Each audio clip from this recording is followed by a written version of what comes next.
Hello, hello. I hope you're having a wonderful day and thanks for coming back. Here we are with day one.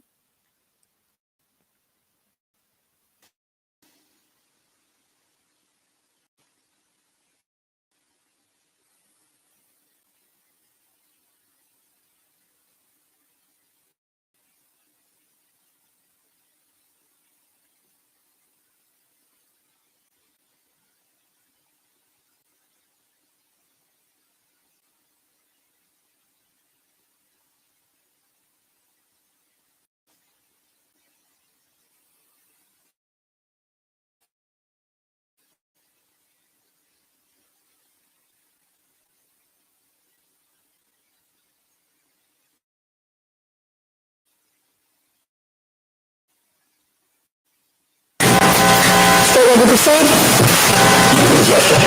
Before we proceed, we got a stipulation. Nick? State versus David Tronnes, case number 2018 CF 12472. Appearances starting with state. Michael Smith for the state. William J. for the state. Richard Zaleski for David Tronnes. Tammy Jocks for the defense. And state, are you wishing me to read this when? Before the first witness, after opening statement. Medical examiner testifies next week as a reminder. Okay, thank you. And my understanding is we have the jury. I see Mr. Tronnes is here, and with that, we can bring the jury out.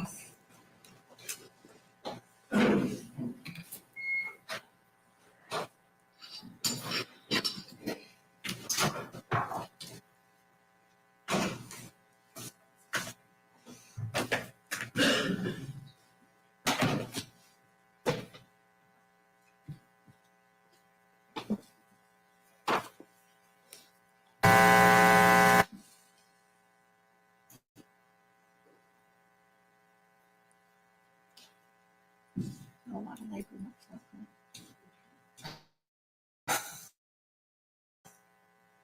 The cheat sheet is in the airplane. Right there. A lot of labor.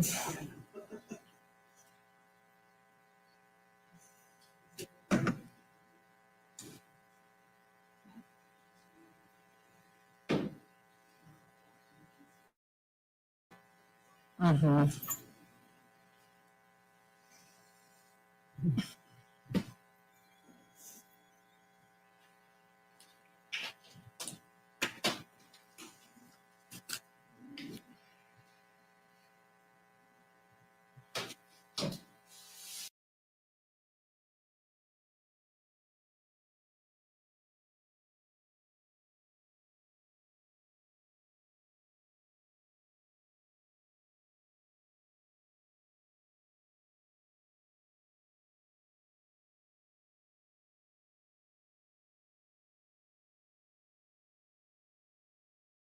See, further, it'll be helpful if you understand how a criminal trial is conducted.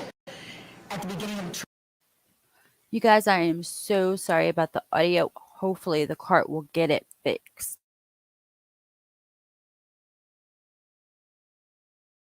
the attorneys will have an opportunity, if they wish, to make an opening statement. The opening gives the attorneys a chance to tell you what evidence they believe will be presented during the trial. What the lawyers say is not evidence or your instructions. Following the opening, the attorneys will have an opportunity to call witnesses. The witnesses will testify and can be cross-examined by the other attorney. Documents and other exhibits may also be introduced at that time. Following the evidence, the attorneys will have an opportunity to make a closing argument, after which I will instruct you on the law applicable to the case. You're welcome to take notes if you want to. You don't have to, but that is the reason for your notepad and your writing instruments. If you take notes, don't get so involved in the note taking that you become distracted from proceedings. Your notes should be used only as aids to your memory. Any notes you take will be for your own personal use, but leave them in the courtroom when you have breaks. Just leave them on the chair. They'll be there when you return. After we go for deliberations, you can take the notes with you, of course, after which your notes will be collected and destroyed. No one will ever read your notes. Whether you take notes or not, you should rely on your memory of the evidence, and you should not be unduly influenced by the notes of other jurors. Notes are not entitled to any greater weight from each juror's memory of the evidence. And state, are you ready to proceed? Yes, Your Honor. Defense ready to proceed? Your Honor. And state, you may proceed. Thank you, Your Honor. May it please the court. Good morning, everyone. Good morning. First of all, thank you for your time and attention yesterday. I know it was a long day, and also thank everybody for coming back. We can't do this process without you, so we give you our sincere thanks. The evidence in this case will show that on or about April 24th of 2018, the defendant killed his wife, Shanti Cooper Tronnes. You're going to hear from the medical examiner in this case, and he's going to tell you what the cause of death was. You're going to hear that Shanti Cooper Tronnes was beaten to death and she was strangled. You're going to hear that she was hit with such a force that she had 2 fractures to her skull, and that her hyoid bone in her throat was broken as well. You're going to hear that her ear was pulled to the point of being torn, almost torn off. And you're going to see photos and hear evidence of multiple burst blood vessels, known as TPI. It's a telltale sign of strangulation.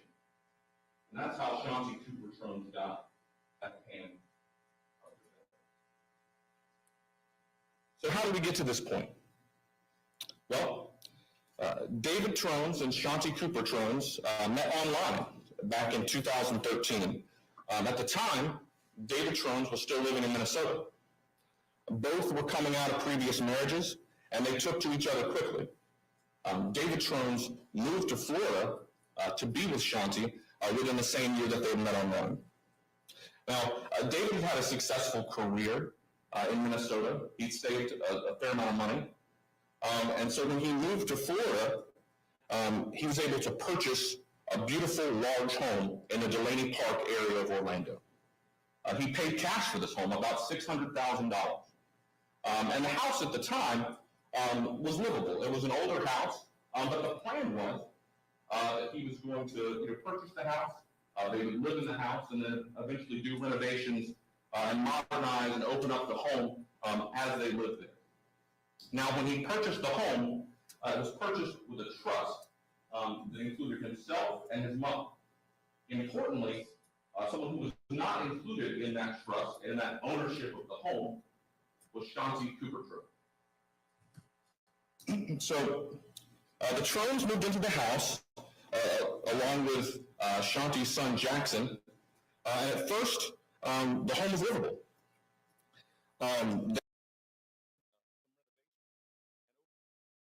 Just got deeper and deeper into this, what would become a money pit. Now, you'll hear that from the time that David Tronnes moved to Florida, to Orlando, that he never worked the entire time. Meanwhile, you'll hear that Shanti worked almost nonstop. She had a financial and accounting consulting business, and she worked from sun up to sundown. You'll hear how hard of a worker she was and what she did to support her family. Now, so during this time, as she was the only source of income, and the defendant hadn't worked the entire time he was in Florida, that she was the sole breadwinner for the household and for the expenses. So while Shanti was working, and she largely worked from home, David would take care of the yard and the pool and the dogs. So in early 2017, David and Shanti were married. Also in early 2017, the real meat of the renovation, or ultimately destruction of the home, took place. It got to the point that the interior portion of the home, the living room, the kitchen, all of the main areas were completely gutted, unlivable, down to the studs. And you're going to hear in this case that at some point the destruction of the home became so complete that there was concerns about its structural soundness to even do continued work on it. Now you'll hear that during this time, as the house became progressively more and more unlivable, that caused an obvious tension in the relationship. You'll hear that David and Shanti would argue and bicker about the home and the construction and what was going on, and her not having any ownership in the home. You're going to hear that the home deteriorated to the point that there was only 2 livable spaces in the home. There was the upstairs bedroom, which sort of served as a 1-bedroom apartment that had its own bathroom, and in that bedroom, Shanti lived with her son Jackson, who had a bunk bed type bed up there. And then in the garage area, there was a room, and that's where David Tronnes lived. And during this time, they weren't sleeping in the same bedroom. They weren't sleeping in the same bed. They weren't even sleeping in the same wing of the house. And this had gone on for a long period of time. There was hope on the horizon, though, because David heard about this show called Zombie House Living, and a person named Keith Horry, who was put in touch with, who was involved in the show. And Keith Horry came out and looked at the home. Now, the first time you're going to hear that he came and looked at the home, it seemed like it was early in the process. It seemed like a normal construction. There wasn't any interest for the television show. But several months later, when David got back in touch with Mr. Horry, it had deteriorated to a point. It was something like he'd never seen. And at this point, he already thought this could be something that could be on the show. This is such a severe demolition of this home that this could be something that could be on the Zombie House Flipping show. Now, being on the Zombie House Flipping show didn't provide the Tronnes with any kind of paycheck for being on the show, but there were benefits to being on the show. Trade outs, upgrades to the construction. So, it was a value that could help with $20,000, $25,000, $30,000 towards the house. And so this was, in a way, sort of a lifeline. But it came with a catch. The problem was, in order to be on the show, there was a production schedule. And obviously, the house had been sitting destroyed for essentially about a year at this point. Then in early 2018, they had to make a decision, the Tronnes, to pause construction, which had just started again, and leave their house essentially in this demolished state in order to be on the show, which wasn't going to begin production for several months, or to continue with the construction and not be able to be on the show. So ultimately, the decision was made to go forward with the show, which again paused the construction, leaving the home in complete disrepair for several months. Now, you'll see that this led to further frustration. On top of the home frustration and constantly working that Shanti was doing to bring in all of the money coming into the household, in early 2018, she also suffered from appendicitis, which caused her a great difficulty. She had some complications afterwards, and for several months, she was in pain and she was perhaps more irritable than she had been in the past. And it wasn't until close to the time to when this murder happened, you'll hear that she actually started to get back to herself and normality. So you're going to hear from Keith Horry. He's going to tell you forward for a network. There's costs and considerations involved, and if you're going to sink a lot of money into this production, you want to know that the people involved are going to to stick with the project, because you don't want to invest a lot of money in something that ends up not happening. So because of this, he wanted to make sure that Dave and Shanti were on the same page.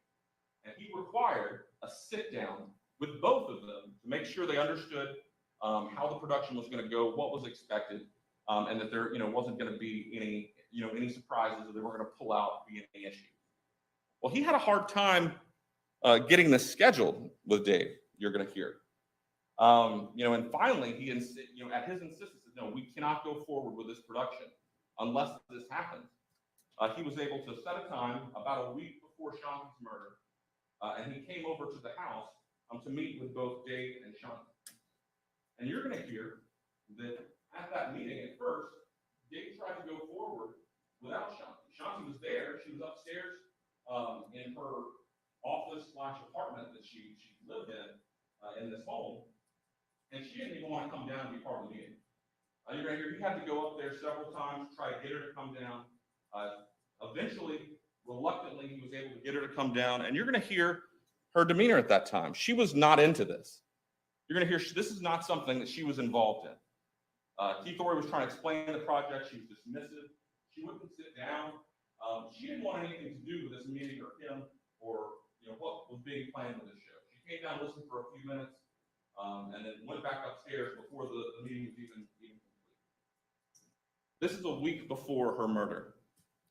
This home show, this zombie house flipping, was the lifeline out of this mess with this house that they've dug themselves into. And she, at that point, a week before her murder, was not into it.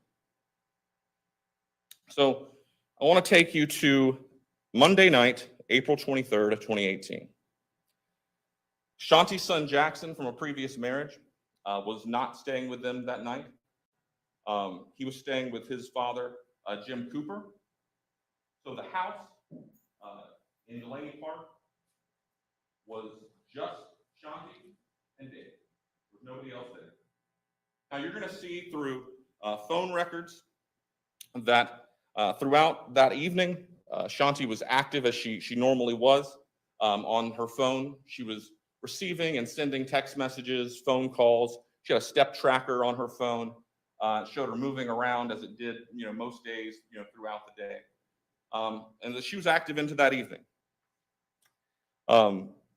You're going to see that evening she had a short phone call with her son that would be their last phone call.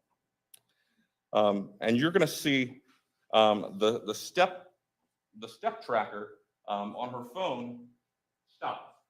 There's no other movement after about 11:30, 11:25, 11:30 on April 23rd. So this is where we get into Dave's story. So you're going to hear what his story was to law enforcement. And according to him, you're going to hear that on April 23rd into the early morning of April 24th, at some point he separated. He went down to his bedroom in the garage with the dogs and left her in that upstairs apartment bedroom. And they both went to bed. And then the morning of April 24th, 2018, according to Dave, Shanti, who you'll hear was an occasional cigarette smoker, came down the stairs, and there's an area by a pool that they had, and she sat outside there and she smoked a cigarette. And you're going to hear, according to Dave, that about 9:15 in the morning is when that happened. She came down, they spoke briefly. She talked about how she may not go to a dentist appointment that she had made for that morning the day before, and that she went back upstairs to work and to decide what she was going to do with the rest of her day. Now, at this point, at about 9:20, 9:25, according to Dave, you're going to hear that he walked the dogs. There's a couple dogs that he walked, a brief walk around the neighborhood. 10, 15 minutes at that point. Let him use the bathroom, came back, and then he came back, did some yard work, and then, according to Dave, cleaned up the pool.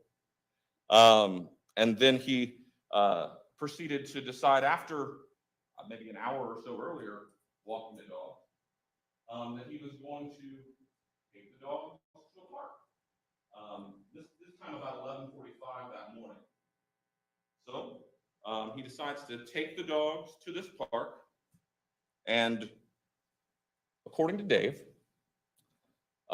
they go to this park. They get there about 12 o'clock. They stay about an hour and 45 minutes at this park. During that time, he makes no phone calls. He receives no phone calls. He doesn't look at anything on his phone. That hour and 45 minutes that the dogs are at this park. And then, according to Dave, he came back about 1:45 and got back to the house maybe 2 o'clock. Now, nowhere in this time is he texting Shanti. Is he calling Shanti? Is he going upstairs to, see if she's had lunch, see what they're doing? Just talk like a married couple typically would at this time.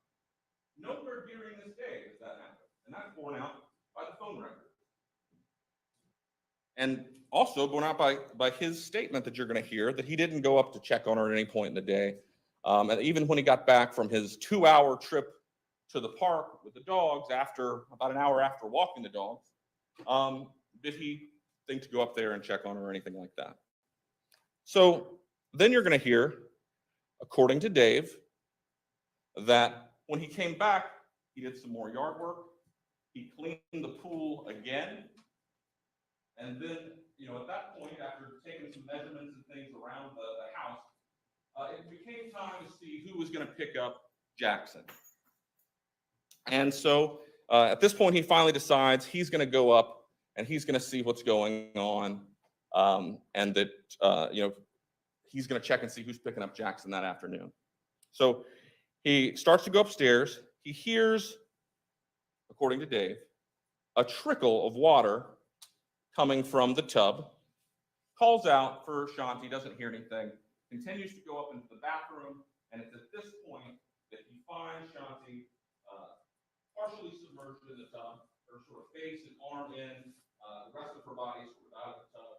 And at that point, he thinks she's fallen, he panics, he pulls her out of the tub, he tries to pick her up, but he is unable to pick up this 130-pound woman who had recently lost, as you'll hear, weight from her appendix injury. He's unable to pick her up, so he has to drag her out of the tub over next to the bed. And for some reason, you'll hear that he decided to move the sheets off the bed and put that on the ground on the floor, and then put her body on those sheets. At this point, he calls 911. He has, apparently attempted CPR, according to Dave, on Shanti at this point, which you'll hear makes no sense, because when first responders came just after this, you'll hear that she was already in rigor mortis, which isn't something that happens just after death. This is something that happens, after several hours at least. And rigor mortis means the stiffening of the body. At the point in the story that he says he performed CPR, she would have already been experiencing rigor mortis and obviously dead. And that's what the evidence will show. But on the phone call with 911, you'll hear him talking about attempting CPR and seeming very upset, hysterical. But you'll also hear on the 911 call that when he's asked specific questions like an address or a phone number or something like that to the first responders, he's able to collect himself, give that information, and then immediately go back to the hysteria that you hear or you will hear on the 911 call. So first responders and the medical examiner investigator come to the scene, and you'll hear from them that they can immediately tell this wasn't a fall. This was a violent attack. There are multiple injuries. There's blood all over her face, a huge wound. There's bruising around her neck. There's petechia that you can see. There's scrapes on her legs from being drugged. And you're going to hear all those things. You're going to hear that the house was searched and that there were no signs of forced entry or a burglary or some sort of home invasion robbery. There's cash around. There's valuable electronics. Her phone is sitting on the nightstand next to a diamond earring that she had taken out and put on the nightstand. None of that's touched. None of that's taken, you'll hear. And, so there's no signs of any kind of burglary or robbery. Now, you are going to hear that Shanti was very proud of and known to wear a nice engagement ring that David had gotten her the year before. And then a wedding band, once they were subsequently married after that, she would always wear it. She always had it on. And you're going to hear that when the medical examiner took possession of that body, and when first responders were on scene, that ring was not on her hand. But we'll talk a little bit more about that in a minute. So when investigators and detectives are looking over the home, they noticed that the tub wasn't overflowing, although apparently it had been, dripping water for a period of time. Shanti's clothes were oddly just slightly damp, as opposed to soaking wet of somebody that had recently been, submerged, at least the top part of their body, in a tub. You're going to hear about the evidence found on scene, like fingerprints. The only fingerprints found around the tub in this scene were Shanti's and Dave's. And you're going to get to hear about the positioning of those fingerprints. You're going to get to hear about the DNA in this case and how there's no other DNA other than the people that lived in that house. You're going to get to hear all that. We're going to be calling, upwards of 25 witnesses in this case that you're going to get to hear from. So another thing that you're going to hear about in this case is, who was Shanti Cooper? Shanti was a loving mother to Jackson, and she was an extremely hard worker who was responsive, almost to a fault, to her clients. She had a work is very important attitude. And so when she received a work-related text, you're going to hear she was Johnny on the spot. I mean, she responded within minutes, not hours, or certainly like later in the day. She was a get back with you immediately type person. In fact, you're going to hear that she was so much so that way that she had a mentee that she had worked with, and that's something that she trained her on, the importance of being responsive, immediately responsive to clients. That's something that can set you apart in business. And so that's something that she lived by. And you're going to hear that on the morning of April 24th, she received a work text from somebody that she consulted with at 6:58 a.m. about a financial management software that she consulted on. And you're going to see that that text message was never read or responded to. 6:58 a.m. You're going to see that she had another text message a little bit later in the morning after 10 on another work-related matter, never read or responded to. In fact, you're going to hear that Shanti never sent or read another text message after the 9th of November 23rd, or excuse me, April 23rd, 2018. Nothing. A lot of incoming, no outgoing. That's what the evidence will show. You're going to hear that her emergency dental appointment that she made on the day before, on April 23rd, because she broke a tooth, and that she wanted as soon as she could get the next day at 10 a.m. on April 24th, no call, no show. Didn't go to the appointment.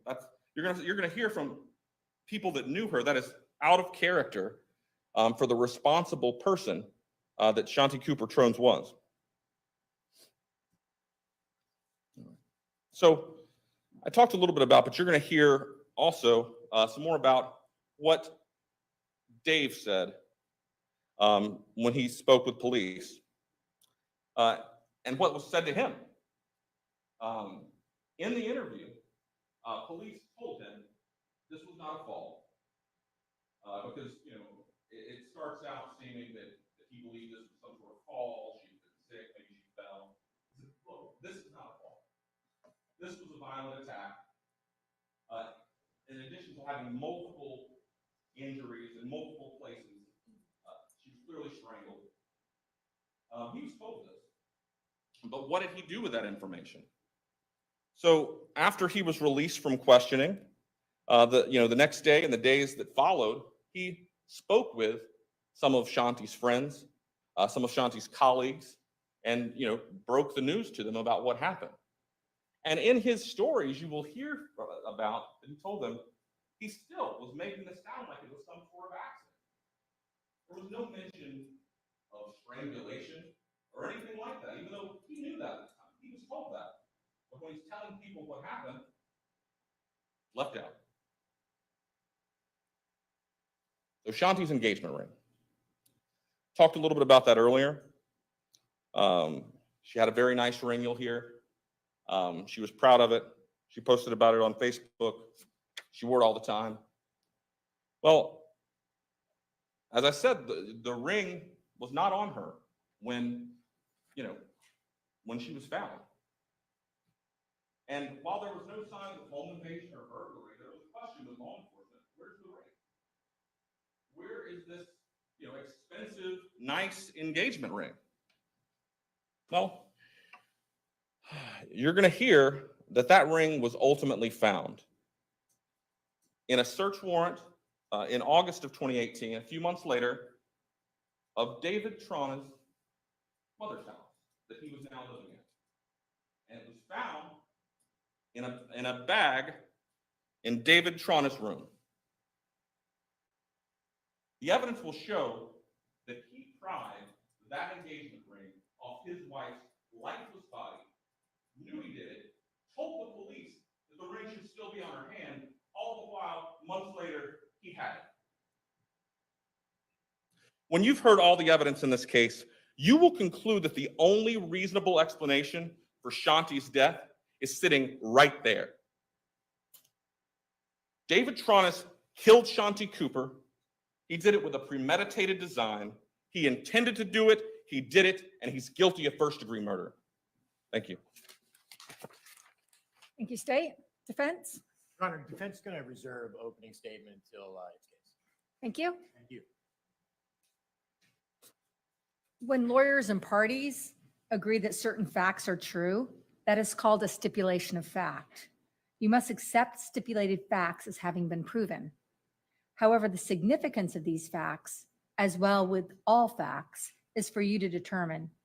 In this case, the stipulated facts that you must accept as true is the state attorney, Michael Joseph Smith, and the defendant, David Tronnes, as well as his lawyer, Richard Zielinski, stipulate that the identity of the deceased in this case is Sean T.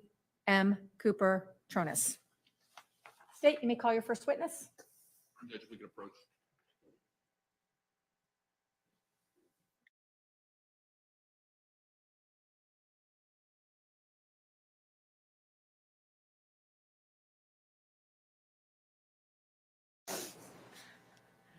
We had already agreed that witnesses wouldn't start till 1. That was just my automatic. So we are going to go ahead and take a recess for lunch until 1 o'clock. Again, I remind you that you not to talk to anyone about this case, even each other. Don't talk to, no communication about the case whatsoever. If anyone attempts to say anything to you or in your presence about the case, tell him or her that you're on the jury trying the case, ask him to stop. If he or she persists, leave him at once and immediately report the matter to the court deputy. When you go off to lunch, again, just like I told you yesterday, if you happen to be looking for places and you see a place has a television on, just go to a different place for lunch today. And with that, you can follow the deputy out. Yep, automatic.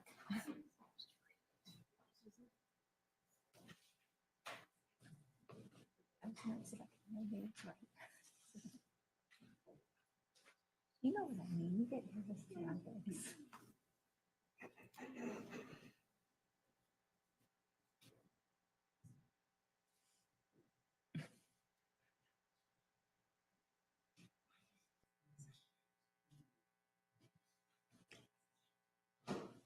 State, anything further prior to 1? Your Honor. Defense, anything further? No, Your Honor. Then we'll be in recess till 1. What is going on with the weather? It's 80% off and on. Nice. It looks really ugly. Oh, a little wet. That's a really good Christmas. The less direct evidence, the more boxes you have. And it sounds like they don't have food.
Okay, I'm sorry, you guys. I was outside and I went to get up again and I felt the same way I felt the other day.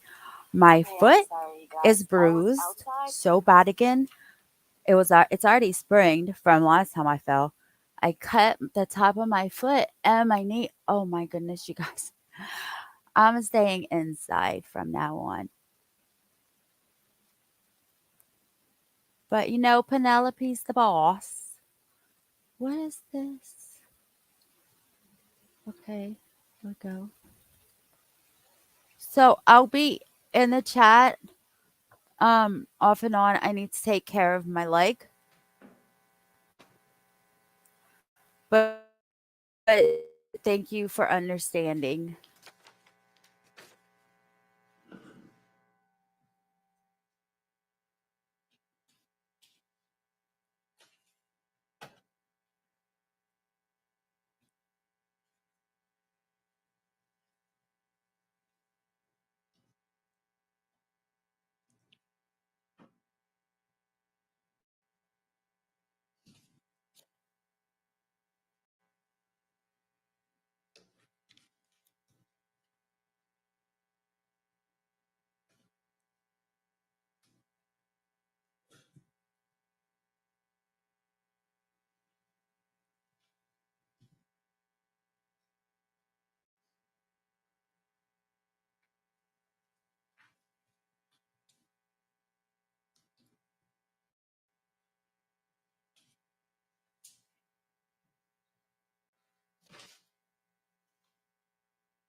Judge, I just sent the drafted jury instructions to your JA. And Thank you.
Was it batteries? Oh. Thank you.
Thank you. Okay, ready to proceed? Yes, Your Honor. Ben's ready to proceed? We can bring the jury out.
I apologize for the delay. We were having technical problems. So instead of you being out here, all of us staring at each other as we were trying to fix it, we were keeping you back there until we fixed the technical problems.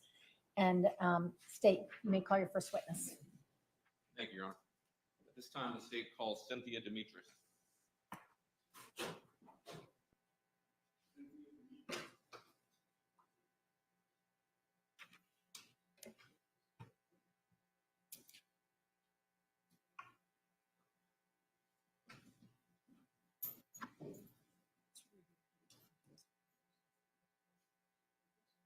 You solemnly swear and affirm the testimony you give will be the truth, the whole truth, and nothing but the truth. Please state your first and last name for the record.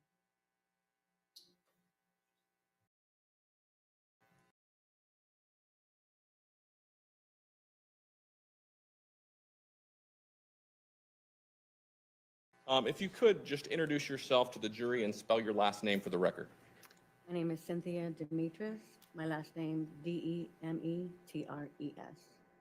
And where are you currently employed? I work for the City of Orlando for the Orlando Police Department. And what do you do with them? I'm a 911 call taker And how long have you held that position? since 2010. What sort of training do you have to hold that position? You require to go through the police academy. It's a classroom academy. And then you go through 3 phases of one-on-one 911 call taker. and then you have to pass the certification test. And I, assuming because you're here, you did that? Yes, I did. Were you working in your same job back on April 24th of 2018? Yes, I was. And were you working in the afternoon on that day? Yes, Did you field a 911 call from a David Tronnes? yes. What did you do when you received that call?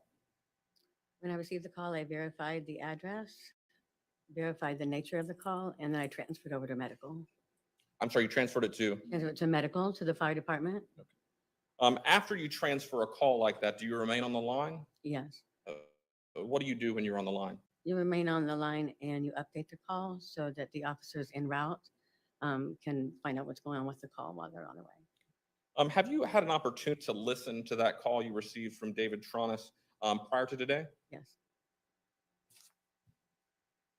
Let the record reflect I'm showing opposing counsel has been marked by identification as states PI. Permission to approach the witness? May? Let the record reflect I'm showing the witness what's been marked for identification as states BI. Do you recognize this? Yes. How do you recognize it? I initialed it and dated it. Is that a fair and accurate depiction of the 911 call you received from David Tronnes? Yes. At this time, the state offers into evidence what's been previously marked for identification as states BI. No objection. Without objection, that's number one.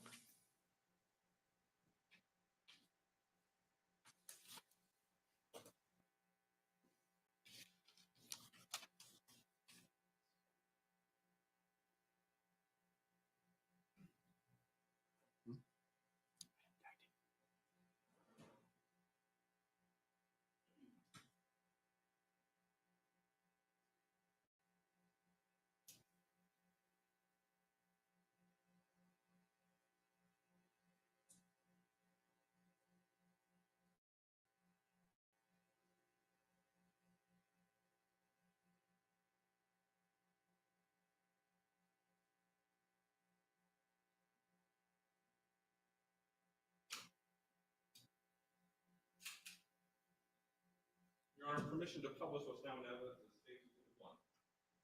You may.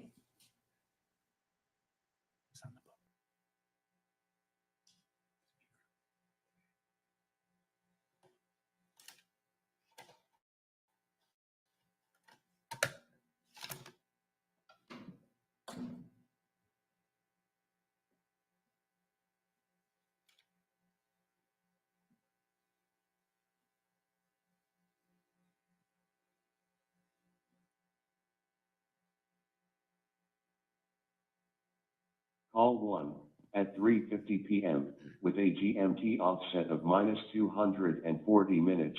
All on Tuesday, April 24, 2018.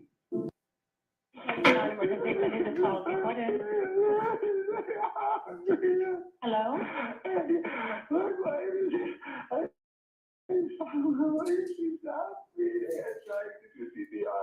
Okay, listen to me. Can you tell me what your address is? 218 East Copeland, okay. And who is this? This is David. Your name is Dan? David. Okay, your name is David? Okay, who is it that's not breathing? My wife, Your wife is not breathing? Okay. Sir, I need you to take a deep breath. Take a deep breath. Listen to me. I'm going to get the paramedics so we can try and get her some help, okay? Don't hang up.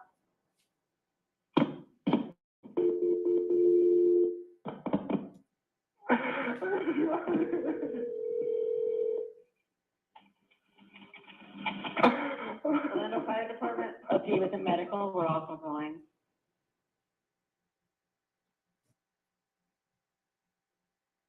Orlando Fire Department.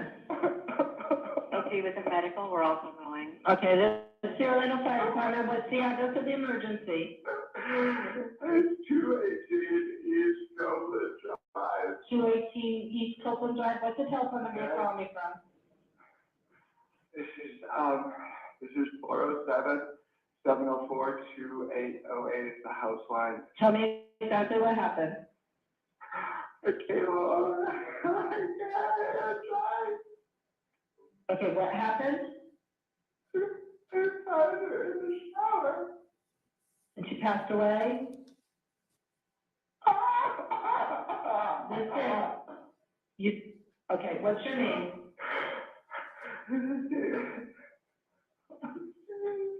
Okay, are you with her right now? How old is she?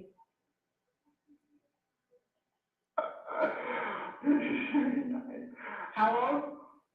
39. Okay, is she awake right now? No. Is she breathing? I can't wake her up. Okay, listen. Is she breathing? No, I tried to do CPR. I can't get her to breathe. Okay, can you get her out of the shower? I can't. I pulled her out. Okay, is she laying flat on her back? Yeah. Okay, and you don't know what happened or when anything happened? Okay. Is there a defibrillator available? Of what? Is there a defibrillator available? No. Okay, we can do CPR. Okay. Okay, we can do CPR on her until the paramedics get there. Okay. Okay, all right, I want you to lay her flat on her back, okay? And tilt her head back I want you to tilt your head back by putting one hand on her forehead and one hand on the back of her neck and tilt her head back, okay?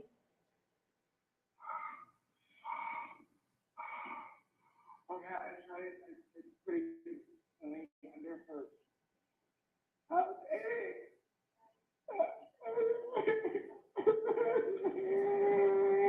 Okay, listen, I want you to take a deep breath, okay? So we can do what we can while the paramedics are responding, okay?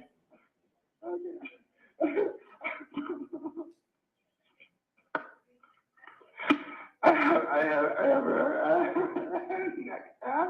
Okay. Okay, I want you to put your mouth down by her. I want you to put your ear down by her mouth and tell me if you feel or hear any breathing, okay?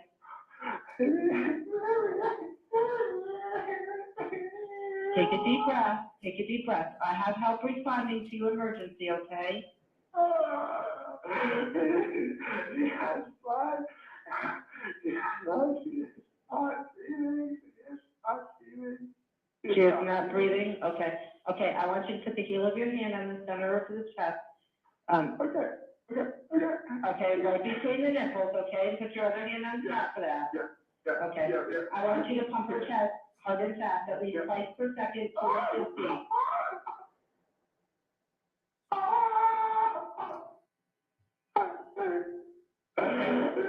Okay, I want you to just let the chest come up all the way between pumps, and we're gonna do this until help can take over, okay?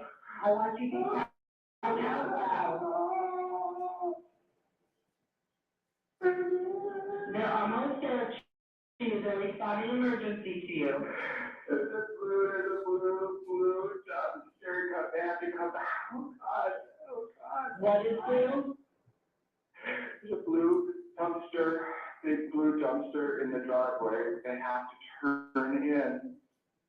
And if they can get past it, they have to drive past it. If they can't get past it. They'll park out in the street. They'll just park out in the street. Yeah, but we're in the back, we're in the far back, they have to get back to the gate and come up the stairs. Oh, God.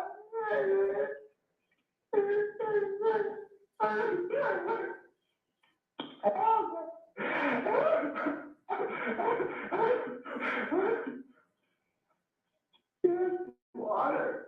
It's full of water. It's being up. Are there any animals or anything in the house? They're downstairs, they're in their kennel, Okay.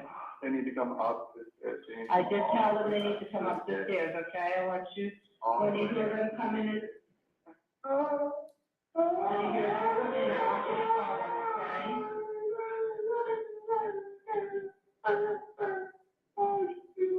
Has she been sick or something? Yeah, yeah. Oh, God, what happened? Okay, the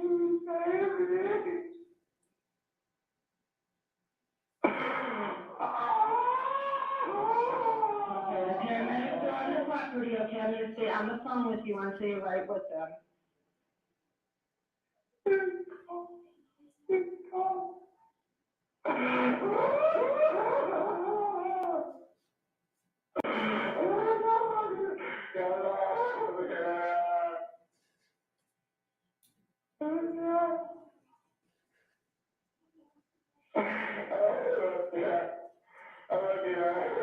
Are they there with you?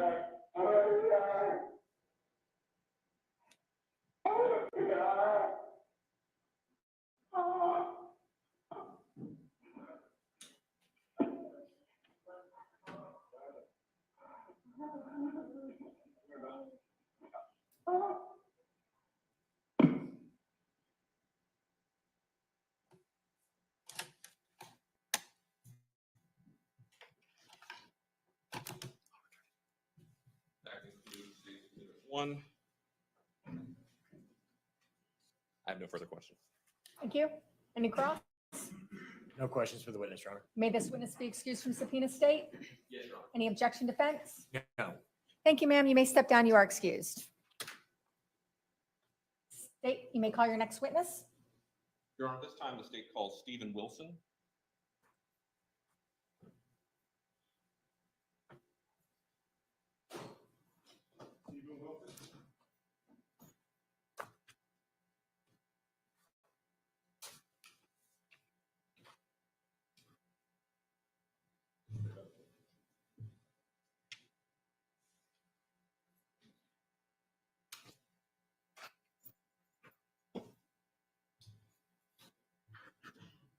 You solemnly swear and affirm the testimony you're going to give will be the truth, the whole truth, and nothing but the truth. Can you please state your name for the record? Stephen Wilson.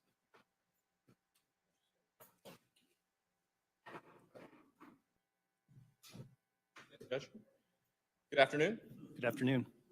Could you introduce yourself to the jury and just spell your last name for the record? Sure. My name is Stephen Wilson, and Wilson. And where are you currently employed? Currently, I'm employed by Geico Insurance as a fraud investigator. And how long have you worked for Geico? It'll be 3 years in January. Where did you work prior to working for Geico? I spent almost 24 years with the Orlando Police Department. And what were your job duties with the Orlando Police Department? Well, I started my career in patrol. After about 4 years, I went to the Criminal Investigations Division. I spent almost 8 years there before going back to patrol so that I could train new recruits in the field training program. And would it be fair to assume that you completed the police academy and all that at the beginning? Yes, yes, of course, yeah. And were you working in your, well, first of all, before that, why did you leave your job as a law enforcement officer? I had almost 24 years on, and the opportunity came up for this job with Geico, and I just decided it was time to retire and move on to something else. All right, so I want to go back to 2018. Were you working in your capacity with the Orlando Police Department back on April 24th of 2018? Yes, I was. And do you recall responding to a residence in the Delaney Park neighborhood of Orlando located on East Copeland Drive? Yes. Was that residence located in Orlando? It was, yes. At Orange County, Florida? Orange County, Florida, yep. Okay. Do you recall about what time it was that you responded to that residence? It was shortly after 4, maybe about 5 after 4 or so in the afternoon. And do you recall what happened when you arrived at the location? I walked up a sidewalk that was on what would be the, let's see, the east side of the house. There's if you make a right turn, there's a garage with a second floor and a breezeway that separates the main house from the garage. As I was walking up, Orlando Fire and Rescue were leaving. The call had come out as a sick or injured person. So as I saw them leaving, I just kind of gave like a thumbs up or thumbs down, like, are they okay or not? And one of the firefighters went and just shook his head and swiped his hand back and forth in front of his neck. And that was the only conversation I had with them. I met Officer Marsh. Okay. So you entered, at some point you parked your vehicle. Yes. And then you entered the home? I entered the property. I never actually went inside at that point. I just stood outside the breezeway. Officer Marsh explained that there was a deceased person in the Okay, apartment. without getting into what other people said, sure. But, Okay. So you stayed there, you had a conversation with Officer Marsh. Yes. At some point, did you ever make contact with a David Tronnes? Yes. When do you get to that point? After I had gone up to the crime scene and saw the crime scene and the deceased person up there, I came back down, and Mr. Tronnes was speaking with a chaplain from the Orlando Fire Department.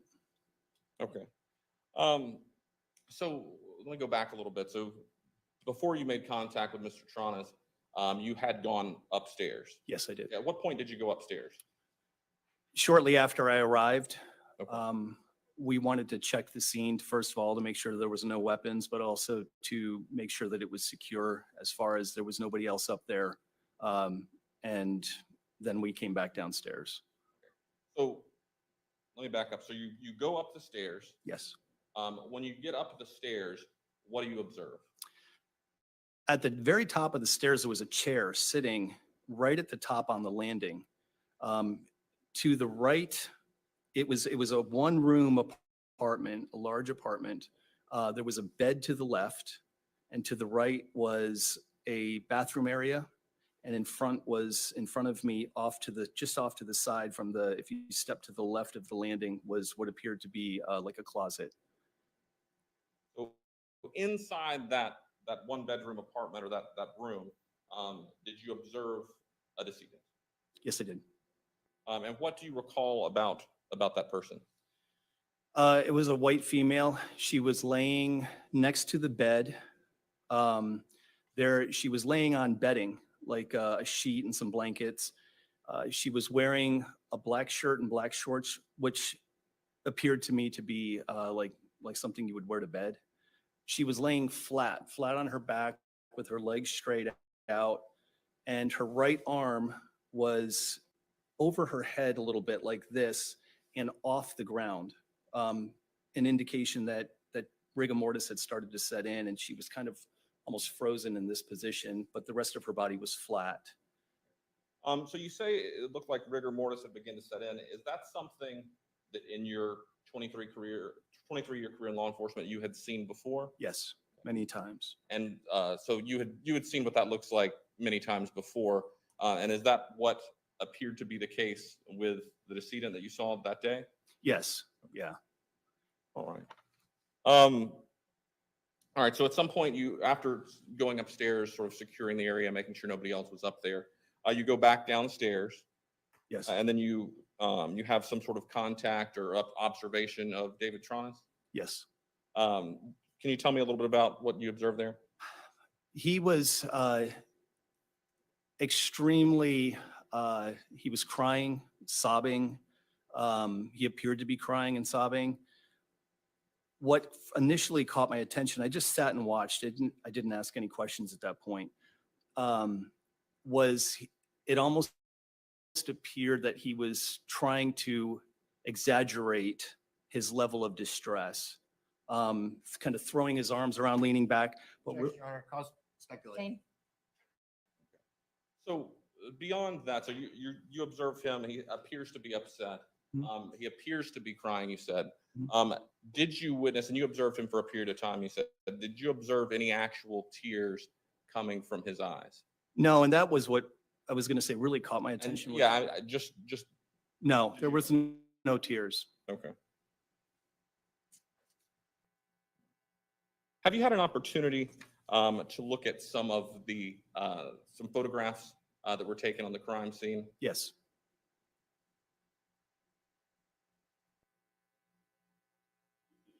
Let the record show I'm showing opposing counsel what's been marked for identification as states exhibits CG and CH.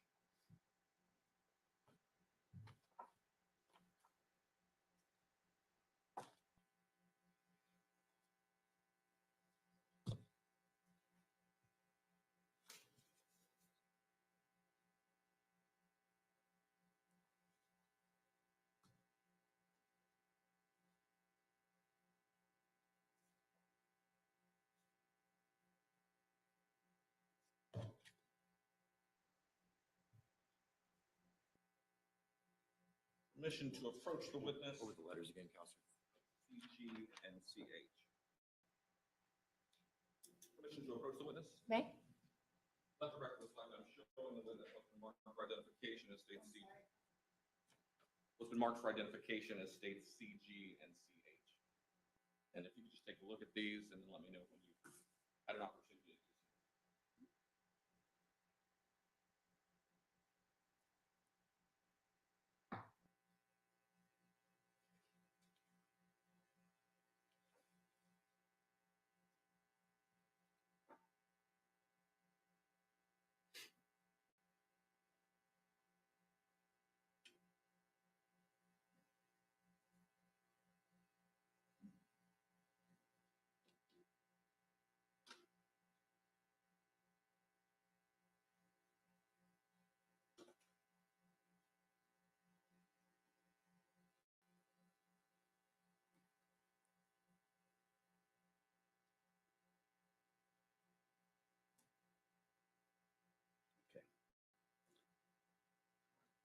Are those photographs a fair and accurate depiction of the scene that you responded to outside as well as ultimately inside the residence? Yes, sir. At this time, the state offers what's been previously marked for identification as states CG and CH. No objection. Without objection, that's number 2 and number 3.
Your permission to publish what's been entered into evidence as states exhibit 2. May?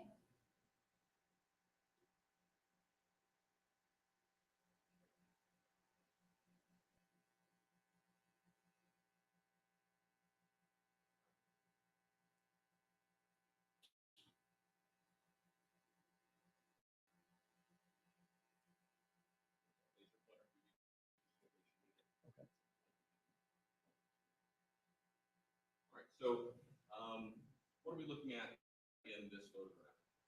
This is a picture of the front of the residence from Copeland Street, directly in front. So this is what you see when you initially approach the park. Yes. That was G1 of phase 2. Now showing G2 of phase 2. What are we looking at here? This is the driveway on what would be the east side of the residence, coming from the street, heading to the back of the residence, the back southeast corner of the residence. Showing G3 of phase 2. What are we looking at here? So the main residence is here. This is the garage. There's a breezeway that separates, and this is the second floor apartment, the garage apartment. So if you could just point out that area where the decedent was found in this photo. It would have been up in this area right here. This is where the bed was, in that general area. Now showing G4 of state 2.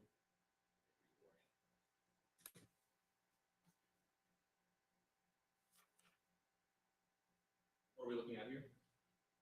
This door, if I remember correctly, was a door that led into the garage for, where they would park or put their stuff. And then this here was the door that led up the stairwell to the second floor apartment.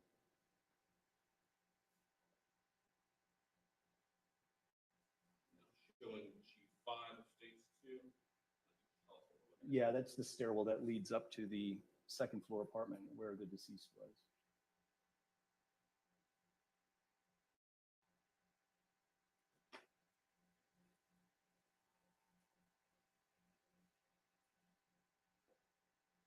Your Honor, permission to publish on State Street. May?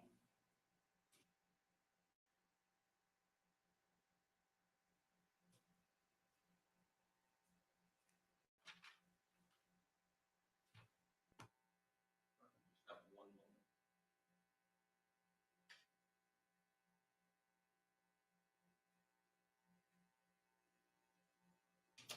Now publishing States 3. This is CH1. You just tell us what we're looking at here. So this is the second floor apartment over the garage. You are looking east from this perspective here.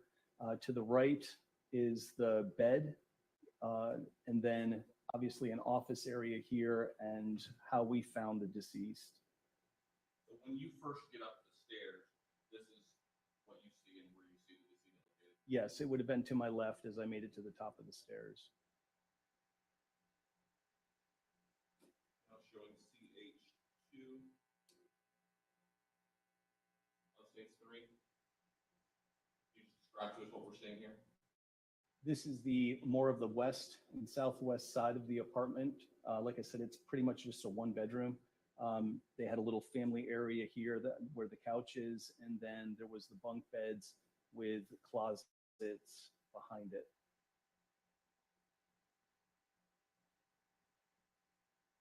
Now showing CH3 of States 3. This appears to be a little bit closer view of the decedent. Yes. Can you just describe any injuries that you observed or that can be seen in this photo? Yes, she had abrasions on her knees. It looked like rug burn. And there was very little blood, but they were pretty deep rug burns.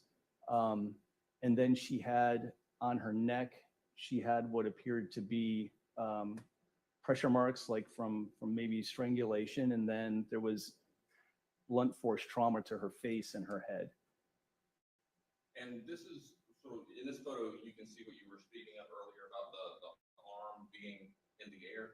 Yes, it was. Yeah, it wasn't laying flat like everything else. It was bent, and at that point, the rigor mortis had set in, so there was no way of it being able to just go back down. Now showing CH4 of Exhibit 3, and this is just a closer view of the face. Is that correct? Yes. And obviously, did you note when you were observing the injuries to her facial area? Yes.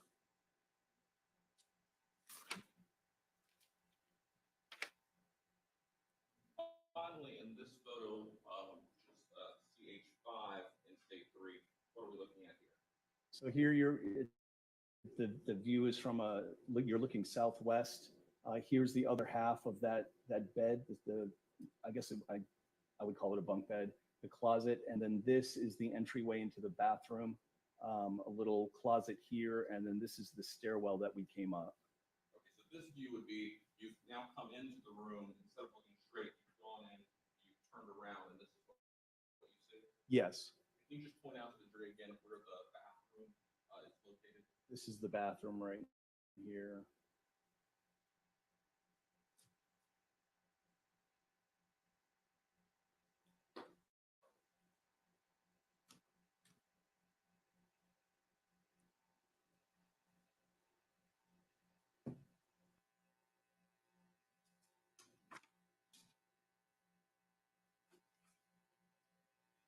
Did you have any further involvement in this investigation beyond your initial response?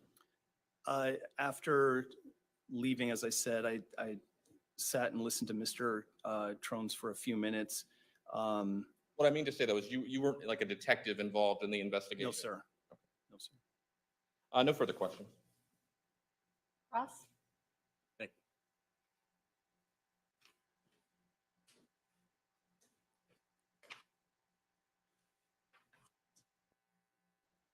Good afternoon, sir. Good afternoon. How are you? When you arrived on the scene, Officer Marsh was there before you? Yes. Okay. You first went up the stairs and took a look around the scene and observed the deceased? Yes. Did you walk around or did you just observe from the landing? We walked around to make sure that there was no weapons or anything laying around there. And you observed that her hair was wet? It appeared wet. Yes, sir. What about her clothing? I did not touch her clothing, but the clothing did not appear wet. You recognize rigor mortis? Yes, sir. Then you returned downstairs to just observe Mr. Tronnes communicating with the chaplain? Yes, sir. You didn't question him personally, you just observed? No, I mean, there were a couple, at that point, you know, he was just, in my mind, he was just a distraught spouse, you know? Distraught spouse. He was in a state of rambling, wasn't he? Yes. You didn't observe him crying, though, even though he was sobbing and hysterical. No, he was not crying. Have you never come across somebody who's in shock that displayed grief or such in a manner that was inconsistent with what you would expect normally? Yes, I've seen that, but in this case, he was acting as though he was sobbing. Oh, objection, Your Honor. I'm going to say it's not responsive and cause for speculation.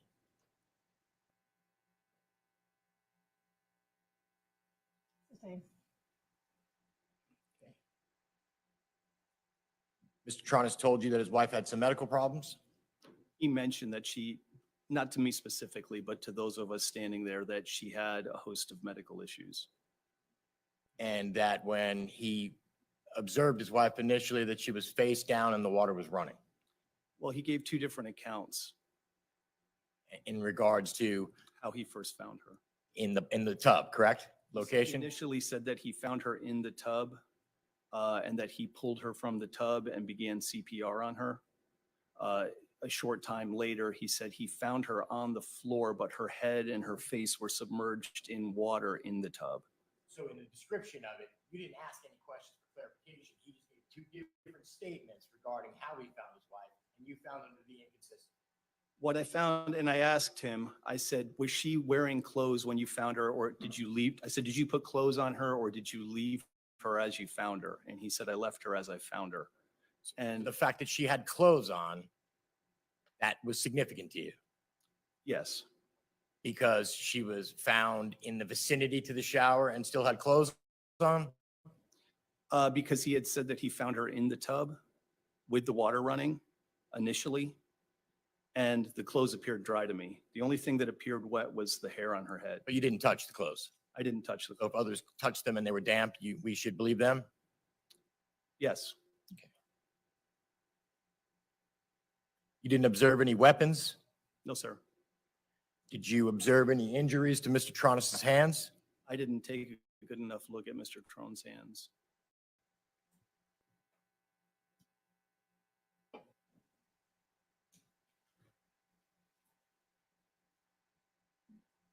And in your experience, blunt force trauma could occur from a number of different reasons. Can it not? Yes. Right. And you described the deceased clothing as being consistent with sleepwear? That's what it appeared to me. Because it was a tank top and shorts?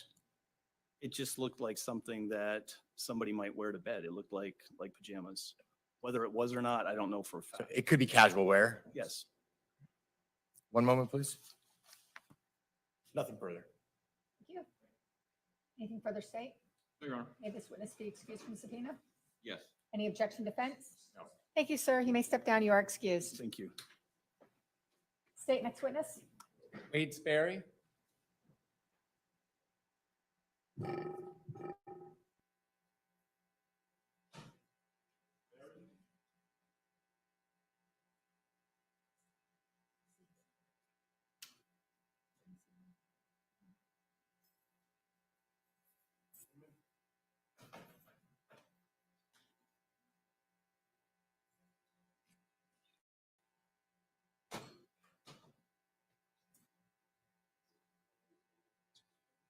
solemnly swear and affirm the testimony you're going to give will be the truth, the whole truth, and nothing but the truth.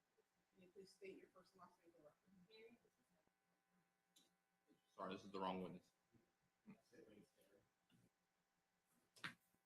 Wade Sperry.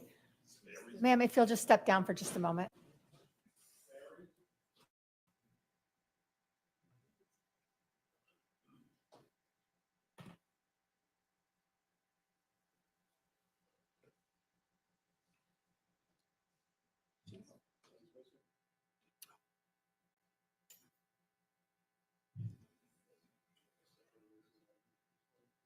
You solemnly swear and affirm the testimony you're going to give will be the truth, the whole truth, and nothing but the truth.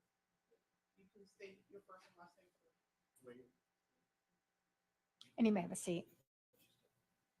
And state you may proceed. Can you spell your first and last name, please? First name's Wade, last name Sperry. Where do you work, sir? City of Orlando Fire Department. And what do you do for them? I'm a firefighter paramedic. And what sort of background in education and training do you have to become a paramedic? A basic paramedic school was about a year of schooling. I also have an associate's degree in paramedic science. And how long have you been working for the Orlando Fire Department? 20 years. And of those 20 years, how long have you been serving as a paramedic? Did you ever serve as an EMT prior to that or anything like that? With the city of Orlando, I was a paramedic for 20. I've been a paramedic for 20 years. I've been a paramedic total of 23 years. Now, on April 24th of 2018, did you get called out to a scene around 218 Copeland? I can't remember the exact date, but yes. And can you describe this scene as is this an apartment complex, a townhome, or a house? If I remember correctly, it was a two-story residential home with what I believe was a guest suite or mother-in-law suite in the back. Okay.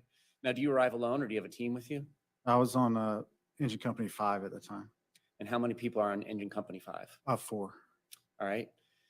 And so when you get there, where do you go as far as which building in this complex?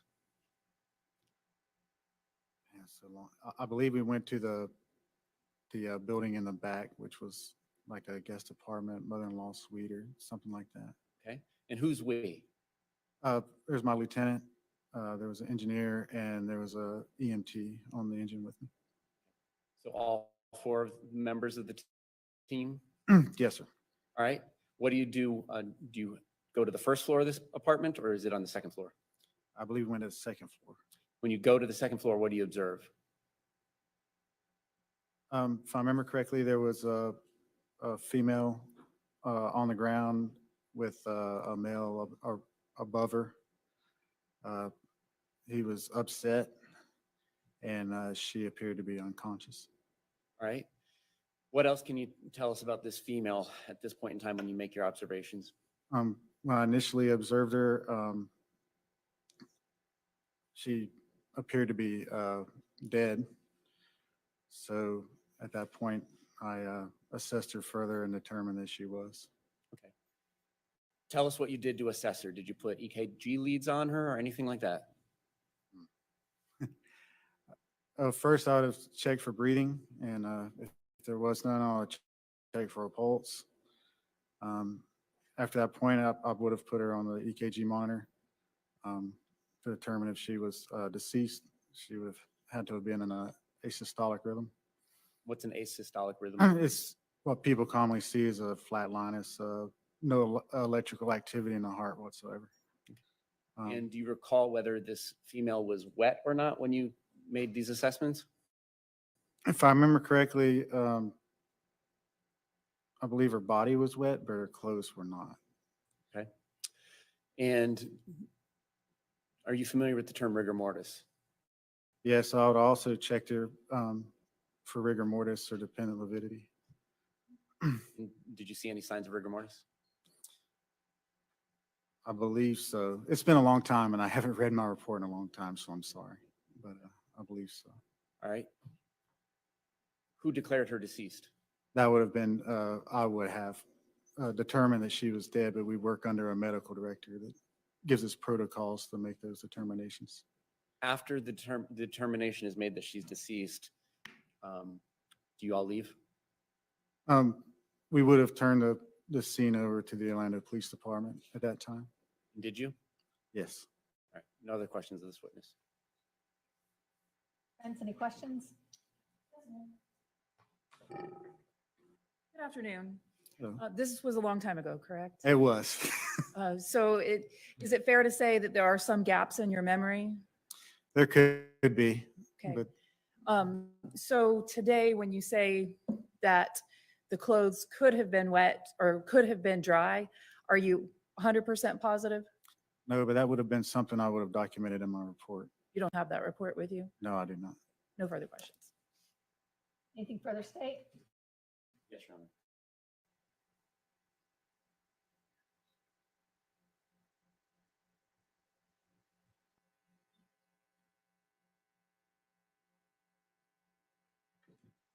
Would reviewing your run report refresh your recollection on those?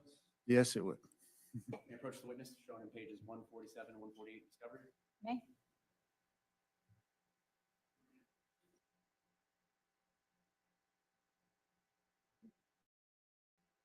What I'd like you to do is you can just scroll down and review it to yourself, and then let us know if your run report refreshed your memory.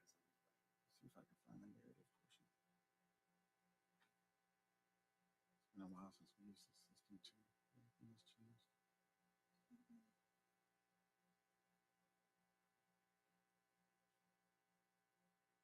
Is there a way to enlarge that? This is the wrong report. This is not the EMS All right. report. Okay. No other Yes, questions? that's the fire report, not the EMS report. No other- May this witness be excused from subpoena?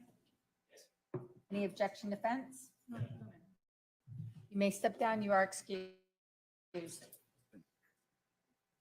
State next witness. Your Honor, this time the state calls Mary Batista.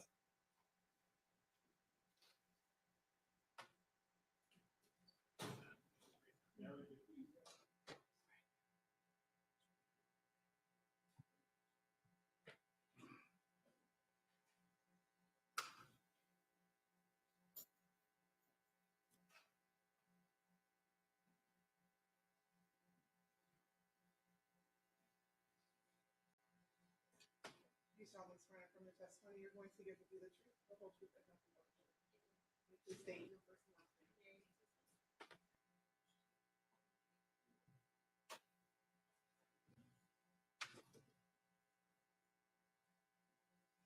Thank you, Your Honor. Good afternoon. Good afternoon. All right, if you could just introduce yourself to the jury and spell your last name for the record. My name is Mary. Last name is B as in boy, Atista. And where do you work?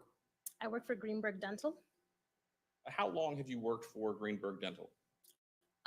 It's going to be 11 years now. And what is your current position with Greenberg Dental? I'm a dental assistant. How long have you been a dental assistant? Have you always been that, or did you hold other positions?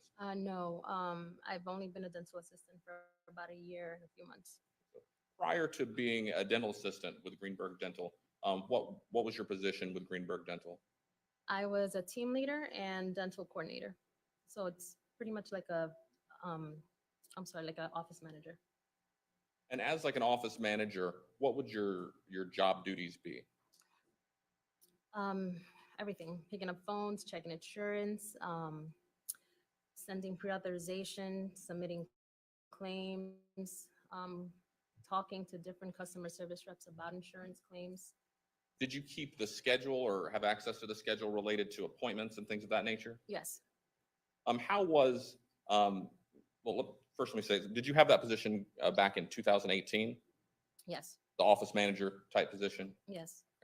And going back to April of that month, do you recall, did y'all have a specific program or anything that you used to keep schedules and appointments? Yes, it's a software called Dentrix. And essentially, how would that work? It's a scheduling book. It also keeps all the files of the patients. So any x-rays that you take, any dental treatment that's needed, or any previous dental treatment that they've had, everything will be notated in the system. And how was that program accessed? Did you have to log in or something? You have to log in. Was that with like a secure password? Yes, And did you have that password? yes. I know it seems like a silly question, but just to establish. Okay, so I want to go to April 24th of 2018. Obviously, that's a long time ago, but do you recall if there was an emergency appointment on the calendar for Ashanti Cooper Tronnes? Yes, there was. What time was that appointment for? She was in the morning. I want to say anytime between 9 or 10, something like that. Okay.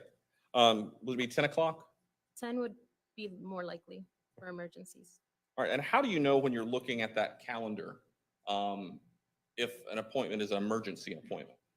Just because of the description of the appointment. So if it's a limited visit, we know it's an emergency. It's either having tooth pain, they broke a tooth, or they're having anything that's not regular for dental work. And was that appointment for Shanti Cooper Tronnes or Tronnes, was that an emergency appointment for April 24th of 2018? Yes, When was that appointment made? she did it the day before. All right, so the day of that appointment, did Shanti Cooper Tronnes show up? No, Did she call to cancel that appointment? no, Was there ever any follow-up regarding her not appearing for that appointment? no. For limited visits, we don't follow up. And when was it that you ultimately found out that Ms. Cooper Tronnes was deceased? Attorney's approach? Okay, thank you. And did you ultimately speak with law enforcement in this case? I did. No further questions. Cross? No cross. May this witness be excused from subpoena? Yes, Your Honor. Any objection? Thank you. You may step down. You are excused. State next witness. Gary Crosby.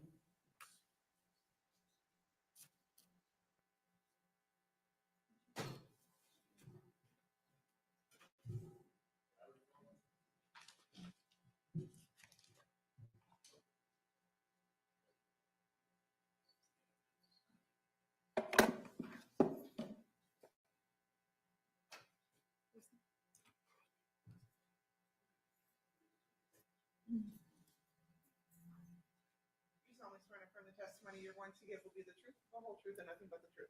Can you please state your first and last name for the record?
Good afternoon, sir. Can you spell your first and last name? Gary, Gary, Crosby, Crosby. And back in 2018, in April, specifically on the 24th, where were you working then? The Orlando Police Department's crime scene unit, And what were you doing for the crime scene unit for the Orlando Police Department? crime scene investigator. And what sort of background and education and training and experience did you have that allowed you to hold such a position? I had worked as a sworn officer for 12 years prior to that. Then when I started with the Orlando Police Department, I went through 4 months of extensive field training and several schools with the Florida Department of Law Enforcement. Do you have any sort of continuing education program as you work as a crime scene investigator as well? We did. We did some in-house training and outside training also. Prior to this incident on April 24th of 2018, had you ever worked as the lead CSI on a homicide scene? Yes, sir. Approximately how many times? Probably 30, maybe somewhere in that area. And approximately how many crime scenes had you processed in the past before, including non-homicides? I'd say thousands. All right. Take us through, just generally speaking, what is the process that a CSI goes through when first coming to a scene and then taking us through the steps? We're dispatched through our communications department to the location. We arrive at the location. Depending on what has happened, it's either an officer or a detective. It usually gives us a briefing of what they know at the time. Do a walkthrough of the scene with either the officer or the detective. Then after that, most of the times observations and photographs begin. And back in 2018, were you all using digital photography? Yes, sir, we were. All right. So after you document the scene, do you document it first as it is, as you found it? Yes, sir, we do. And then at times, do you ever use placards or anything to kind of note areas of interest? We do. Do you then document that with photography as well? Yes, sir. After everything is documented, both with or without any placards or markers, is that the point in time when you begin collecting evidence? Yes, sir. And are there times where you may process some pieces of evidence on the scene as opposed to back in the police lab? That's correct. And then are there other times where you process items that are collected back at the scene? Yes, sir. I mean, back at the police department, I'm sorry. Yes.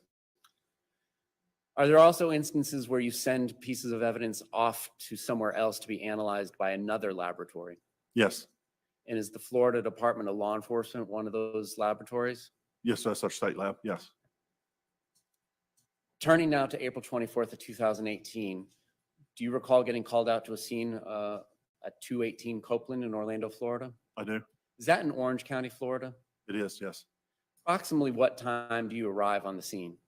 I responded, I believe, at just a little bit after 5 p.m. So I would say it was maybe a 10-minute drive. I'd say around 5:20, 5:25 maybe. When you arrived, were there any members of the Orlando Police Department there? Yes, there were. And were these members of the patrol team as well as members of the detective team? Yes, sir. Without telling us what was said, did you speak to anybody? I believe I was briefed by Detective Sprague. Was she the assigned lead homicide investigator on this case? Yes, sir, she was.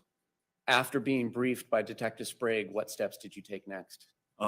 Basically, just did some observations, then started my photography. All right. May I approach the witness with BJ for identification? Right?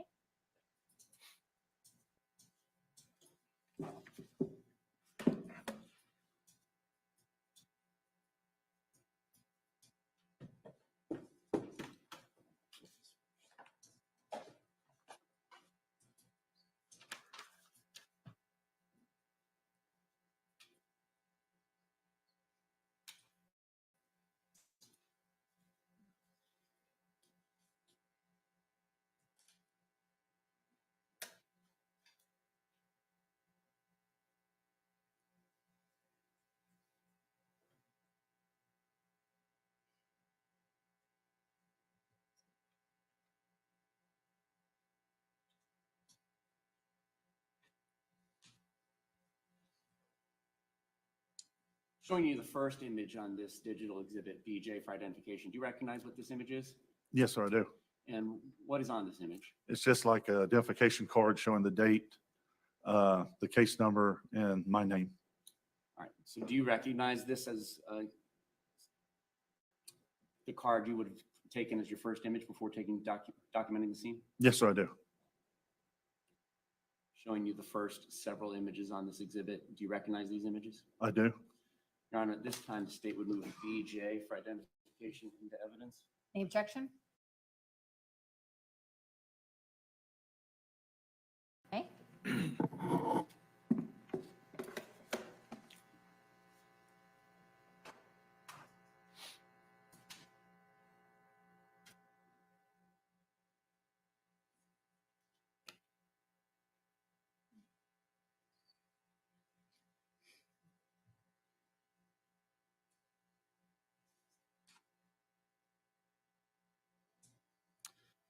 Right, on states 4, we're showing the jury image number 1. Is this the image you just previously described?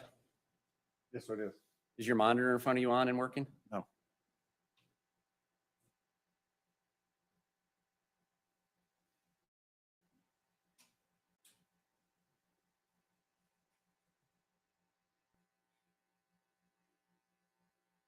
Attorney's approach.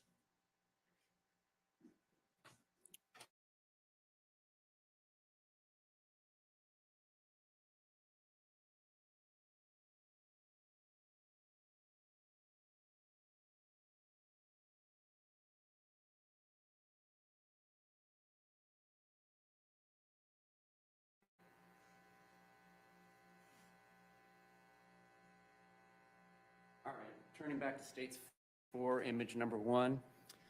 Is this what you previously described prior to coming into evidence? Yes. And the Orlando Police Department case number that's just assigned as the next number available? That's correct. And the date is April 24th, 2018? Yes, sir. Image 2, what are we looking at? The address of the location. Image 3, Overall view of the residents from like this, from the street. image 4, That's the overall view of the driveway on the east side of the residence.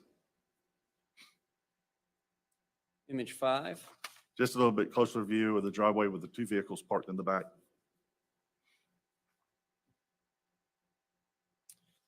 image 6, That's a breezeway that's between the main residence and the garage area leading to the pool area. Now, in relationship to this previous image 5, where we can see the garage bay doors for the cars, the big white door, Yes, sir. where is this image taken here in 6 that we're looking at? Just around the corner before you get to the cars and the garage door. Okay, so before the bay doors? Before the bay doors, yes, sir. And is this from the perspective of having your back towards the driveway in that area in the previous image? Yes.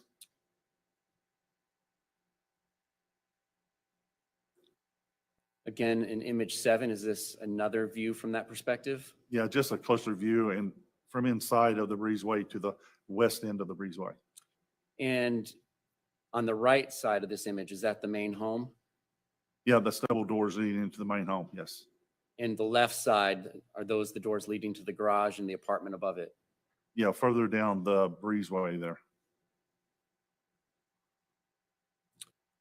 Image 8, are those the 2 doors we were just discussing to the garage and the upstairs apartment? Yes, it is. Image 9, Same 2 doors, just a different view. 10, That's the door handle lock leading to the upstairs apartment. what is the purpose of taking this photograph? Just to show there was no forced entry to the door. And what would be, based on your experience as a crime scene investigator who's processed thousands of scenes, you said, what would be indicative of a forced break-in that we're not observing in this image? The glass could have been broken, the door handle could have been broken off. There could have been pry marks between the door and the door frame.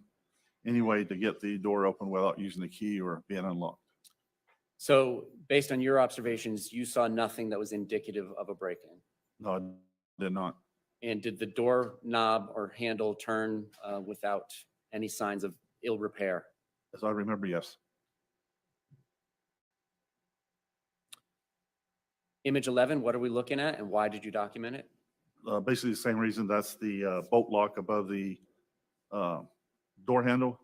That shows no sign of forced entry to the bolt lock.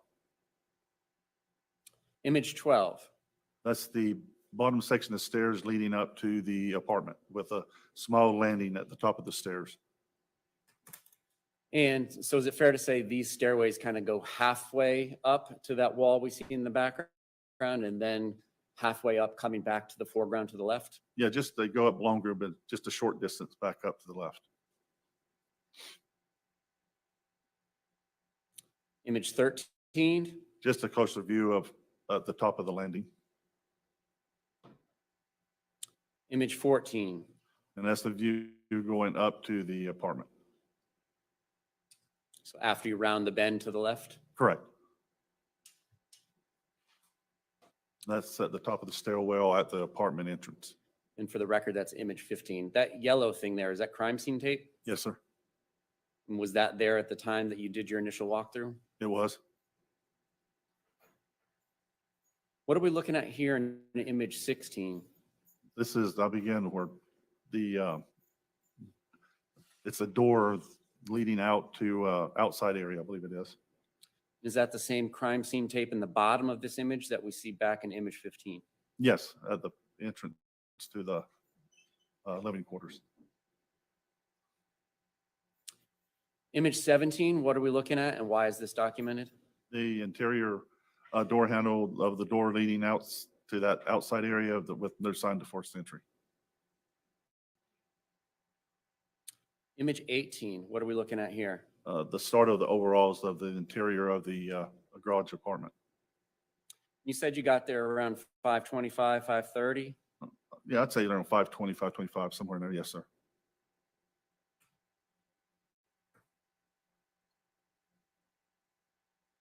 This darker area on the rug just to the bottom right of the decedent, what is that?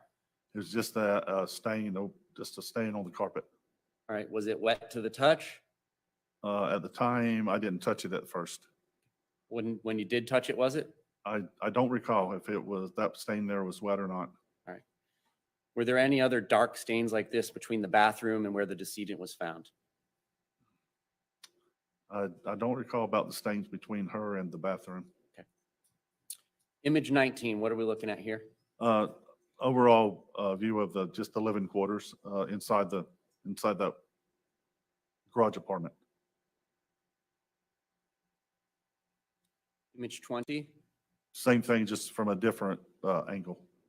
And from where this photograph was taken by you, is that kind of the perspective of where you'd be when you come up to the end of the stairs? Yeah, the stairs were kind of back to the right of the couch there, if I'm not wrong. Let's see. What are we looking at in image 21 on States 4? Just an overall view of inside the garage apartment from, again, a different angle. Kind of in the foreground at the beneath the end of the fan blades at the right. What room is that? That's the bathroom. And so in order to go from the bathroom to where the decedent is located, one would have to go around this L-shaped couch one way or the other? That's correct. Did you observe any blood trails between the bathroom and where the decedent was found, taking either path from the L-shaped couch? No, I did not.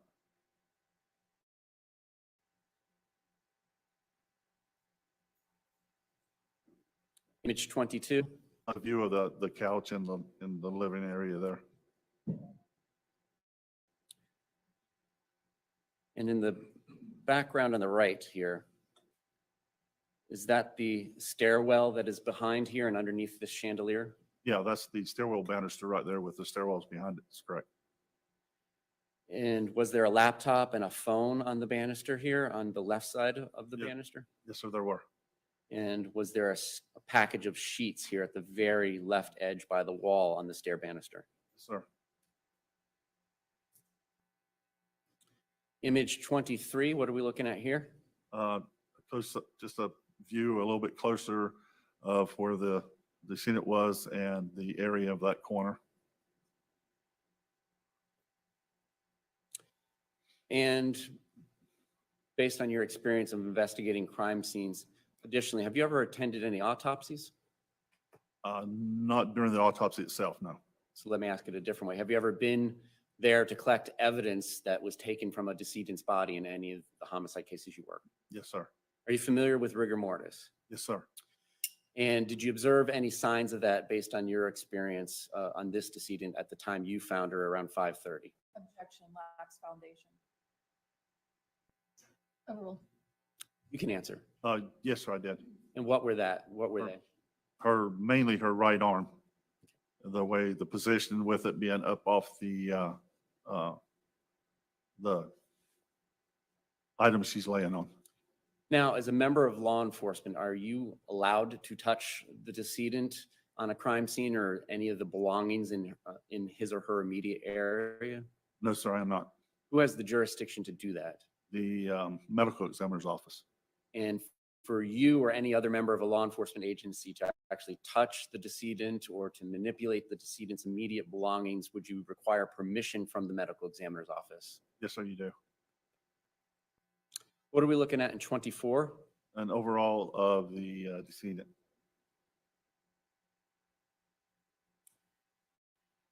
And what was she lying on? Did you ultimately collect those items? Yes, we did. And what was underneath her?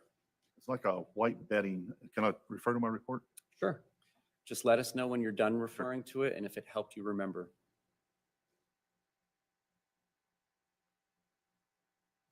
Yeah, it's just a white piece of bed on top of the carpet. Did you ultimately collect it? Yes. When you collect an item of evidence, do you package it? Later on, yes, sir, we do. And an item of such size, would you put it in a box as opposed to a manila envelope? It would either go inside a box or a large brown paper bag. What sorts of information do you put on the container, whether it's an envelope or a box, to let you know what it is and what case it belongs to? You put the date, you put the case number, you put the offense, you put your name, and you put a description of what the item is, either on the box, the tag, or on the bag. Your Honor, the state would like to approach the witness with J. You may.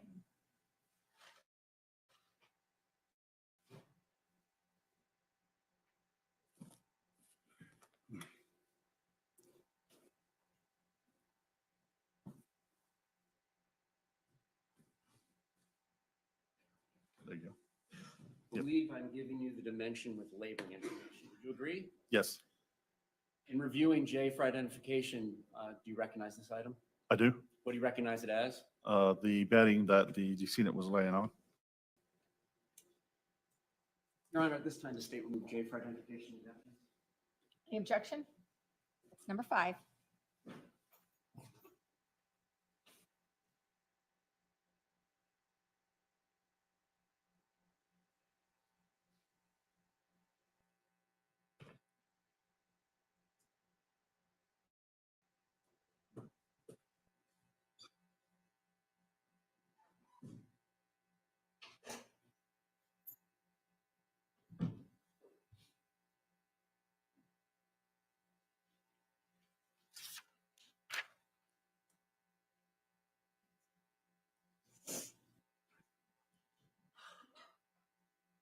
What are we looking at in image 27? That's like an overall view of the decedent from above her looking down. And realizing that you were not allowed to touch her, visually, could you observe any signs of her or her clothing being wet or the mattress padding that you collected? It appeared to, her hair appeared to be wet, for sure, because it's kind of matted, and the bedding also appeared to be wet. Did her body appear to be wet? In some areas, yes. Did her clothing appear to be wet? Yes. What are we looking at in image 28? Just a close-up of her face. 29? Close-up of the left profile of her face. And in this image, was she wearing an earring in her left ear? Yes, sir.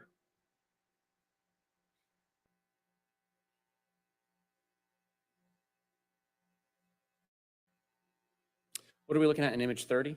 The injuries around her throat area. 31? Just a little bit closer up view, and again, injuries on underneath her neck. And in this image, was her hair so wet that it was laying flat on her skin? Yes, it was laying flat on her skin. Image 32? It's just a overall view, just from a different angle of her laying there. Image 36? A closer up view of her face from in front. Image 38? A different angle of the injuries around her neck. 39? A view of above her injuries on her neck. 40, And to show the red stains on the white bedding and the view of her face next to it. 42, Her right arm that appears to be in an upward angle with a blood stain on her wrist. 45, Her legs with injuries to both her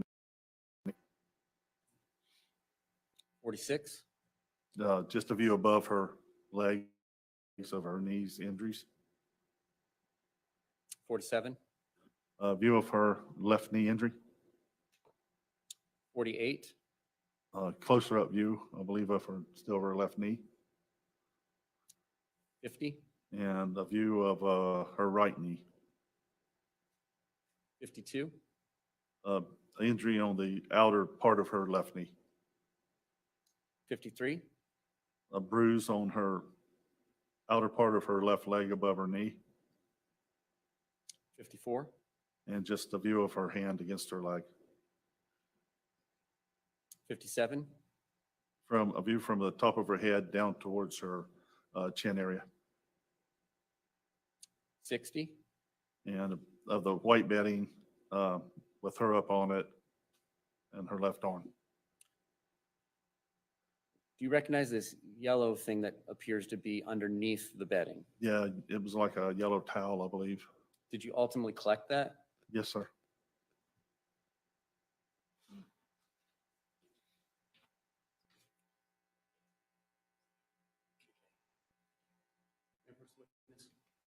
Okay. What I'm showing you is what has been marked for identification purposes as AK. Recognize this item? Yes, sir. And did you label it in a fashion similar to the previous exhibit that we discussed? Yes. And what did you collect and place in? That was under the bedding that was under the victim. All right. Was that towel wet, dry, somewhere in between when you collected it? I don't recall. I think it was a little damp. I'm not for sure.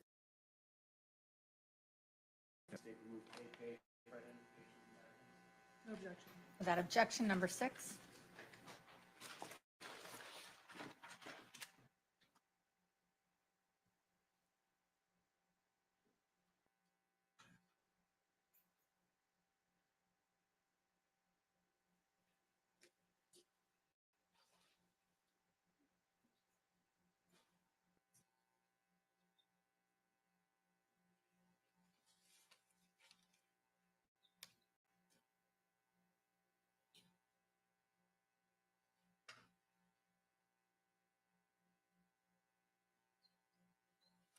Image 61, what are we looking at? A view of the white bedding she's laying on with a red stain on the side of it. Image 62, what are we looking at? That's a view of the top of the bed.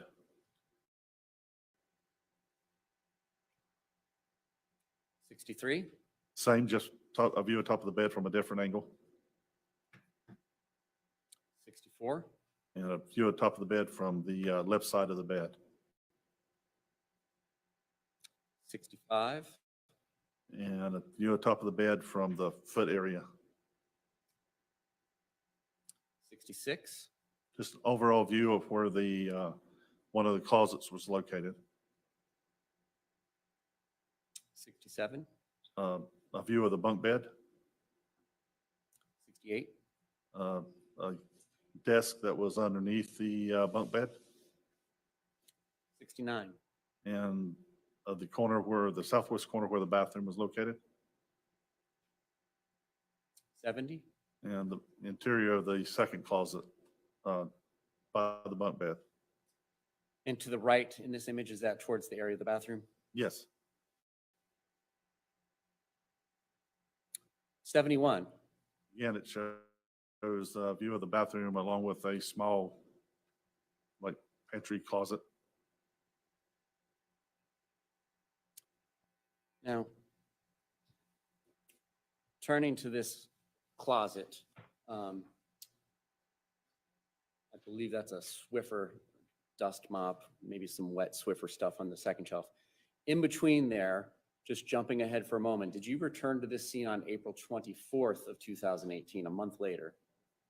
I did, yes, a month later. And do you recall whether or not any of the sheets rolled up in this image were not there on May 24th when you returned? I don't recall. I don't believe all those sheets were there when I returned, no. We'll come back to that when we Okay. get past this day. Again, is 72 another image of this closet with the Swiffer? Yes, it is. 73, Just the garbage can in the bottom of the closet. and the computer and the phone that we saw on the banister, were they being plugged in or charged? And is that what we're looking at here? Yeah, they were hooked to a charger on the banister just right of the closet. And this thing here is that package of sheets on the end of the banister. Is that what we're looking at? Yes, that is. Jumping ahead to 74, answering my own questions. Does this show the sheets in the computer and the phone? Yes, sir, it does. 75, the computer and the phone? Correct. 76, the brand of the computer? Yes. All right, 77, what are we looking at? Just a closer view of the entrance to the bathroom. And again, did you see any blood or a wet water trail from the bathroom towards where the decedent was? No, I don't recall any wet trail. Particularly on the tile area in the bathroom? No. What are we looking at in 78? A view going into the bathroom. 79? Again, a closer view going into the bathroom, looking towards the west. And that brown rug in the background against the wall, is that how you found it when you first walked through the scene? Yes, sir, it is. So you all didn't do that to process anything in the bathtub? No, we did not. 80, what are we looking at? Just the upper view of the window and the wall of the bathroom. 81? Just the vanity. 82? Just a closer view of the vanity 83? and a view of inside the sink. What's the purpose of documenting the sink? To see if there's what's in the sink, any kind of blood or any kind of stains or anything like that. Did you observe anything like that? I don't believe so, no. 84? Just the toilet area with the stool and the rug pushed up towards the metal shelves. 85? Again, just another view of the rug with the bathtub in view. Again, was there any water on this tile floor? No, I don't recall any water on the tile floor. 86? View of the pushed up rug. Again, that's as you found it when you first did your walkthrough? It is, yes. 87? The wall inside the shower. 88? Overall, the bathtub. 89? The north ledge of the bathtub. And to your naked eye, are you seeing any suspected areas of blood? Yeah, I suspect there's some red stains on the top north ledge of the tub. And when you say north, is that the background side? That's the side to the tile Okay. And so then the south is the side furthest? against the wall. And is there any signs of blood possibly have being in the bathtub? Yeah, there was looked like signs of diluted blood all the way around the bathtub, like where a water level was. All right, and does there appear to be hair in the bathtub and in the drain? Yeah, there was two sections of hair. There was one on top of the drain and one in almost the center of the tub. Did you collect that hair? We did. May I approach? May? Showing you Z for identification. Do you recognize Z for identification? Yes, sir. And is this package labeled in a similar fashion as the two previous exhibits that we've discussed? It is. And so that involves labeling, correct? Correct. And then evidence tape? Evident, correct.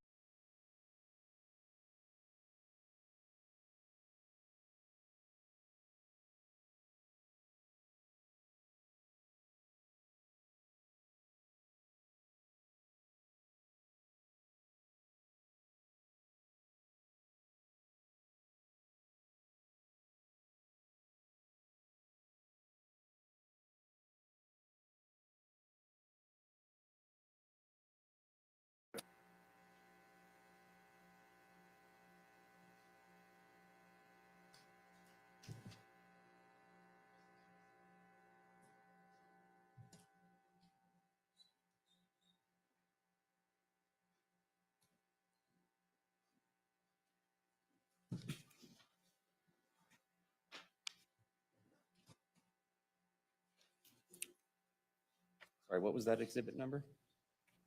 Thank you.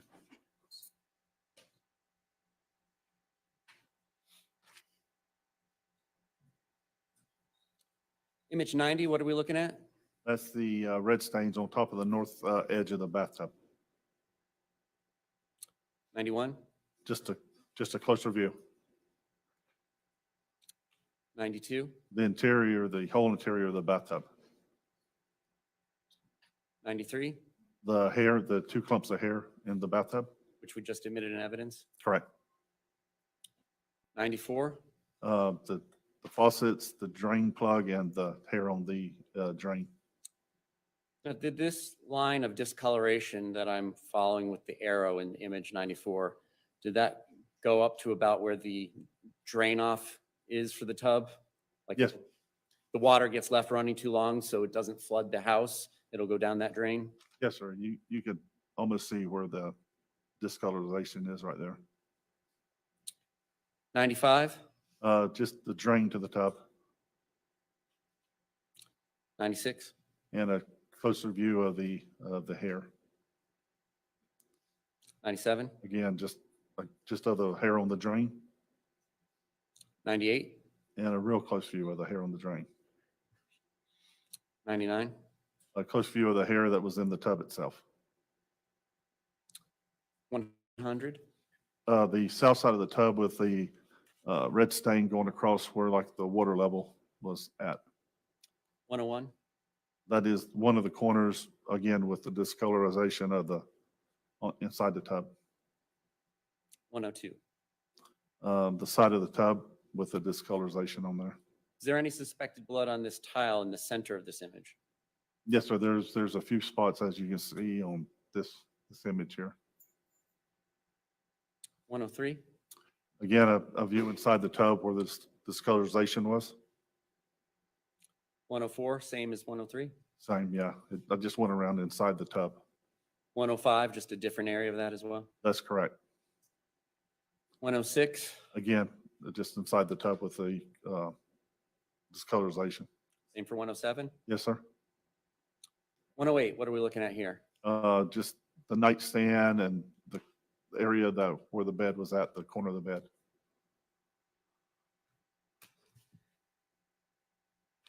109, The nightstand with the decedent's phone, and I think it was her watch that was on top of the nightstand.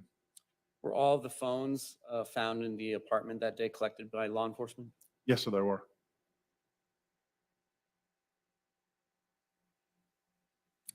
110, Just a close-up view of top of the nightstand and the items on it. 111, Close-up of the decedent's phone. 112, Just a different angle of the items on the nightstand.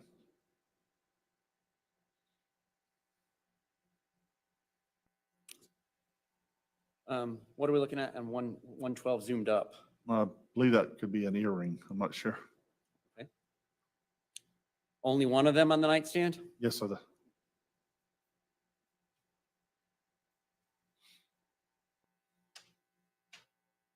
113, The top of her computer desk, her workstation area, 114, just where the mouse pad and the mouse, 115, the computer screen or monitor. 116, Again, just a view of the computer monitor, 117, the keypad, 118, and just on top of the items on top of the desk.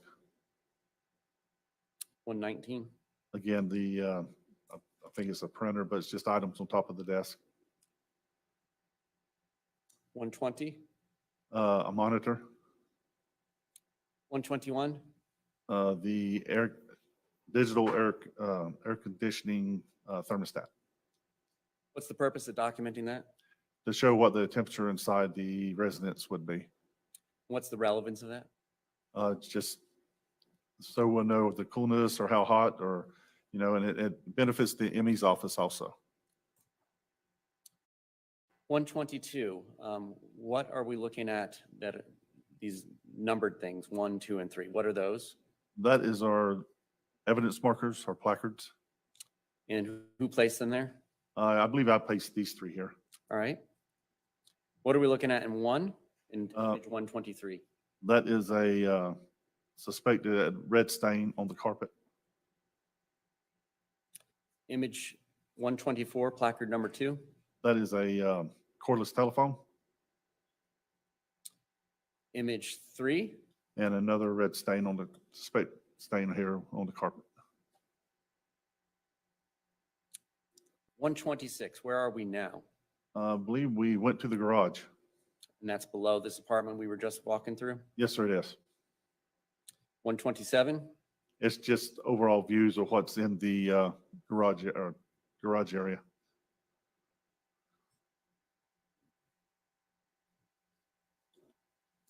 Image 128?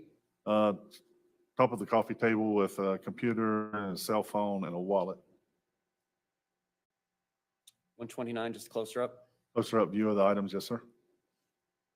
130, was there any currency in that wallet? There was. Did you collect it? I think, I'm pretty sure we did. I'm not certain, but I think we did collect the wallet. Let me rephrase that. The collective view, did law enforcement collect it? Yes, sir, but the wallet and money was collected. Not necessarily by you. There was, Not necessarily by me, yes. were there detectives there assisting you in the search? Oh, yes, sir, there were. 131? Items inside the wallet.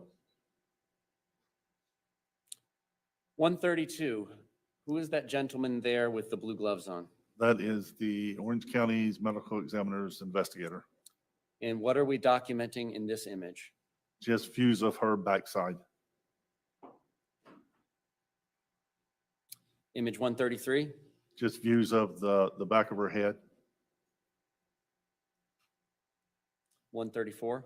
of her back area where they kind of lifted up her shirt, 135? and the back of her legs.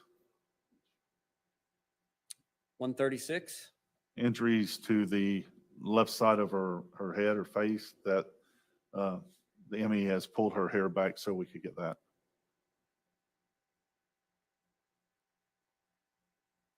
137? That's the bedding that the decedent was laying on after she was removed by the medical examiner. And that's what we previously have placed into evidence? Yes, sir, it is. 139? Where her head area was laying on the bedding.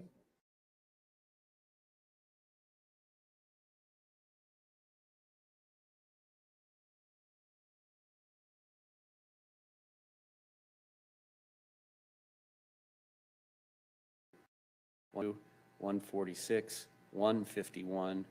Were those all images of those vehicles? Yes, sir, it was. 153, what are we doing here? It shows the bathtub again with scales on the south bathroom wall. What are all those stickers on the tile in the back left of this picture? That is area of suspected bloodstains. 154? The same, it just shows the distance from the tub up, the distance from over to where the bloodstains went, and each individual bloodstain. Did you have another CSI assisting you at the scene who was taking swabs?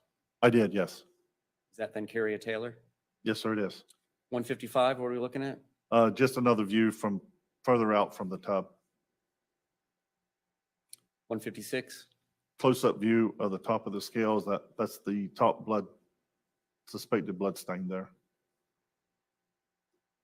I'm going to go through the next several images before I ask you a question. 157, 158, 159, 162, 163, 164, 165, 166. All those previous images, were those close-ups of either individual or collective stickers denoting suspected bloodstains? Yes, sir. Those were all on the tile walls in the broad photographs that were taken before the closer-up photographs? Yes, sir. 167, are we back in the bathtub? Yes, sir, we are. 168, is that another image in the bathtub of discoloration? Yeah, just closer view of inside the bathtub, yes. 169, same. Same, yes, sir. 170. Same. 171, is that north edge of the bathtub you described earlier, That's correct, it is. closest to the tile? No, next, yes, tile floor, yes, sir. 172, Just the corner of the bathtub where it meets the tile wall. 173, And inside the front of the tub, underneath the drain with the discoloration and the hair, 174, still inside the bathtub. same for 175, Yes, sir. 176. Same. 177, what are we looking at here now? Just another view of the bed. And the brown blanket that was previously on that, who moved that? I believe Detective Sprague and had moved it. All right. And is that what we're talking about being moved, 178? Yes, it was just pulled over to one side. 179, was the decedent Shanti Cooper's driver's license located? Yes. Where was that located? I'm not sure Detective Sprague had located that.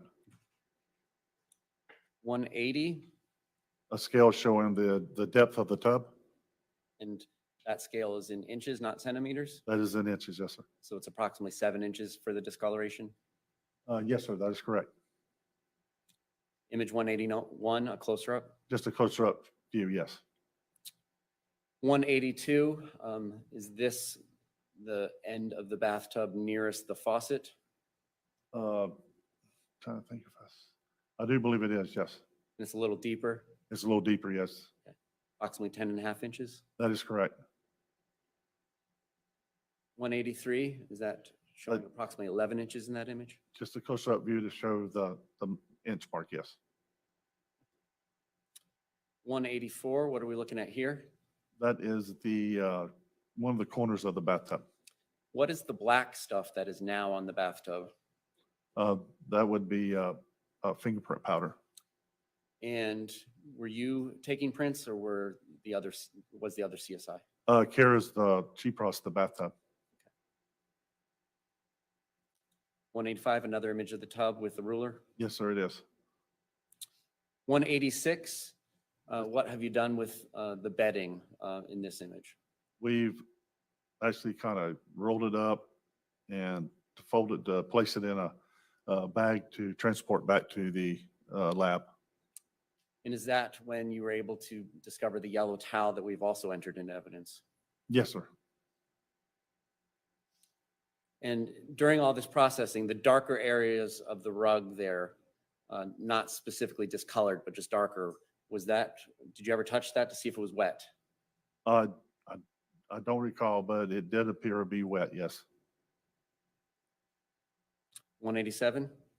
Just a closer up view of the yellow towel with the red stain there on it.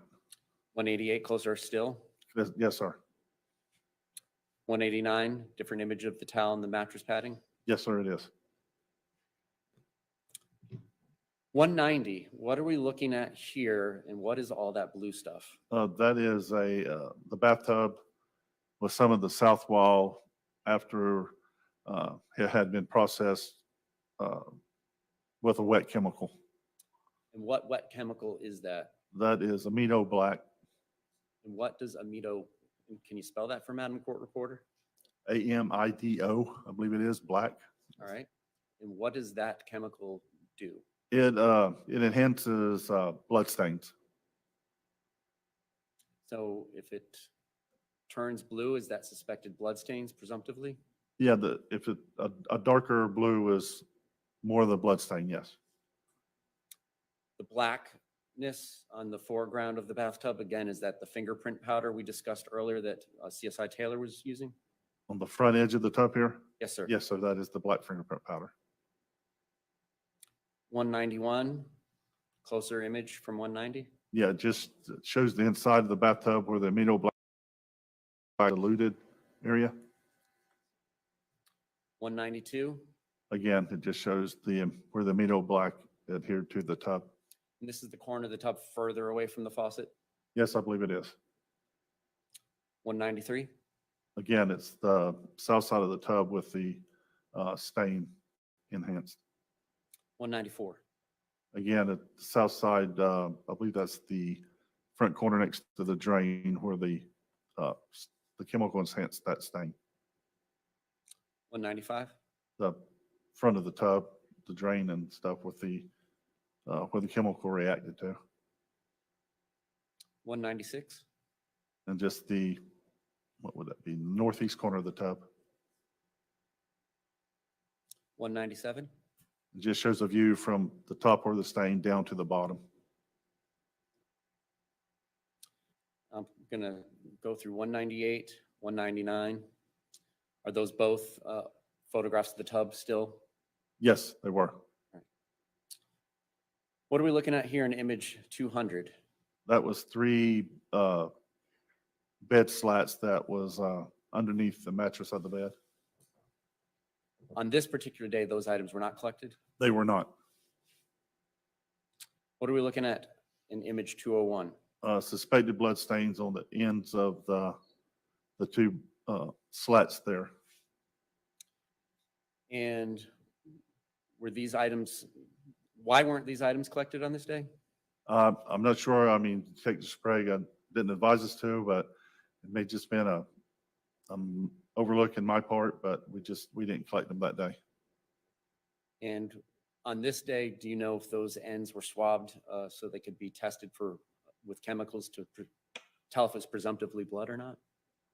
I believe CSI Taylor may have swabbed them. I'm not for 100% sure about that.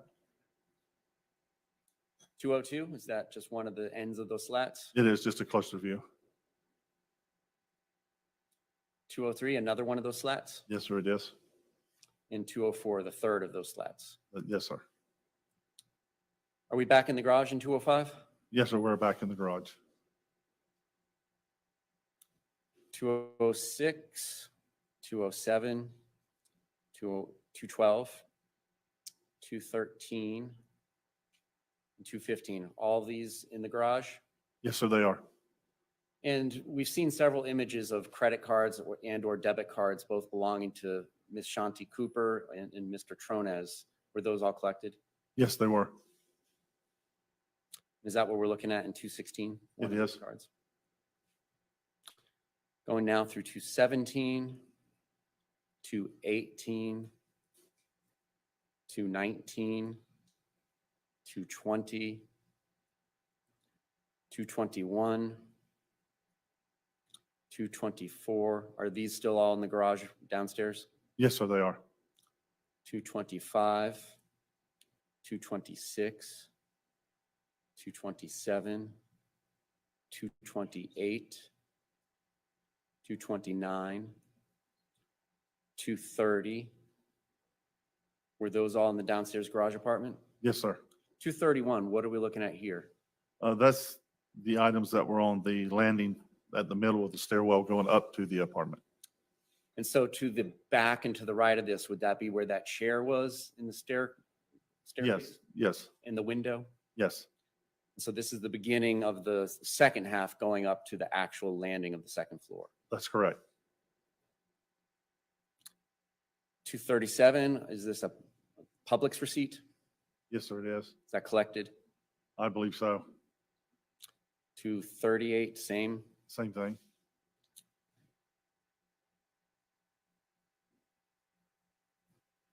Is the decedent's purse collected on this day?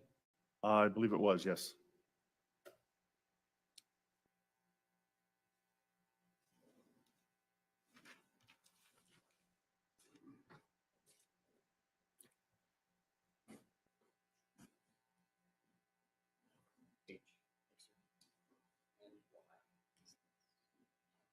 May I approach the witness? May?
You say no?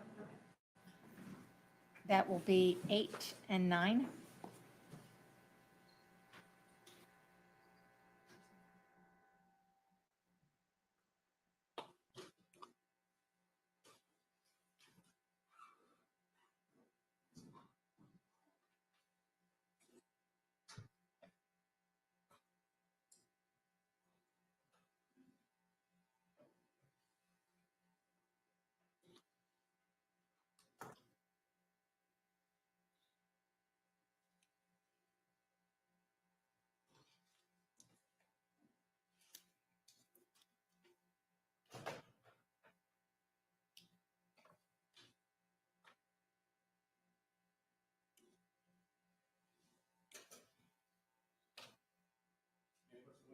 May? I'm showing you A for identification in a space 6. I'm not sure medium is your size. I'll see if we can do better than that. Did you open this?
We're going to go ahead and take a recess. We'll take a 10 to 15 minutes if you'll follow the deputy out.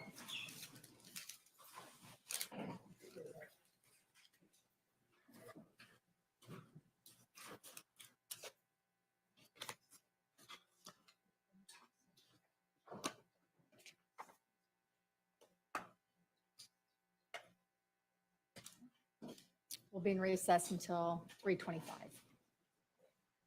What time, Rory? 3:25.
Yeah, why not?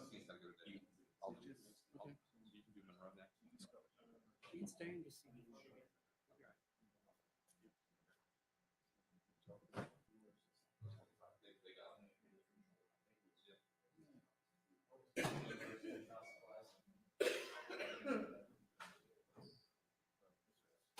Yeah. Yes, sir.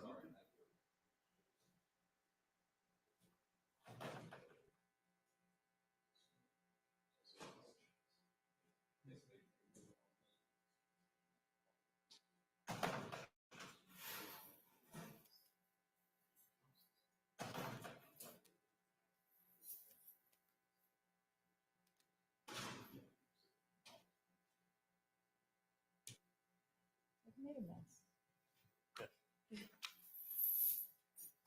It's all relative. Mhm.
Why, you don't wanna look at the picture?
Wow.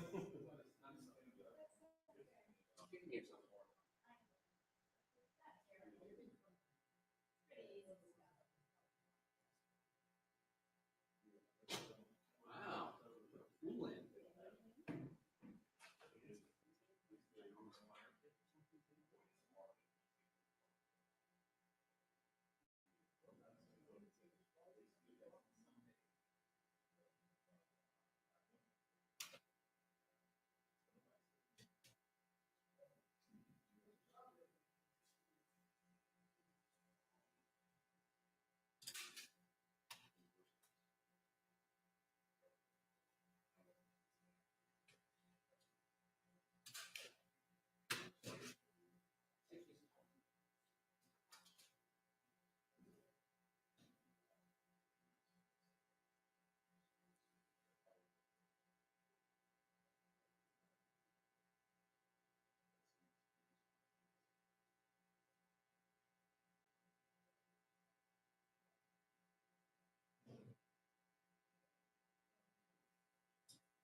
Wednesday?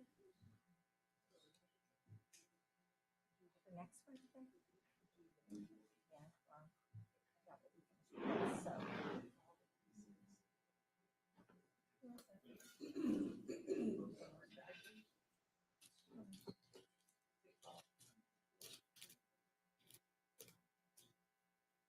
Again, I doubt we're gonna be finished with this anyway, so. Looks like he needs a continuance. Goodness gracious. State, you ready? Yes. Want me to get my witness? Defense ready? Yes, sir. We can bring the jury out. Oh, I know. I know.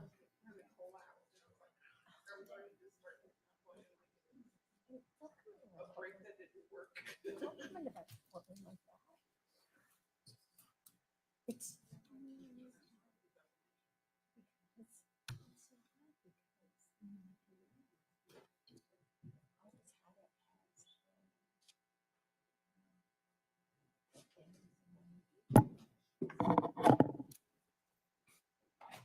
Anymore.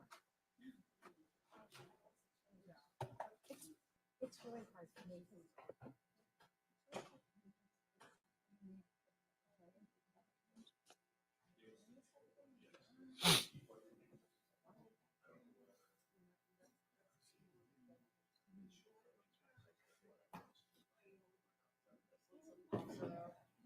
I never even noticed it.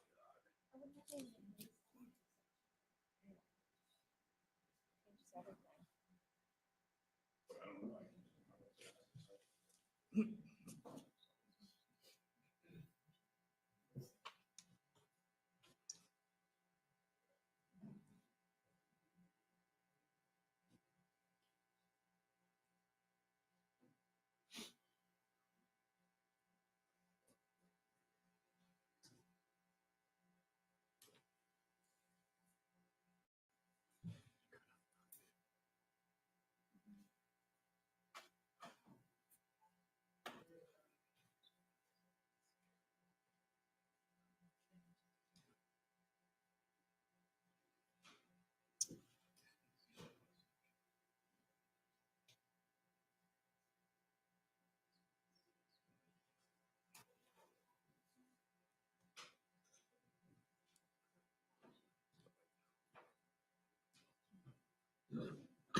And you may proceed. Thank you. All right, we mentioned earlier that you returned out there a month later on May 24th of 2018. Is that accurate? That's accurate, yes, sir.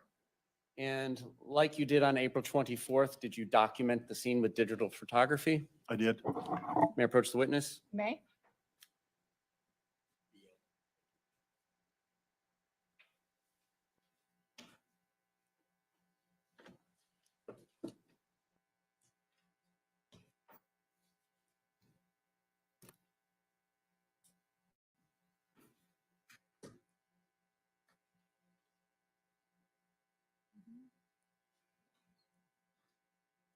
You recognize image 1 on this exhibit BN for identification? Yes, sir, I do. Same information as the last one, the date, case number, your name? Yes, sir. Your Honor, at this time, the state would move BN for identification. Any objection? That's number 10. Permission to publish? You may?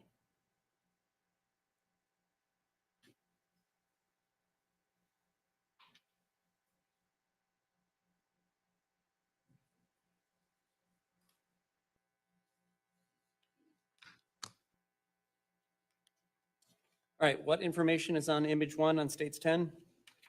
The date, the agency, case number, and my name.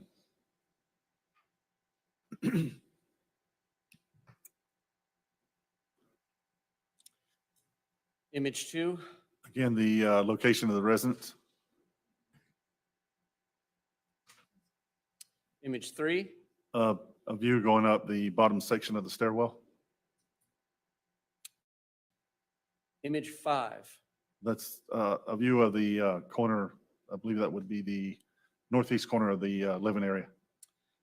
And the difference between the April 24th photographs and this image shows that some of the carpet and carpet padding has been removed. Yes, sir, it does. Were you a part of that process? No, I was not. You weren't part of April 30th at all, correct? No, sir, I was not. Just because you weren't working that day? Either I wasn't working or it was a different time what my shift was. So that's how the Orlando Police Department operates. If the lead CSI isn't on shift, somebody else will continue to do the follow-up work with the detective. That is correct. Yes, sir. Thank you. Image 6, View of the bed area and again of where a large piece of the carpet was cut. 7, A view of the bed with the, believe it's the mattress over in the corner. image 8, A view of the bed with all the slats removed. image 9, Again, just a view of that corner with the foam and the eggshell leaning up against the bunk bed. 10, A view of where the eggshell mattress was leaning up against the bunk bed. All right, I'm going to skip through and before the next question. 13, 16, 19, all images of the upstairs apartment on May 24th. Yes, sir. The black box with other markings on it on top of that sheet, those weren't there on April 24th. No, sir. Image 21, where we're looking at, That is the closet that was next to the bathroom. and the garbage can is now in the foreground out of the closet. Did you all do that? No, sir, I did not. Image 22, The upper area of the closet. this area here, we had mentioned it on the April 24th photographs. Were there sheets there on April 24th when you took images of this closet? Yes, sir, there were. Did you all collect them? On April 24th, we did not. Right. Image 38, The bed area and the large area of carpet that was cut. and this is looking towards the work area with 2 computer monitors, kind of with the bunk beds to the back and left of us. That is correct, yes. What are we looking at here in 39? Suspected blood stains on the inner area of the bed frame. I know from experience that the next one will be zoomed in, but we're zooming in. Was there any suspected or visible suspected blood stains above the metal railing? I don't believe so, no. So what we're looking at here, where the hand in the image is that the suspected blood you were talking about? It is, yes. Image 40, Again, of where the carpet was cut and the suspected blood stains on the railing or the frame.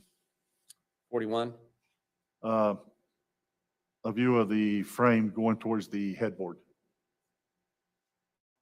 42, And that's the view of the other side of the frame at the footboard. 43, closer up of 42, Yeah, that's what it is. closer still in 44, That is correct.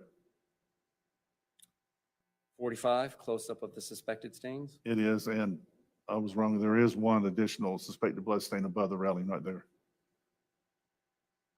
Is that kind of where the flash is reflecting in the center? Yes, it is. 46, another image. It is, yes, 47, the one that's on the far right when looking towards the workstation. yes, 48, another perspective of the metal crossbeam. correct. 49, is that towards the headboard? That is towards the headboard, yes, sir. 50, close-up of one of the suspected stains. Yes. 51, another close-up. Of two of them there at the bottom and one above, yes. 52, Some that's kind of close together. skip ahead. 53, 54, 55, all perspectives from that same bed frame. Yes, sir. 56, is it now taken apart?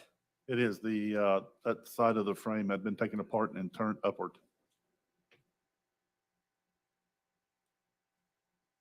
And in this image, can we see whether or not any of the blood stains actually kind of pooled up on the bottom of the bed frame? Yeah, you can see a stain kind of here and here. Is that where I'm putting the hand? Yes, it is. Another image of that in 57? It is, yes. 58, Just overall view of all of them. 59, again, close-ups. Correct, yes, close up. And I'll do several images, 60, 61, 62, 63, 64, all close-ups. Yes, sir, it is. And is this faint area kind of with the two holes, is that suspected blood stain? It looks like, yeah, it's been like a diluted red stain. What do you mean by diluted? What does that word mean? Kind of either wiped it down or water got in it, you know, just it diluted the blood from just pure blood just down to like a sample of it. I mean, it's 68, just some cash that was recovered. 69, Just a view of what, how much. 76, A view of the bathtub. 77, 78, 79, all images of the bathtub. Yes, sir, there were. 80, is this away from the scene? Yes, sir, this is back at our office. And have you all taken the metal part of the bed frame off of the wooden part? Yes, Assume the next one's a zoom in before I go to it. 81, another image of that. it is. 82, Of the metal disconnected from the wood. all right, 83, Close up. Yeah, that's the metal framing with the blood stain and then the wood frame where the metal was attached. it appears there's blood behind where the metal frame was attached. Yes, 84, just another view of it 85, and a close-up view. 86, 87, 88, all other images of it. Yes, sir. And then in 89, are we starting to do this to scale with a tape measure? That is correct, yes. Same for 90, 91, 92, 93, 94, 95. Is that accurate? Yes, sir, it is. All tape measure? Okay. Yes, 96, 97, 98, 99. All images of this headboard and the metal railing with tape measure? yes, sir, the frame board, yes, sir. 100, 101, 102, 103, 104, 105, all to scale with the metal part of it now? That is correct. 106, looking at the end of it with the dowel things? Yeah, that's where part of the bed came out. We had marked how the bed came apart, I believe it was. Same for 107? Yes, it's an overall view showing the two small scales there also. And are those suspected blood areas as we zoom in 108 It is, yes, and in 109? yes.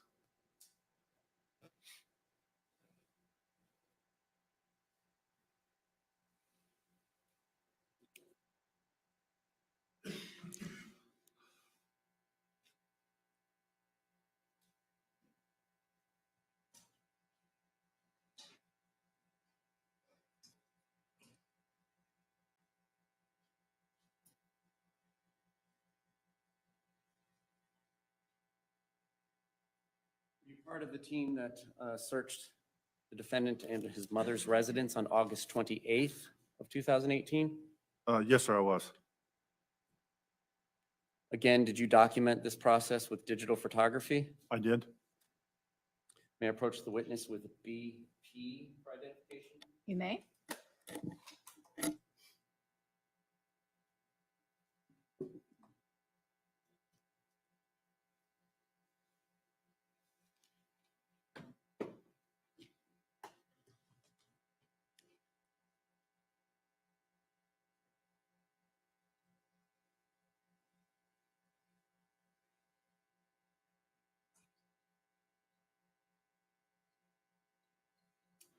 Showing you image 1 on this exhibit. Is this one of your placards with the date, case number, and your name? Yes, sir, it is. So you recognize this as photographs taken from that search? Yes, sir, I do. All right, at this time, state we move BP for identification. Any objection? Number 11.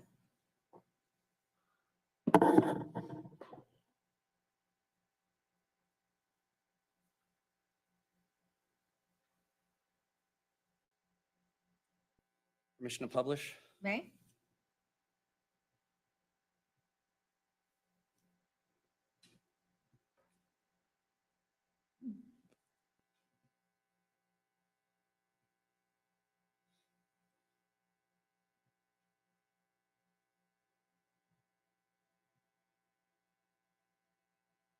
All right, as we discussed on states 11, image 1 is your, basically your cover sheet. Yes, sir, it is. Image 2, The address of the residence we were at. image 3, A white Lexus parked under the carport. image 4, license tag, Correct. image 6, Just overall view of the front of the residence. I'm going to skip through the next several before I ask a question. 7, 8, 9, 11, 13, 14, 15, 16. Were all those previous images of the porch area and a phone out there? Yes, sir, it was. All right, starting with 76, what are we looking at? Inside the defense bedroom. Overall view of the bedroom. 77, Again, just a different angle, different view. I'll go through a few. 78, 79, 80, all this is still the same room? I believe so, yes. 81, 82, 83, 84, 85, all the same room? Yes, sir. 86, 87, 88, 89, 90, all the same room in the closet in it? Yes, sir, it is. 91, 92, 93, 94, all the same room? Yes, sir. 144. Is this in the same room as well? I believe so, yes. 145. What is that? Passport belonging to the defendant. 146, is that what we're looking at opened up? It is, yes. May I approach? May. Is that item collected? Yes, sir. Showing you AQ for identification, you recognize AQ? Yes, sir, I do. What do you recognize it as? Passport in the name of David Michael Tronnes. And when you collected it, did you put it in that package? Yes, sir, I did. Labeled and sealed in a similar fashion as the previous exhibits? Yes, sir. No FDLE tape on this one? No, sir. Substantially same condition? It is. Any objection? Defense, any objection? Oh, no, no, ma'am. Number 12.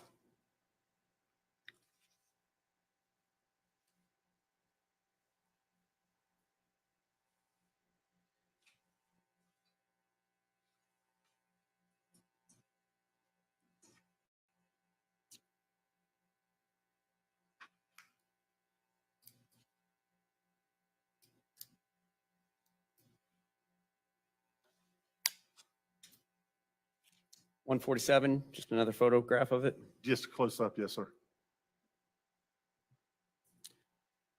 151, Suitcase, an open suitcase that was in the bedroom. 152, Money inside of an eyeglass case. 160, Just a closer view inside the suitcase, I believe. 161, The wallet and watch inside of the suitcase. 162, Looks like just a close, I believe it's a black ring box inside the suitcase. 163, The ring box open with the ring inside the box. and are those hands Detective Barbara McClelland or back then Barbara Sharp's? Yes, sir. She the one that found it, Yes, sir. but you documented it. I documented it, correct. 164, is that her hand again? It is What is in her hand? the ring from inside that small ring box. 165, Another view of it, just showing straight on top of the ring itself. 166, Again, another view just with her holding the ring. 167, I believe that's another jewelry box, 168, just that contained, nothing was in it. same for 169. Same, yes, sir.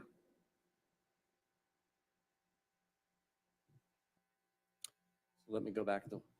Did you take additional photographs back at Orlando Police Department on September 5th, Yes, sir. 2018?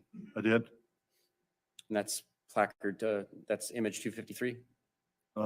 Yes, sir. All right. 254, is this the ring again to scale? It is.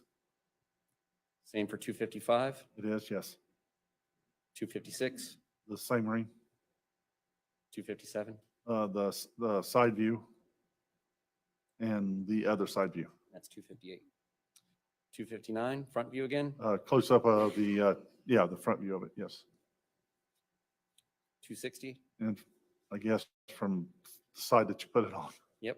A top to bottom profile, There you go. same for 261. Same, yes. 262, again, the stones, Again, the stones, yes. same for 263. Yep.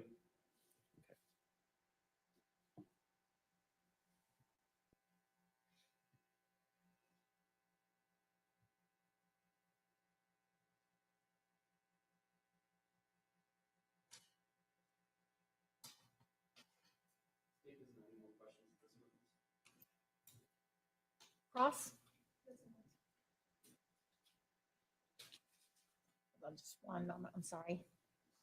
I was a bit eager.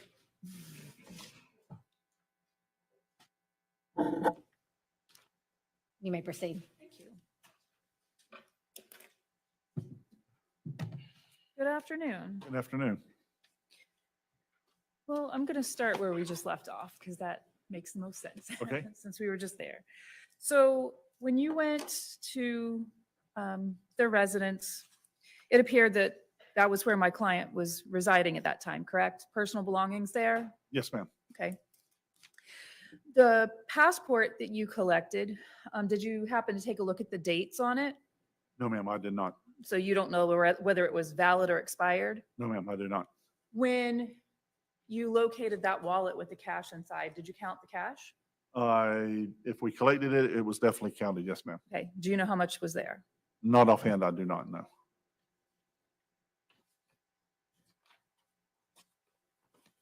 Did you happen to find any airline tickets or anything like that? No, ma'am. The ring, do you have any idea when that ring was purchased? No, ma'am, I do not. Do you have any idea who the ring belonged to? I was told who it belonged to, but I do not know who it belonged to. Okay. Going back to your initial visit to the scene of Miss Cooper Tronnes' death on April 24th, you said you arrived there around 5:25, 5:30 that evening? Yeah, somewhere in that area. How long were you there? Let me refer to my report.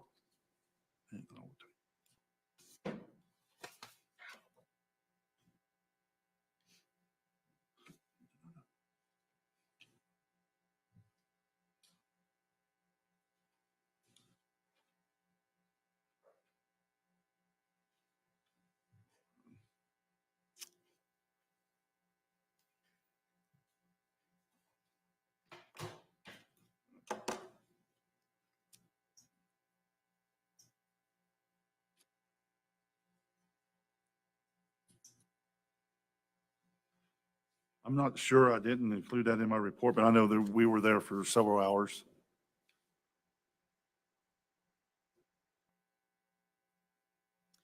And then the search that we're talking about where you located the passport and the ring and the cash, that was about 4 months later? Yes, ma'am. That was, I believe, in August. Okay.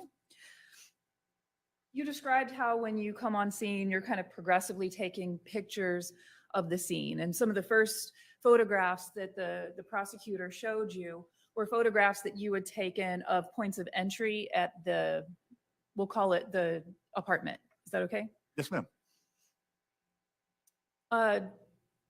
You took some photographs of that, you said, to show that there was no signs of forced entry, correct? That's correct. So there was no splintering, no broken glass. What were some of the other things you described that you would have been looking for? Yeah, like the pry mark or broken locks, anything like that. There was none, no. Do you have any knowledge about whether those locks on those downstairs doors were actually locked or unlocked? I do not, because I wasn't the first on arrival, no. You indicated that there was a second door that you also took some photographs of. That was upstairs, correct? Correct. And that door led to an outside space, correct? You also took photographs, you said, to demonstrate that there was no signs of forced entry there. Yes. And do you have any knowledge about whether that door was locked or unlocked? I believe in the photo, it shows the door was unlocked. As part of your search on April 24th, that evening, did you also have any occasion to access the main part of the house? No, I mean, we could access it, but there was nothing to access. It was totally gutted, the main part of the house. Did you go in there? No, we did not.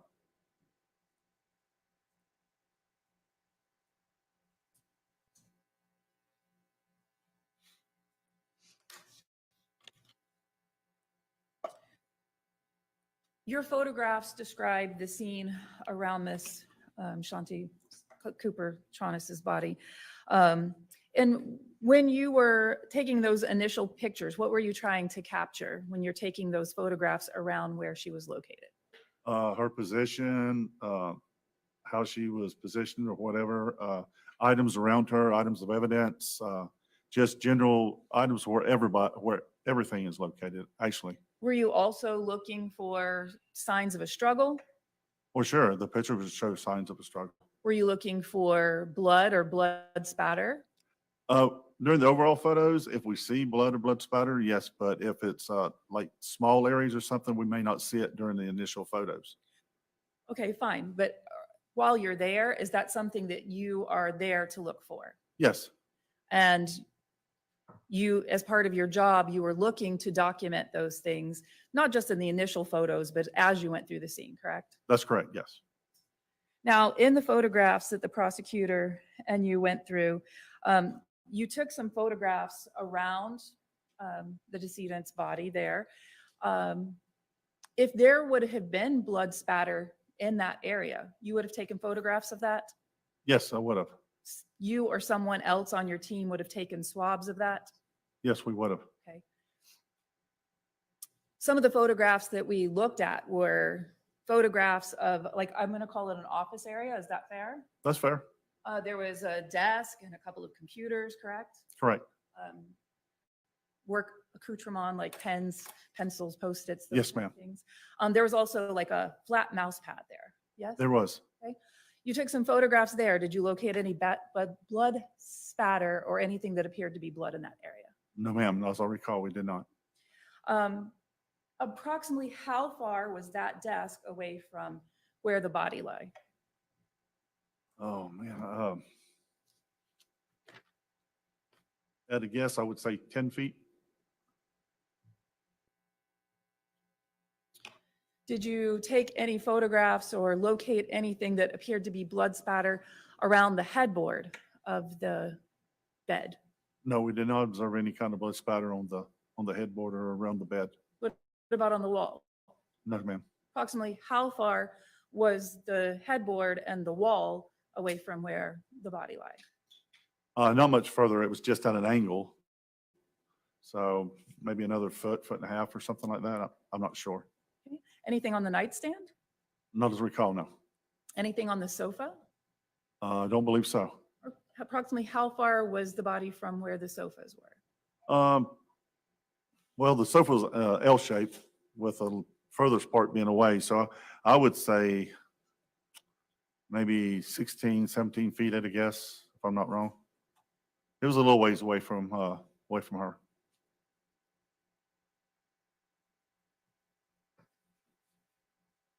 Approximately, do you have any way to approximate approximately what size the room was that you were working in? No, ma'am, I do not.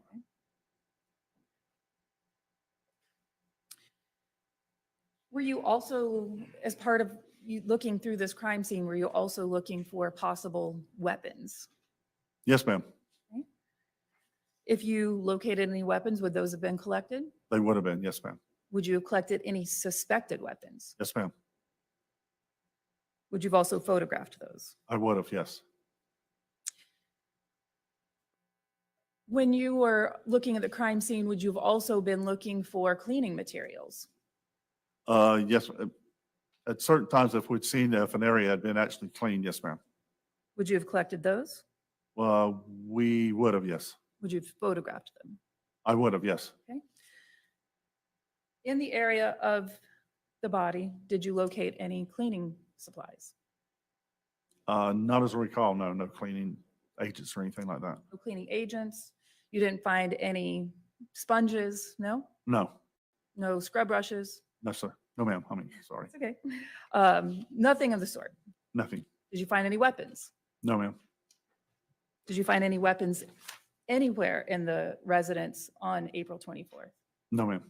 Did you personally find any at any point in time? No, ma'am.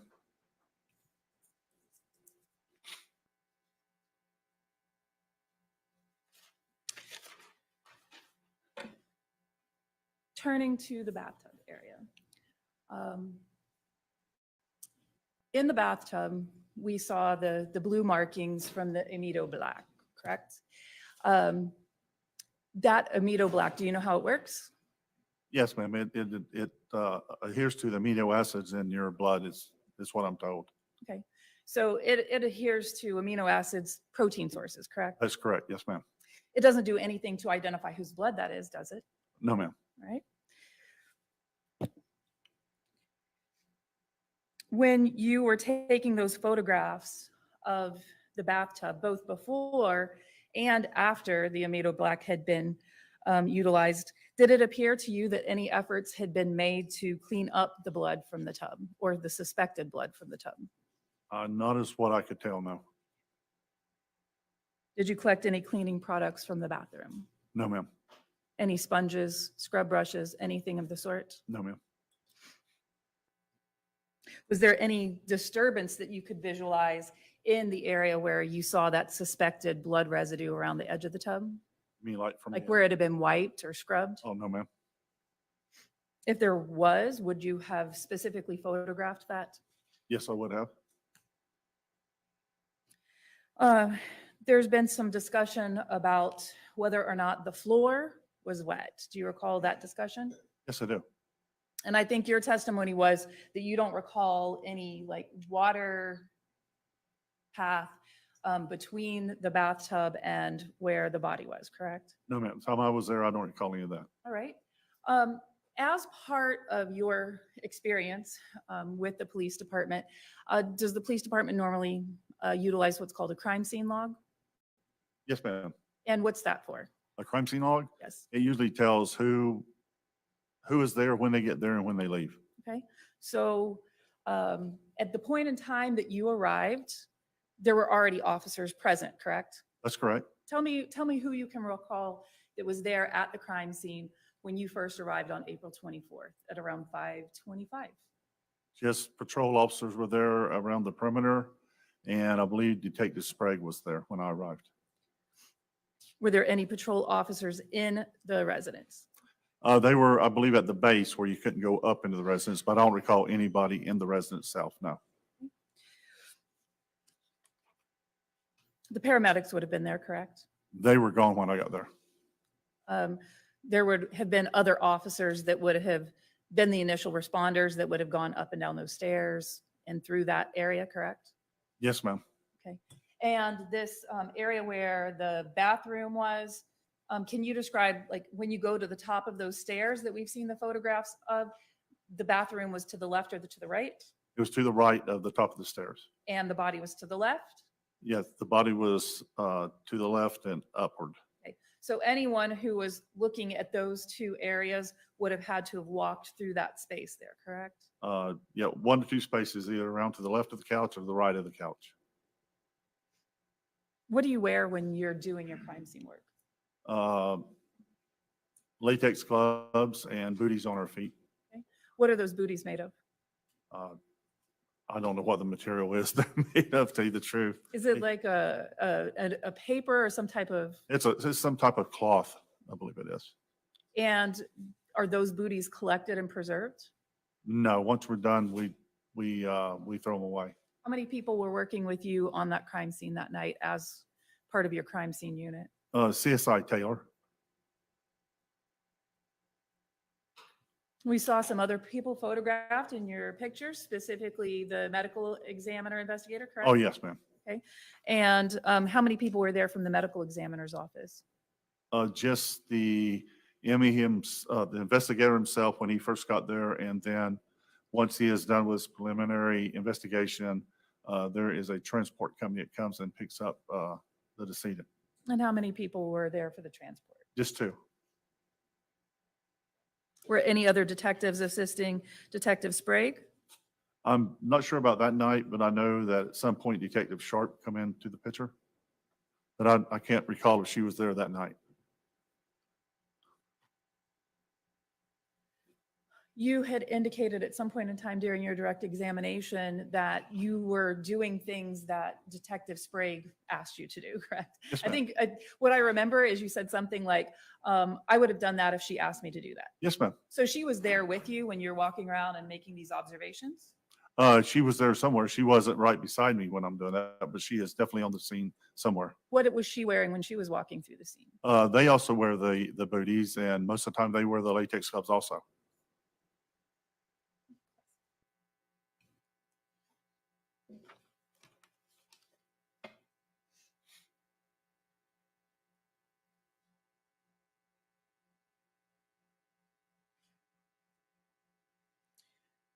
In the bathtub, you had the photographs where you had marked with individual markers some suspected blood, correct? Yes, ma'am. And I think you indicated that crime scene investigator Taylor was taking swabs of those different areas. Yes, ma'am. Did you observe her doing that? I did. Okay. At that point in time, it was suspected blood, correct? That's correct. And you don't have any idea whether it was blood or not, right? No, ma'am, not till some kind of test is done on it. And you certainly wouldn't have known whose it was, correct? No, ma'am.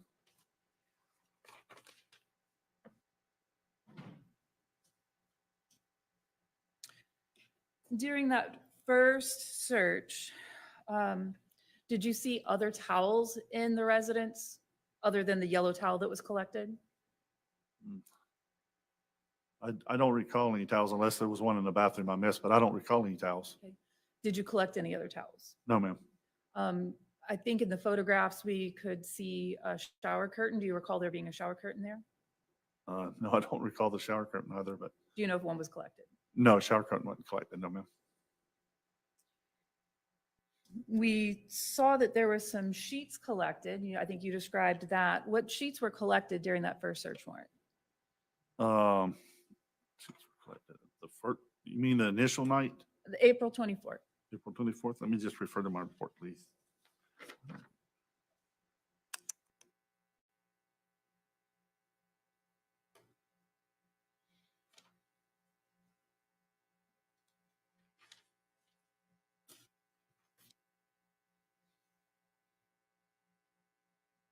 I don't show where we collected any sheets the first night. Okay, so no sheets collected? Not as I remember, no. Okay, did you collect any sheets at any point in time? I believe on the, let me just check for sure, but I believe when we went back on the 24th, I did collect that new set of sheets, When you went back on which day? May 24th. May 24th. During Okay, thank the, you. during the search warrant. All right. So a month later, you collected the package of new sheets that we saw on the banister ledge. Yes, I did.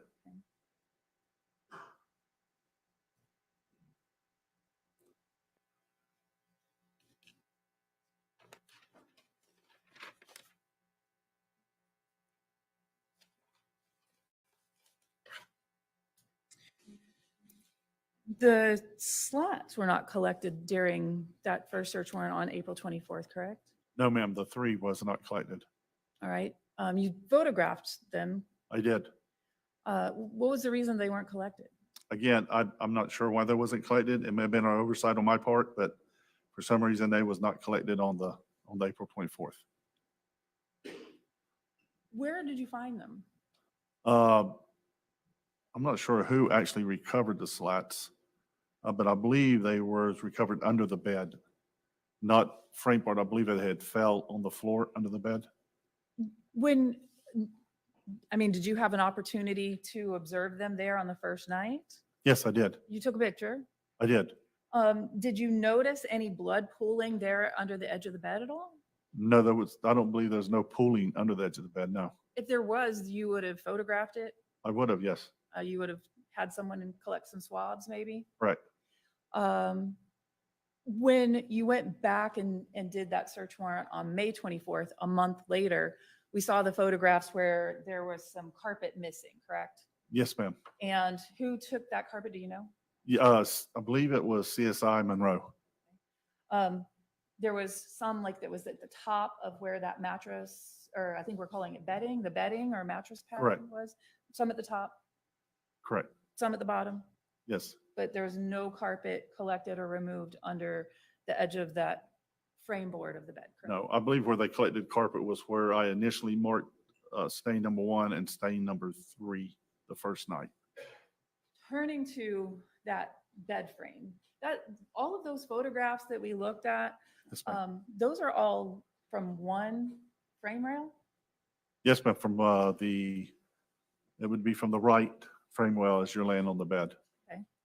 So the ones on the right, closest to the Closest where to the body- desk and closest to her, yes. Okay, so all of those photographs are of the same frame rail, basically the same photograph, the same.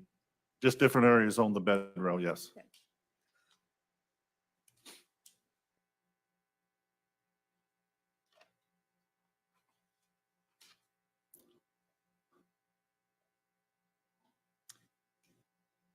Nothing in your training allows you to make a determination about the time frame that that blood was deposited, correct? No, ma'am, it doesn't. You did your initial search on April 24th, 2018, correct? Right. You were there a couple of hours, several hours. Several hours, yes, ma'am. That crime scene was released back to the owner of the home, correct? That was that. I don't know. That was a decision Detective Sprague had to make. I have no idea if it was released or held. No. At the time that you went back, May 24th, were you aware of whether Mr. Tronnes had been able to move back into the residence? Yes, I know back when I went on that search warrant, it had been released before then. Yes. Okay. When you were doing that initial search, and I know I'm jumping back and forth, I'm sorry. It's okay. Train of thought.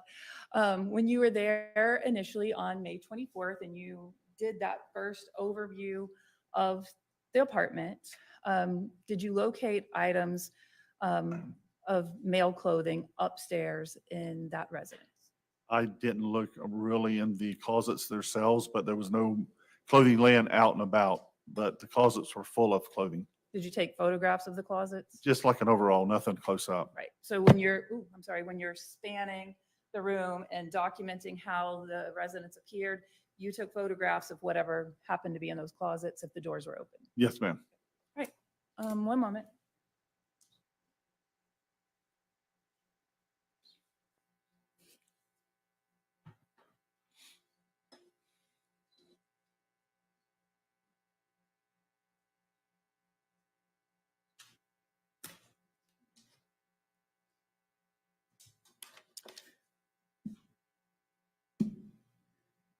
Of the searches that you were personally involved in, we have the first one on April 24th, 2018, that evening, correct? The first, that was an initial scene was the first one. Yes, and then I was involved in 2 more search warrants. Okay. When was the next one? The next one was a month later, which would have been May, what was it, May 24th? Yes. And then the third one would have been the one that was in on August the 29th. Did you become aware of another search that had taken place at 218 East Copeland, other than those 2 that you were involved with? Yes, ma'am. I knew another search had happened just a few days later, just a few days after I was there on the initial scene. Yes. And when was that? I believe it was April the 30th. So a total of 3 at 218 East Copeland? No, a total of 2. We had an initial scene and 2 search warrants. But searches, Oh, search as well. Okay, yes. Total of 3. total of 3, Yes, ma'am. over the course of a month, Yes. all right? And then April or August, the A months, I get confused. Fast forward to August 24th, 2018. 8th or what? Yes. You go to the search at the mother's residence, Mr. Tronnes' mother's residence. That's correct. Find the passport in the ring. Yes. Were you also, as a crime scene investigator, would you be looking for potential blood evidence there? Yes, we would have. The detectives did most of the search at that scene. Okay. Did you locate any items that had suspected blood on it? No, ma'am. Notice any suspected blood on the ring? Not as I recall, no. Okay. No further questions. Thank you. Redirect.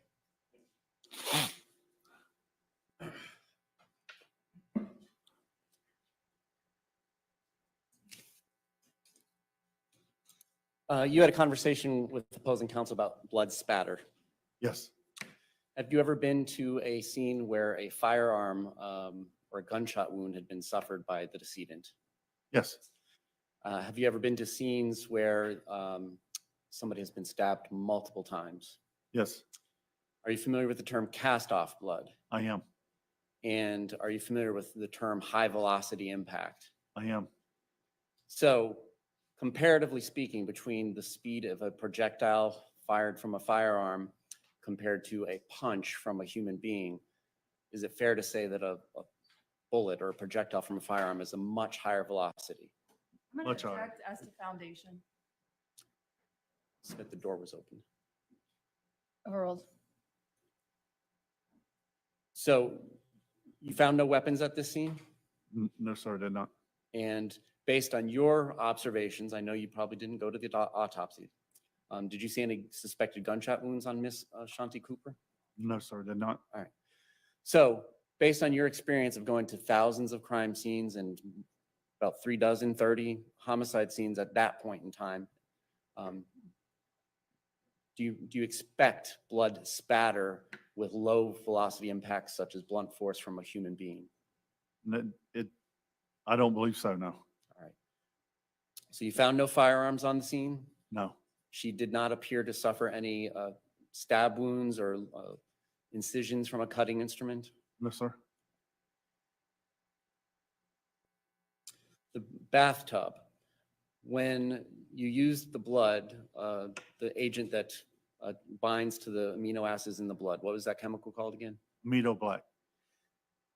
That bathtub, from what we could see in the image, from the edge of the tub all the way to the top of the image on the tiles and the walls, luminescent blue, correct? Right. And prior to that, only the areas where you put stickers on the wall did you have suspected blood stains, correct? Right. So the chemical revealed to you blood that was not visible with the naked eye. In some areas, yes. All right. Is that consistent with what you talked about earlier on the wood blood frame of diluted blood? Is that consistent with possible cleanup? It could be, yes. If Shanti Tronnes had been killed the evening before, you discussed cleanup time frames with opposing counsel. Is the day enough time to clean up and dispose of cleaning items prior to your arrival at 5:30 in the afternoon and the initial response at 4 in the afternoon? Objection, lacks foundation. Speculation. Sustain. No other questions.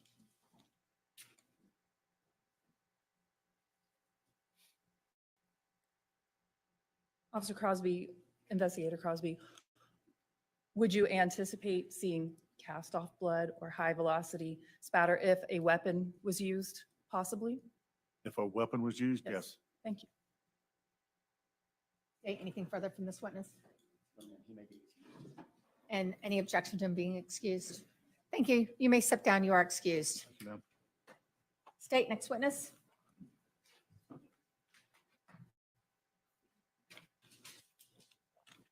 Stacy Monroe?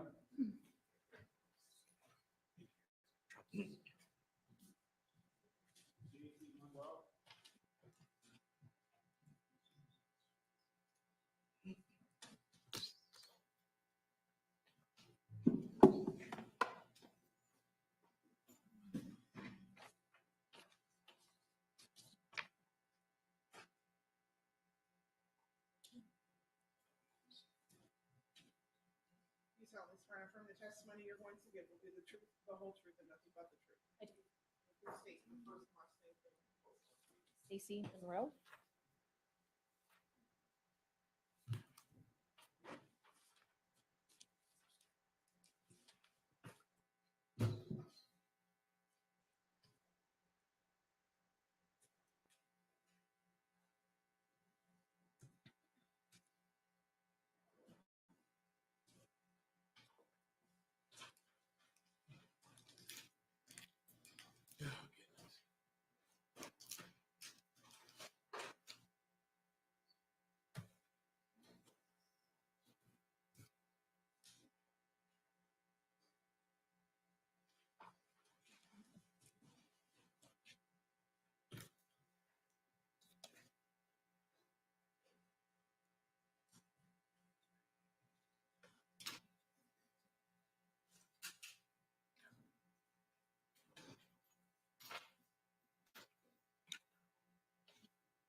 Could you spell your first name and your last name for the court reporter, please? Stacy, Stacy Monroe, Munro. And where do you work?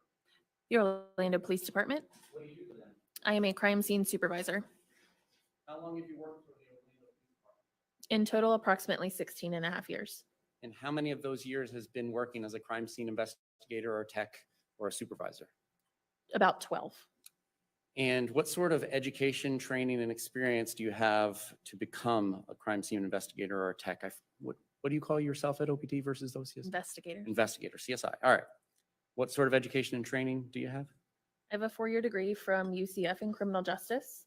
And then upon being hired as a crime scene investigator, I completed our in-house training program, which is roughly 4 to 5 months. And then throughout my time with the unit, I have amassed about 1,100 additional hours of training. And did you get involved in an investigation involving the address of 218 Copeland in Orlando? I did. And did you go out to that scene on April 30th, 2018? I did. And this is in the capacity of being a CSI or a crime scene investigator? Yes. I assume you did not go alone? I did not. Who did you go with? I met with Detective Sprague and Detective McClelland. And was Detective Sprague the lead and Detective McClelland the second on this homicide investigation? Yes. Now, this wasn't your case. You didn't respond out to it on the date of the incident, April 24th, correct? Correct. Why is it that you get involved on the 30th of April as opposed to Gary Crosby? I was requested to respond to that address by Detective Sprague for a search warrant. And that's how it goes. Yes, Voluntold. yes, Okay. When you get out there, do you document the scene as you find it? yes, I do. And then if you lay any placards or anything of that sort of thing or scales, do you then document that as well? Yes, I do. And then do you collect and then either process there sometimes or process those items that are collected later at the Orlando Police Department? That's correct. May I approach the witness with BL for identification? You may.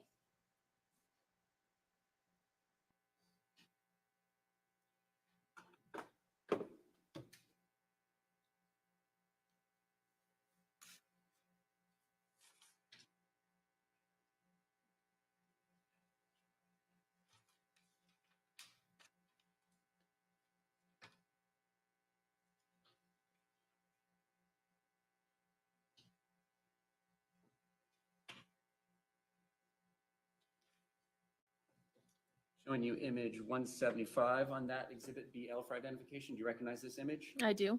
And what is that?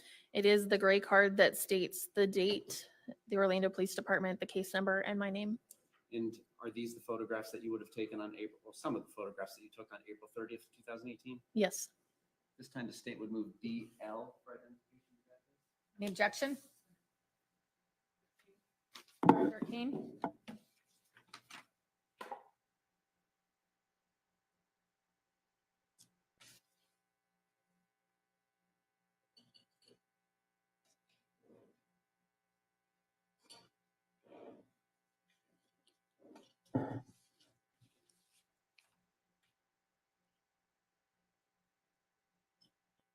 Permission to publish? You may.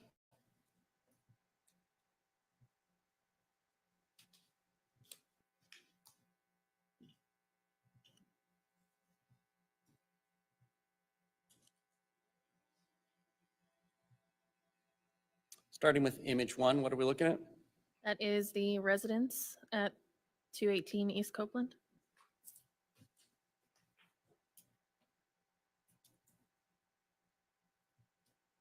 Image 2? Up close of the address. 3? This is coming up the driveway towards the back of the residence. 4? Again, going up that driveway. 5? Now we're looking at the back building of the residence, the garage and the loft. And is this area that I'm pointing to with the pointer on the right side of the image, is that the walkway that has doors that go to the main entrance as well as to the garage and the upstairs apartment? Yes, Image 6, is that what we're talking about? yes. Image 7?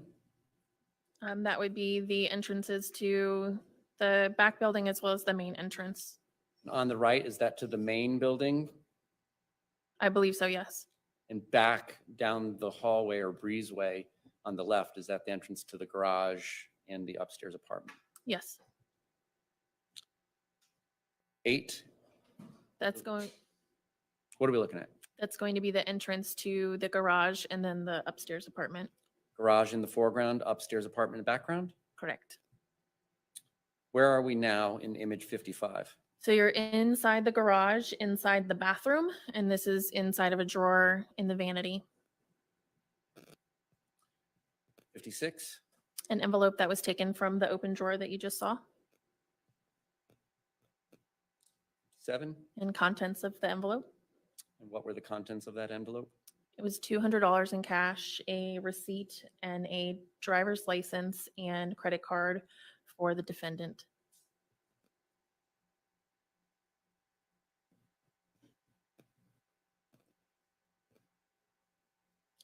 May I approach with AC for identification? Okay. Recognize AC for identification? I do.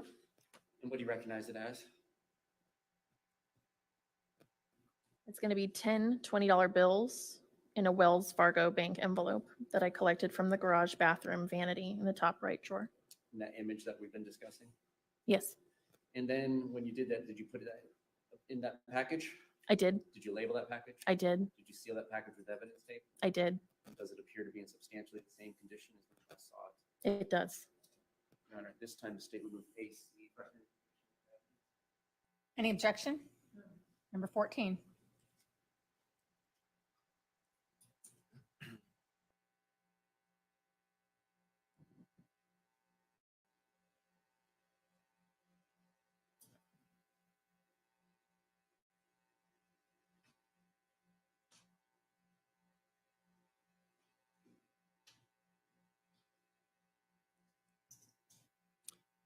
Image 61, what are we looking at?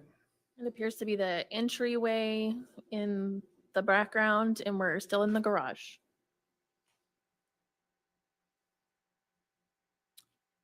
And there appears to be some dark discoloration around the handle and on the glass. Are you familiar with what that might be? It appears to be fingerprint powder. 66, what are we looking at there? This is going to be the entryway into the loft above the garage.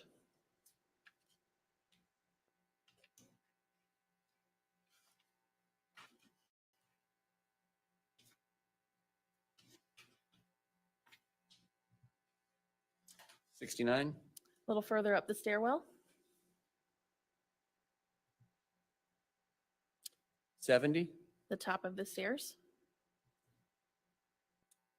$71, And we're just looking the opposite way, back down the stairwell.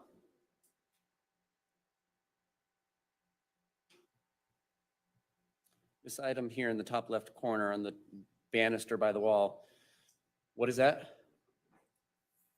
If you know. I don't. What are we looking at here in 72? It's an overall, or a portion of an overall of the main room.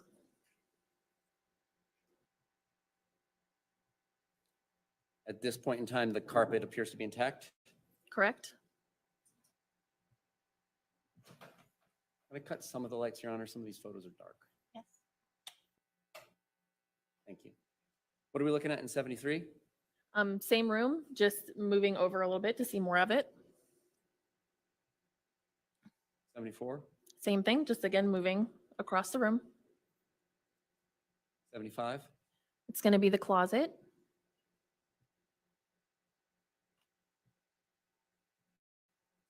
And this is April 30th? Yes. And in image 75, just above the Swiffer mop, appears to be rolled up sheets on that middle shelf there. Yes. 83, what are we looking at? Now we're heading into the bathroom. 84, An overall of the bathroom. 85, Additional views of the bathroom. 86, The bathroom vanity. 87, The inside of the shower. 88, The tub. 89, Additional views of the inside of the shower and tub. 90. The same additional views. I'll go through a few of these before question. 91, 92, 93, 94, 95. Are all of these of the bathtub or the shower curtain in there? Yes. What are we looking at in 95? This is going to be a area of suspected blood that I marked with a scale. 96, what are we looking at here? This is back in the main room. It's going to be two areas on the green carpet that I marked with placards of suspected blood. 97, A closer view of those areas. 98, Individual view of area number 1 99, and an individual view of area number 2. 100, Closer of area number 2.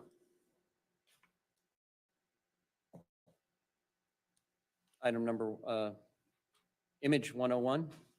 This was after I had cut up the top green layer of area number 1, exposing the padding underneath.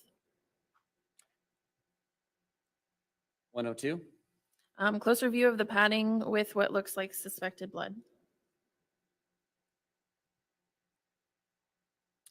107, Same process for area 2. The green carpet has been cut up, exposing the padding. 108, The padding, which shows potential areas of suspected blood.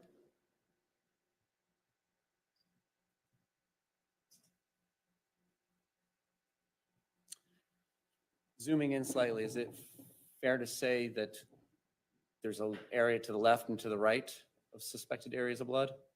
Yes.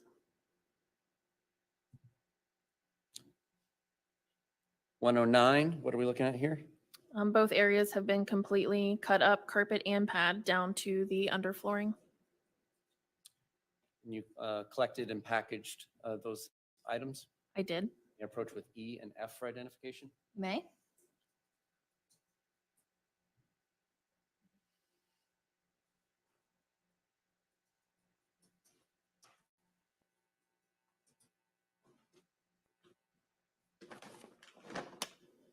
Showing you E. E for identification. Recognize that item? I do. What do you recognize it as? This is going to be one piece of cut green carpet with pad containing suspected blood from the upstairs loft, marker number 2. And did you label it and seal it in a fashion similar to what we previously described? Yes, I did.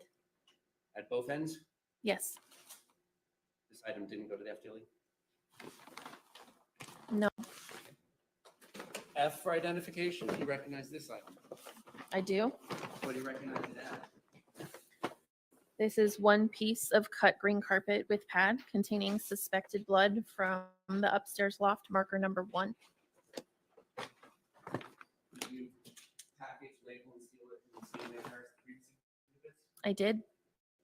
At this time, the state would move E for identification and F for identification. Any objection? That's number 15 and number 16.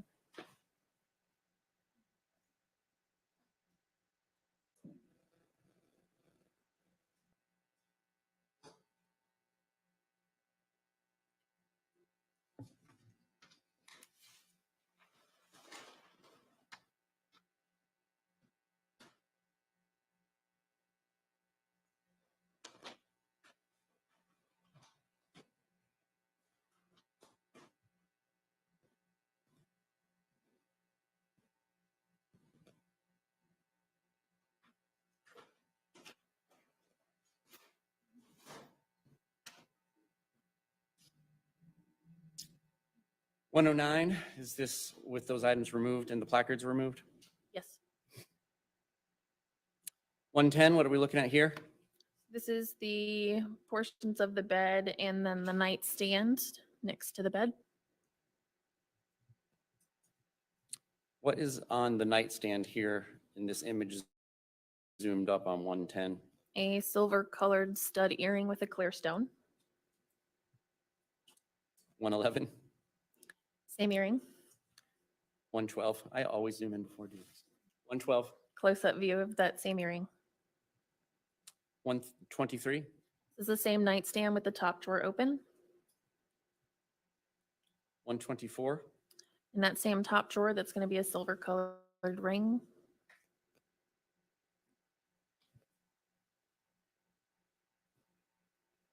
I approach with AN and AO, Your Honor. You may.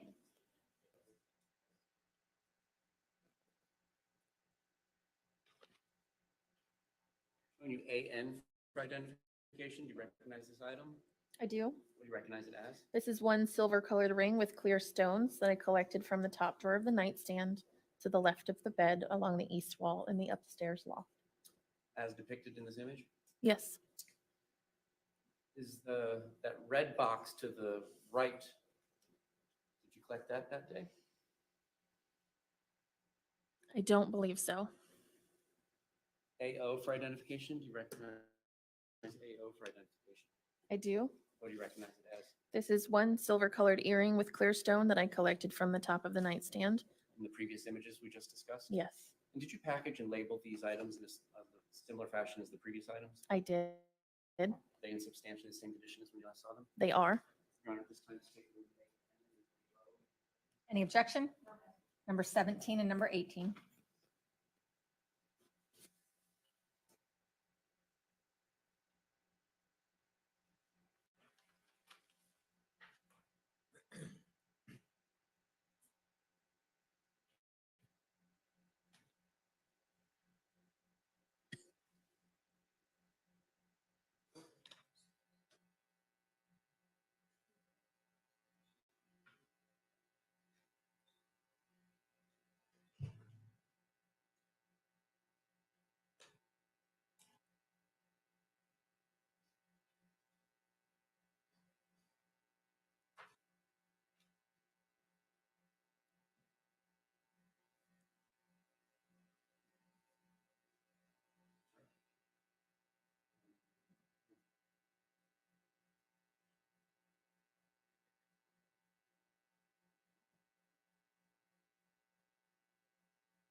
Image 135, what are we looking at?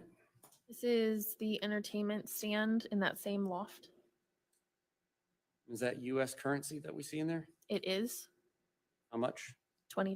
Did you collect that? I did. Approach with AD for identification. May? What was the second letter? E is in Delta. Thank you. You recognize AD for identification? I do. What do you recognize it as? $120 bill that I collected from the entertainment center. That one in this image? Yes. Package and seal it in a similar fashion as the previous exhibits? Yes, Substantially same conditions when you last saw it? it is. AD for identification. Any objection? Number 19.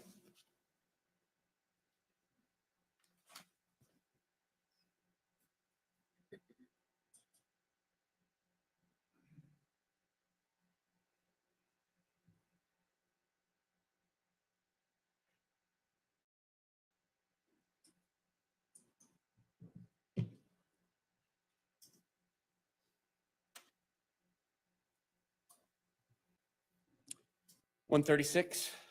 An image of that currency with all of the papers on top removed. $137. It's going to be a Bank of America receipt as well as a Bank of America card for Shanti Cooper. Collected. Yes, sir. 138. What are we looking at? This is the shower curtain in the upstairs bathroom. 139. The curtain covering the window in the upstairs bathroom. 140. The shower curtain again. 141. This is inside of the bath and the shower. 142. Another angle of inside of the shower. 143. Same, just further down. 144. This is the white shower curtain removed from the shower rod. 145. The clear under liner of the shower curtain. 146. The same. 147. This is the back wall of the shower. 148. Closer view. And are you familiar with any chemicals that would presumptively show something to be blood if it turns blue? Yes, What chemical or chemicals would do that? it's called a Meadow Black. And do you recognize that as what you're observing in these photographs? Yes, sir. What are we looking at in 149? An area that reacted to that chemical.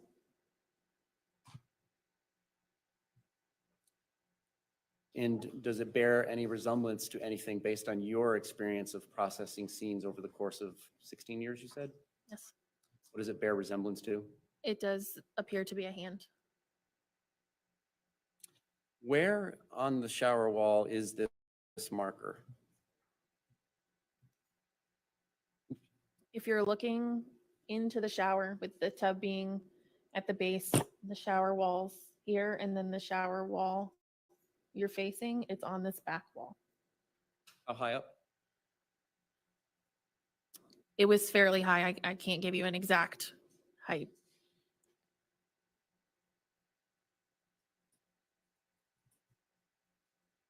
Is that what we're looking at in image 147? Yes, So the top large tile that appears to be, I don't know, 15 or 18 inches? Doing the math quickly. that's a safe guess, yes. On to 150, is that another image of that suspected handprint? Yes, closer view. Did that have sufficient ridge detail to be able to lift any prints from it? Not that I remember, no. What are we looking at in 151? This is the bath mat. And did you collect that item? I did.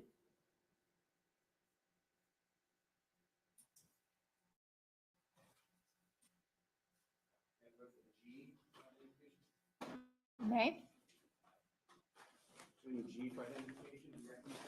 I do. This is one brown rug with 2 suspected blood spots that I collected from the bathroom floor. Did you package it, label it, and seal it in a similar fashion as the previous exhibits? I did. is in substantially the same condition as the last one. It is. Statement group G for identification and evidence. Any objection? Did you say no? Number 20?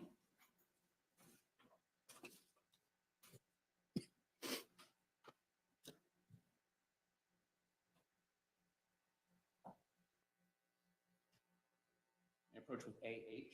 You may. Recognize AH for identification. I do. What do you recognize it as?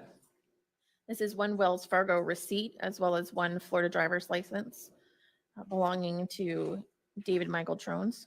Where's that collected from? It's also a Wells Fargo credit card, and it was collected from the Wells Fargo bank envelope from the garage bathroom. On April 30th. Yes, And did you package and label it and seal it in a similar fashion as described before? I did. Is it substantially the same condition? It is. Statement group AH for identification and evidence. Any objection? Without objection, 21.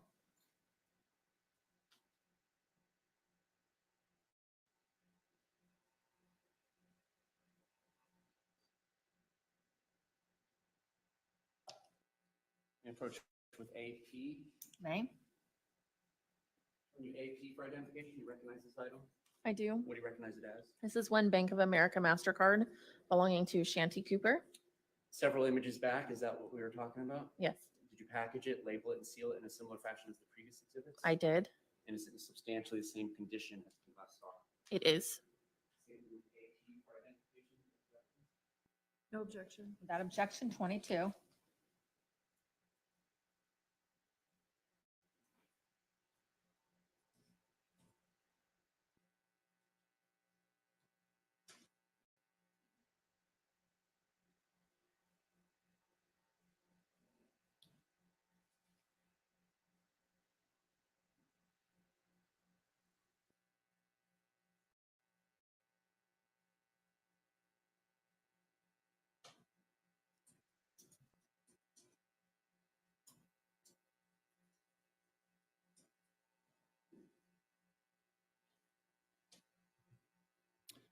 Image 152.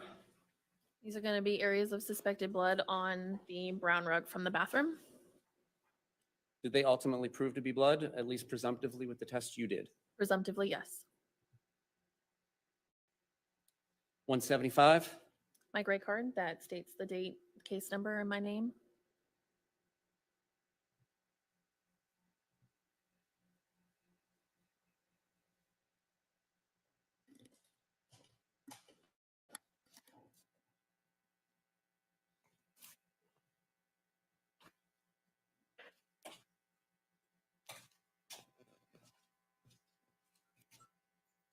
Did you process any part of that residence inside or outside for latent fingerprints? I did. May I approach with AU, AV, AW for identification? May.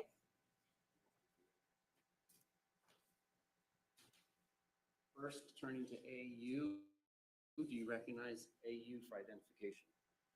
I do. What do you recognize it as? This is a latent lift card that I lifted from the interior on the glass door into the loft. And at this time, the statement with AU for identification and evidence? No objection. Without objection, number 23.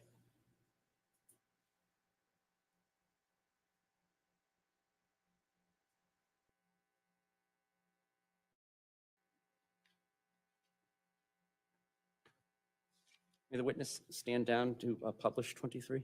Yes.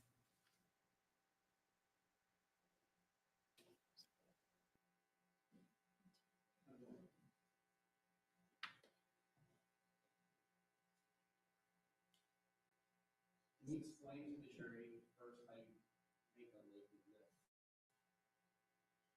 So we use black powder with a brush, and then we apply that to the surface.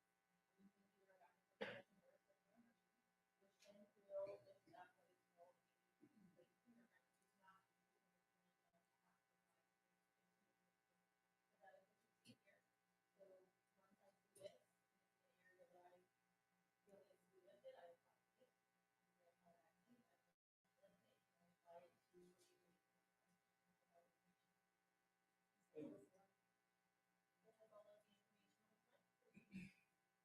What is it that you're looking, how are these things done?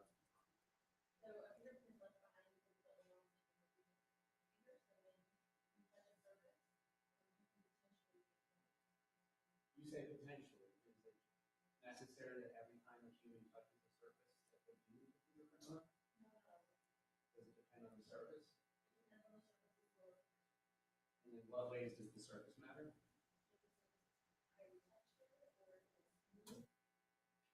In what ways does it matter who the person is?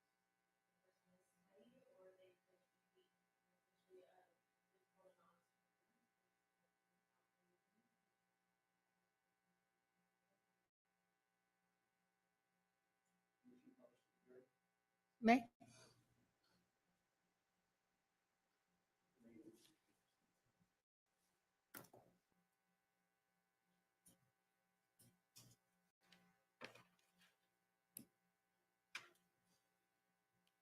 While they're doing that, I'm going to ask you about AV for identification. Do you recognize that item? I do. And what do you recognize it as? So this is another latent lift card, and this one is from the exterior on the glass door into the loft. And does it have the similar information you described before as to where it was collected from and by whom and on what date and time? It does. Asking you about AW now. Do you recognize that item? I do. What do you recognize it as? This is a third latent lift card. This one is from the exterior on the glass door into the loft. And did you collect those last two in the similar fashion as you collected the first one as you described? Yes, I did. Your Honor, at this time, the state would move AV and AW into evidence.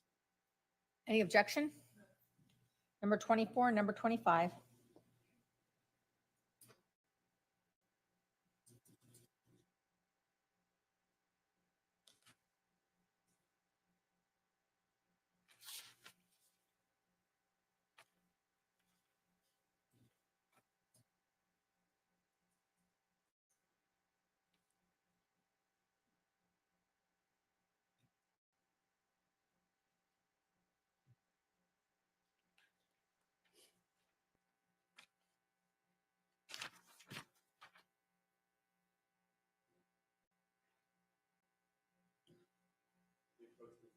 D is in Delta. You may.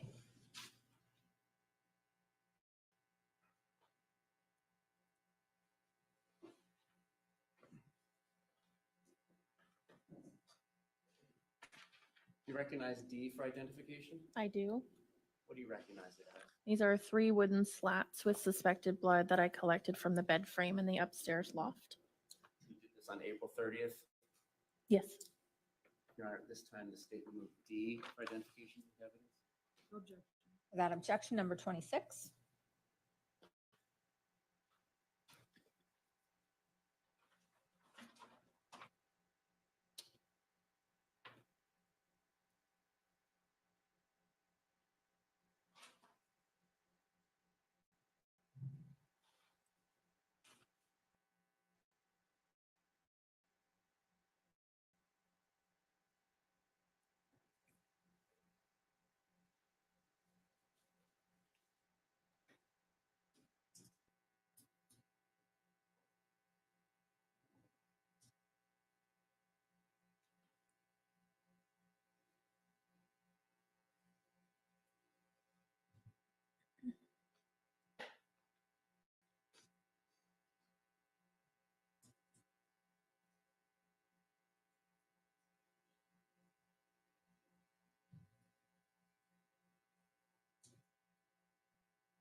May?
We're at a little bit of awkward time. We'd like to keep going because we have a witness that needs to be somewhere else tomorrow morning, but that might keep us, instead of stopping at 5, more like closer to 6.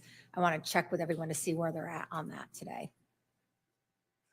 Will you raise your hand if that's starting to panic you a little bit? Anyone? State, you may proceed.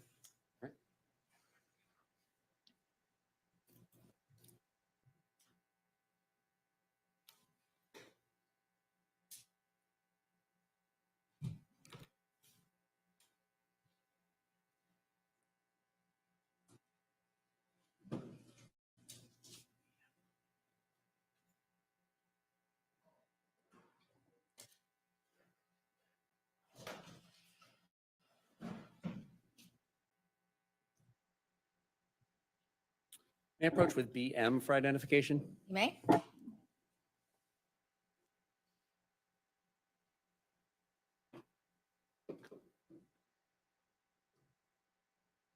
Showing you image 1 on BM for identification.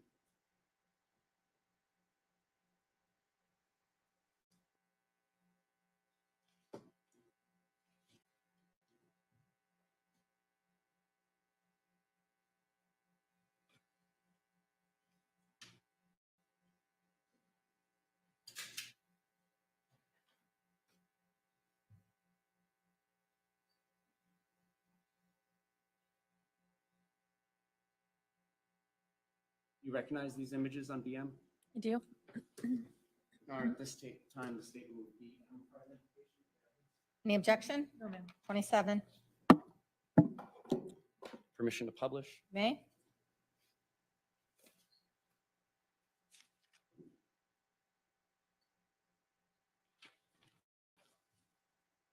On May 10th, did you process any of the items that you had collected on April 30th at Orlando Police Department?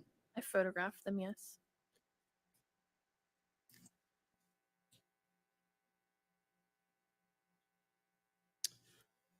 Publishing states 27, image 1. What are we looking at here? These were the items that I collected from the envelope in the vanity from the garage bathroom. So it's a receipt, driver's license, and credit card. One of the exhibits we just entered. Correct? Image 2, The backside of both of the cards. image 3, The envelope that everything was within. image 4, The backside of the same envelope.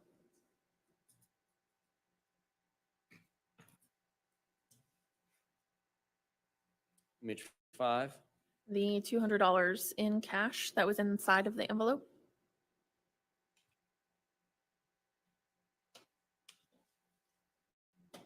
image 6, The same one. the back of them, Oh, it's the back of them, yes. 7, That's going to be the $20 bill and the Bank of America card from the upstairs loft and the entertainment center. previously entered into evidence. Correct. Back of those in image 8, Yes. image 9, what are we looking at? My placard that has the date, the case number, and my information.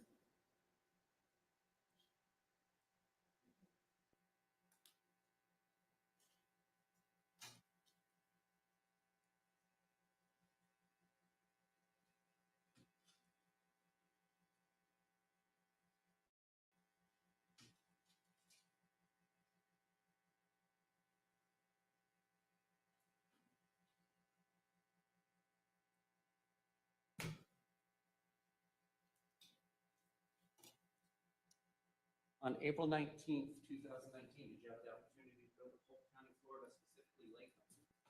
I did. Who did you go with? Detective Sprague. And did you document this process with digital photography? I did.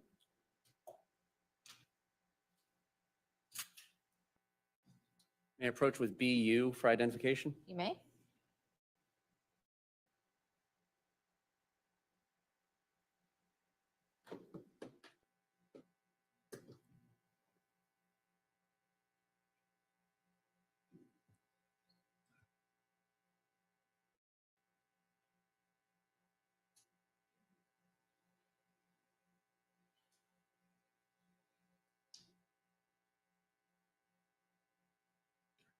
You recognize these images? I do.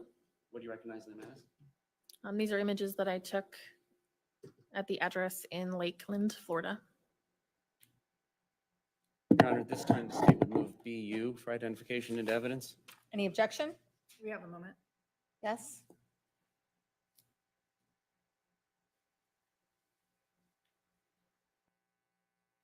No objection. 28. Permission to publish? You may.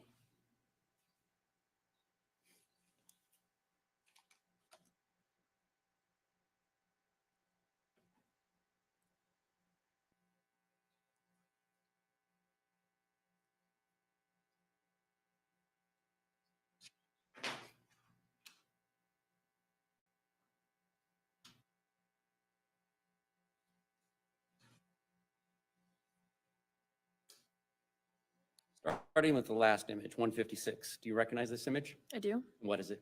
My gray card that shows the date, the case number, and my information. What are we looking at in image 53? This is the address that I responded to. What's 63? This is once we went down the elevators to the floor below us, and this is going to be the path of travel I took. 64, more of that path. Yes, sir. 65, same. Same. 66, more of the same. Yes, sir. 67, what are we looking at? We're looking at a set of lockers. 68, Same set of lockers, some with locks, some without. 69, Focusing in on locker, a specific locker with the gold lock. in the foreground bottom. Yes, Zoomed in 70, correct. 71, Locker number 8. 72, is that the lock on locker 8? It is. 73, is that the contents of locker 8? It is. Did you collect those contents? I did. May I approach with A? You may.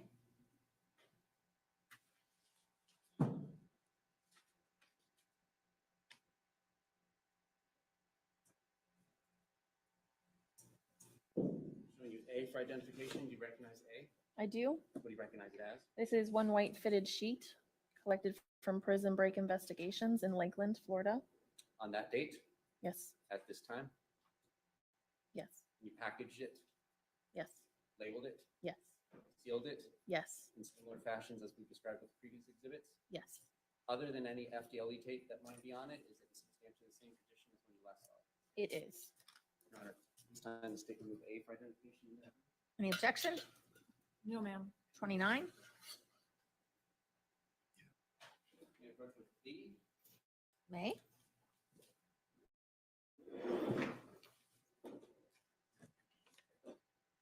B for identification. Do you recognize B for identification? I do. I'm sorry? B as in boy, sorry. What do you recognize it as? This is one white top sheet in its original packaging with the custody sheet collected from Prison Break Investigations in Lakeland, Florida. On April 19th, 2019, Yes, from that locker? yes, Packaged, labeled, and sealed in a similar fashion as we've described with previous exhibits? yes, Other than any FDLE tape that may be on it or may not be on it, is in a substantially the same condition as when you last saw it? it is. Your Honor, this time. B for identification. Any, without objection, number 30.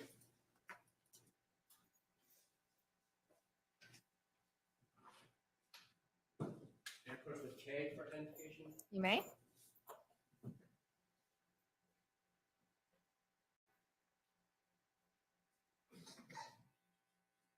K for identification, do you recognize K for identification? I do. What do you recognize it as? This box contains one white top sheet, 2 white standard pillowcases, 1 white pillow cover, 1 white pillow sham, 1 pair of black socks that were collected from Prison Break Investigations in Lakeland, Florida with its original packaging and custody sheet. Did you say something was wet or white? White. And did you package it, label it, and seal it in a similar fashion as the previous exhibits? I did. Other than any FDLE tape that is not on that, is that in substantially the same condition as when you last saw it? It is. Your Honor, at this time, the state will move K for identification and evidence. Any objection? Number 31.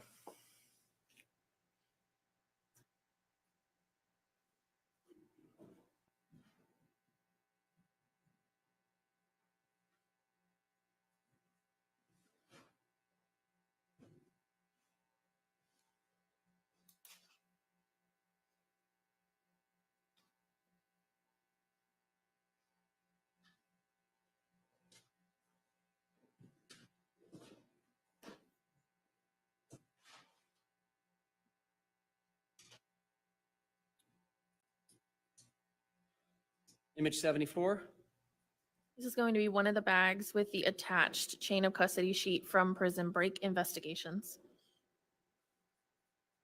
75, The bag that shows the private investigator Billy Lane's initials, date, time,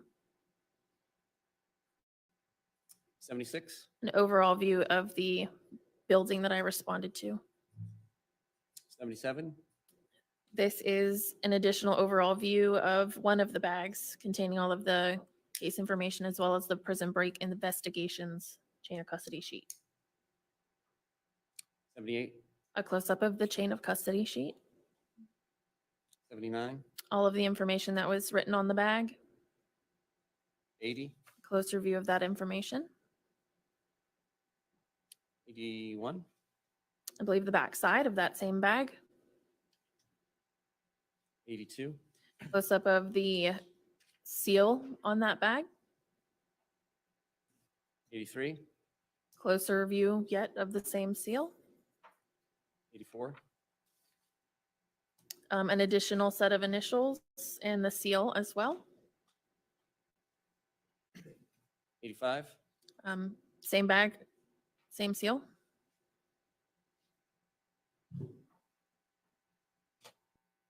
86, Appears to be the second bag with the Prison Break investigations chain of custody sheet. 87, Close-up of just the chain of custody sheet for that bag. 88, The information written on that particular bag, 89, back side of that bag, 90, the seal on the bag with all of the information from Billy Lane, 91, a different view, 92, same bag, different view, 93, opposite side of the bag, same bag. 94, It's going to be the contents of one of the bags. 95. Overall view of the contents of the bag. Now, are you doing this where? This is back in my lab. 96,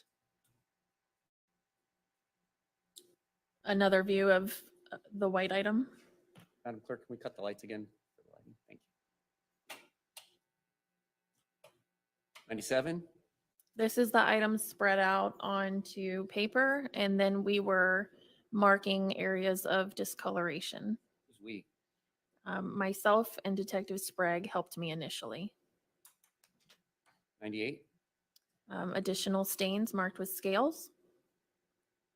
99, A close-up of stain number 1. 100, Medium view of stain number 2. 101, Additional stains marked with scales. 102, Close-up of stain number 3.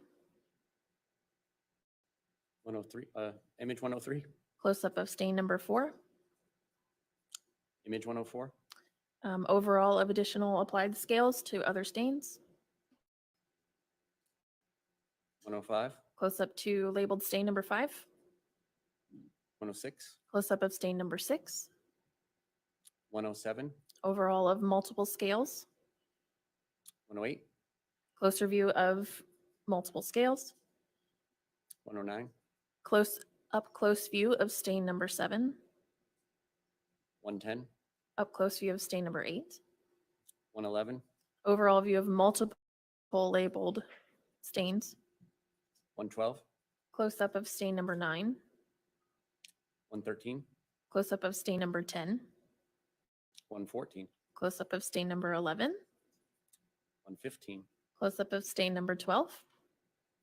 116, Close-up of stain number 13. 117, Overall of multiple applied scales. 118, Another image including multiple labeled areas with scales. 119, More areas labeled with scales. 120, Close-up view of stain number 14. 121, Close-up view of stain number 15. 122, Close-up view of stain number 16. 123, Close-up view of stain number 17. 124, Close-up view of stain number 18. 125, Close-up of stain number 19. 126, Close-up of stain number 20. 127, Close-up of stain number 21. 128, Close-up of stain number 22. 129, Close-up of stain number 23. 130, Close-up of stain number 24. 131, Overall image with multiple applied scales. 132, Close-up of stain number 25. 133, Close-up of stain number 26. 134, Close-up of stain number 27. 135, Overall image again with multiple scales. 136, It's going to be close-up of stain number 28. 137, Close-up of stain number 29. 138, Overall with multiple applied scales. 139, Close-up of stain number 30. 140, Close-up of stain number 31. 141, Close-up of stain number 32. 142, And a close-up of stain number 33. 143. This is the second bag and its contents. What are the contents? This had a top sheet, a fitted sheet, 2 pillowcases, a pillow sham, a pillow cover, a pair of black socks. 144, Overall image of the contents of the bag. 145, Additional overall images of the contents of the bag. 146, One of the pillowcases, 147, the black socks. 148, That's going to be top sheet number 2. 149, The fitted sheet. 150, This is pieces or a piece of a leaf, 151, an overall of a piece of a leaf, 152, closer view of that leaf, 153, an overall view of the fitted sheet, 154, an overall view of the pillow cover, 155, same pillow cover on the opposite side. and then 156. That is my gray card containing the date, the case information, and my name.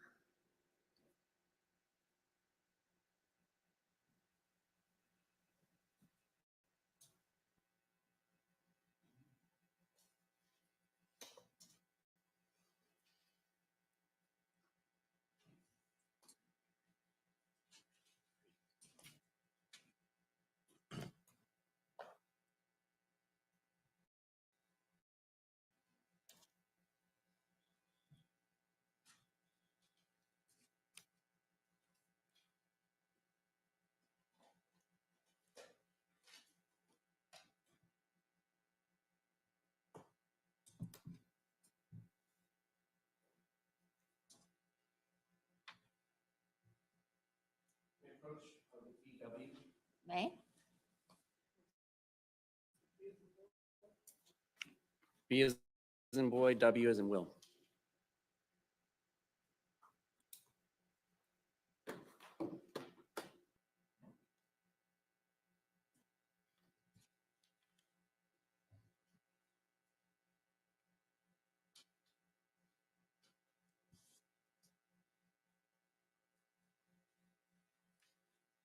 Do you recognize the images on this item?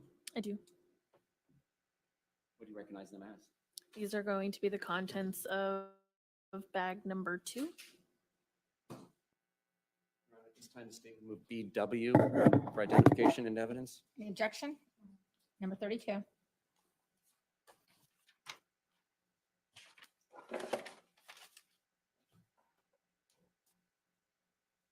Permission to publish. Okay.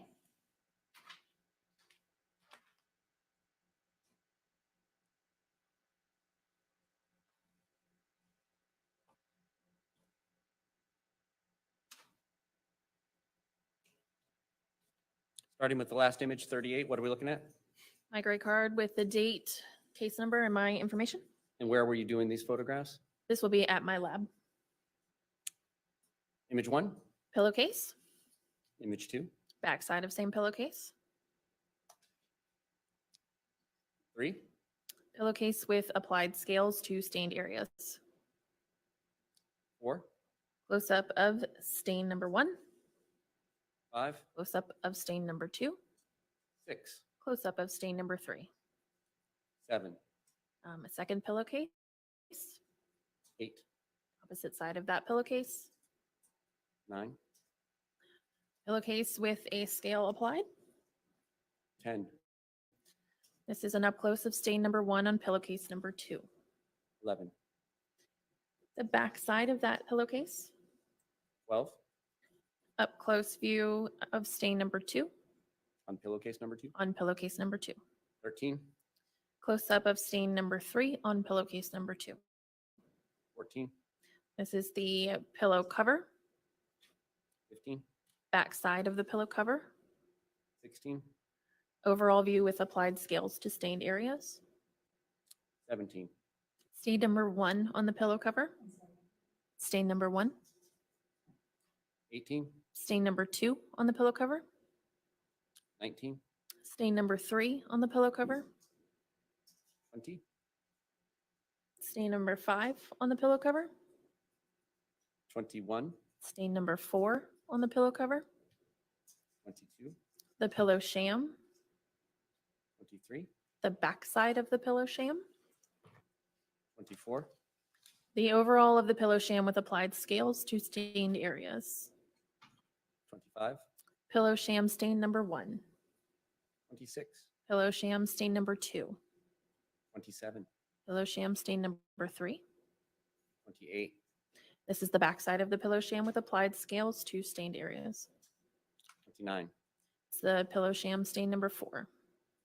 30, The pillow sham stain number 5. 31, And the pillow sham stain number 6. 32, The pillow sham stain number 7. 33, This is going to be top sheet number 2. 34, An overall view of multiple applied scales. 35, This is top sheet number 2, stain 1. 36, Top sheet number 2, stain 2. 37, Top sheet number 2, stain 3. and 38 is where we started.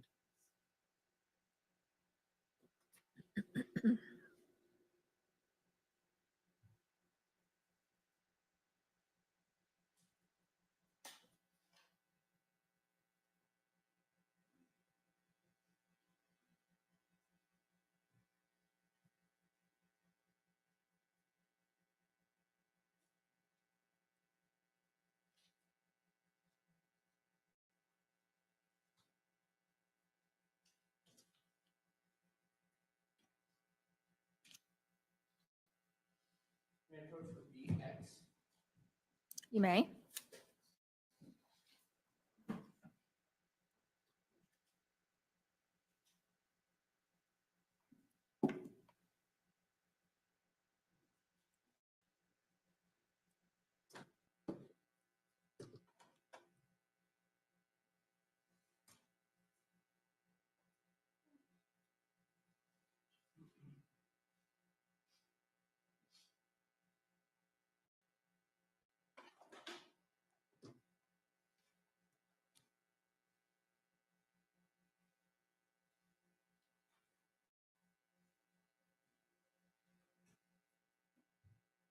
Recognize these images? I do. What do you recognize them as?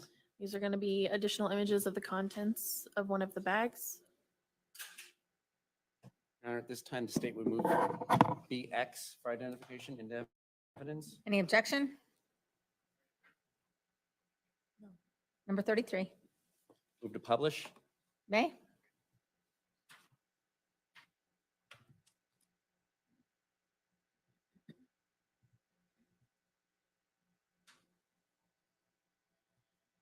Image 32, what are we looking at? My gray card with the date, case number, and my information. And this is at the Orlando Police Department's evidence section. It's in my lab, yes. Image number 1. This is the fitted sheet. Image 2. This is the fitted sheet spread out in an up close view of stain number 1. Image 3. An overall of multiple applied scales. 4. Close-up of fitted sheet stain 2. 5, Close-up of fitted sheet stain 3. 6, A close-up of fitted sheet stain 4. 7, Close-up of fitted sheet stain 5. 8, Overall of multiple applied scales. 9, Fitted sheet stain 6. 10, Fitted sheet stain 7. 11, Fitted sheet stain 8.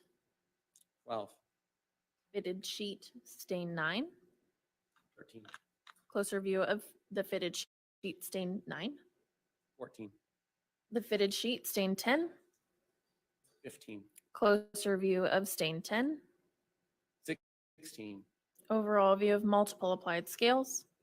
17, Close-up of fitted sheet stain 11. 18, Close-up of fitted sheet stain 12. 19, Applied scales.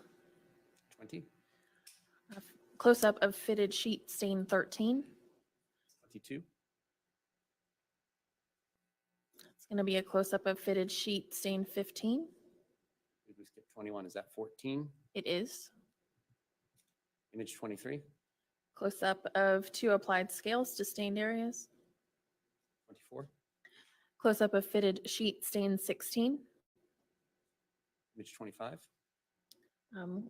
Overall of multiple applied scales.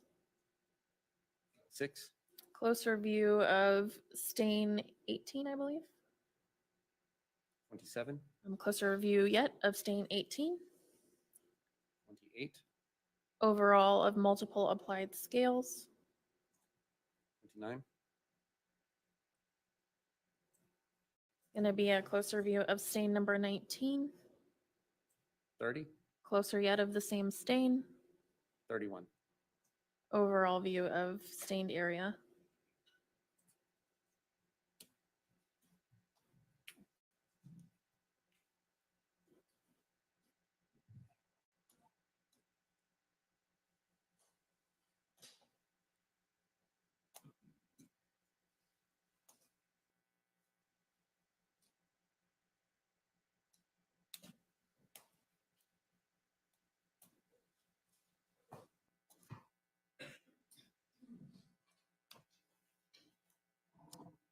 No more questions of this witness.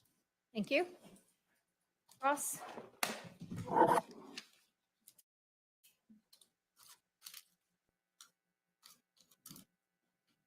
Can I have some lights? I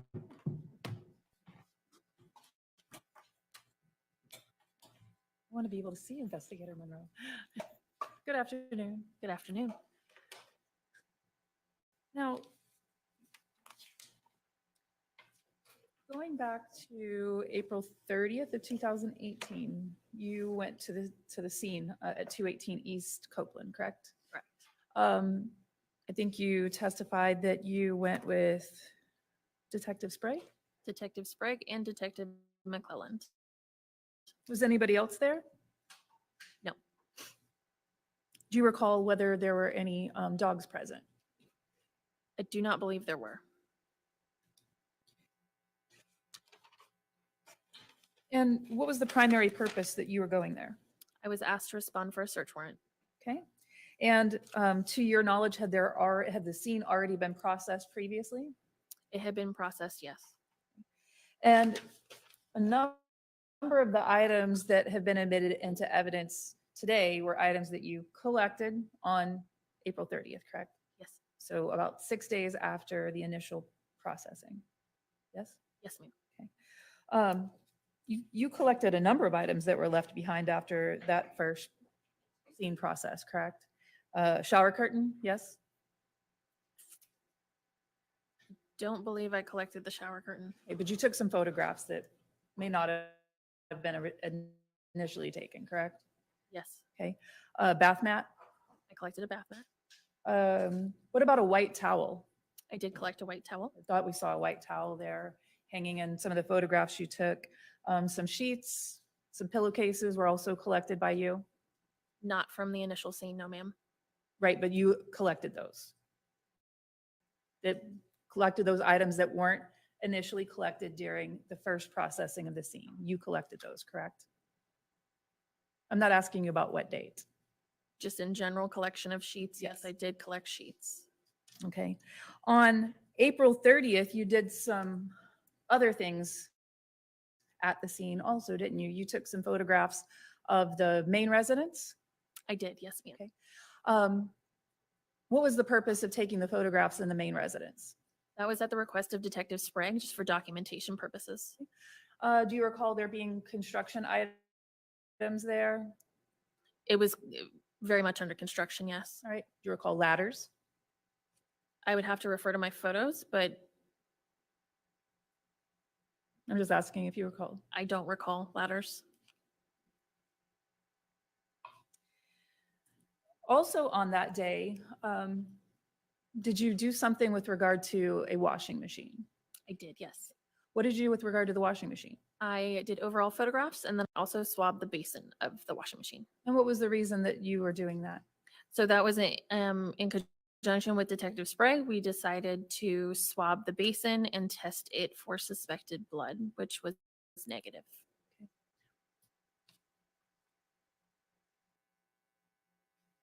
Now, turning to the sheets, looks like you spent quite a bit of time processing the sheets, looking for areas where there might have been stains on the sheets. Yes, ma'am. Is it uncommon for there to be stains on bed sheets and pillowcases? No. There might even be completely innocent reasons that there might be stains on sheets and pillowcases, correct? Correct. Scratching your face in the middle of the night, yes? That's possible, yes. Okay. Stains from pets, Yes. stains from children or spilling food, yes? Yes. Menstrual blood, Yes. okay. So there would be any number of reasons why there might be stains on sheets, yes? Yes, ma'am, there could be. Do you have any knowledge that these sheets, any personal knowledge that these sheets were actually used on the bed that was on scene at 218 East Copeland? No, ma'am, I do not. Do you have any idea of the time frame that these sheets would have been used on the bed? No, ma'am, I do not. Do you have any personal information about when or if these sheets were washed? I do not. The only thing that you know is that there was no blood present in the washing machine that you processed, correct? Correct.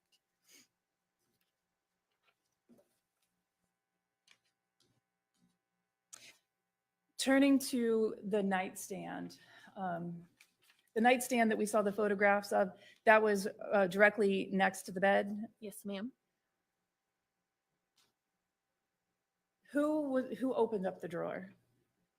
I believe one of the detectives, but I can't recall which one. Okay. And who directed what photographs you were going to take and what was collected from that drawer?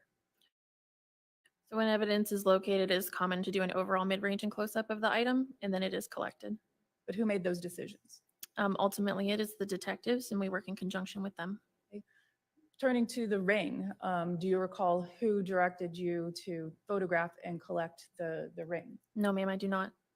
All right. There were some ring boxes that were located in that drawer. Were those collected?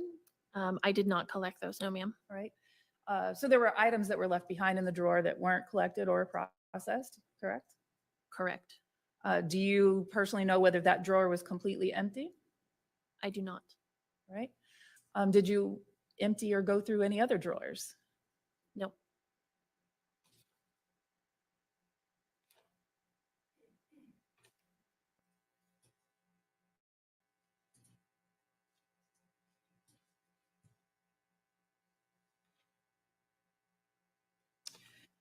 When you went back to the scene on April 30th of 2018, had the scene already been turned back over to the owner of the property? I don't have knowledge of that. And the last question that I have for you revolves around the leaf that was located in the sheets. Do you know where that came from? I don't. Do you know if it was turned over to anyone for processing or identification? The leaf itself? The leaf No. itself. Did you package it or process it in any way? I did not process it. It was packaged and placed into our property and evidence. I have no other questions. State any redirect? No follow-up. She may be excused. Any objection, defense? Defense, any objection to the witness being excused? We would like for her to remain subject to her statement, please. All right, thank you. You may step down. Just know that you're still under subpoena.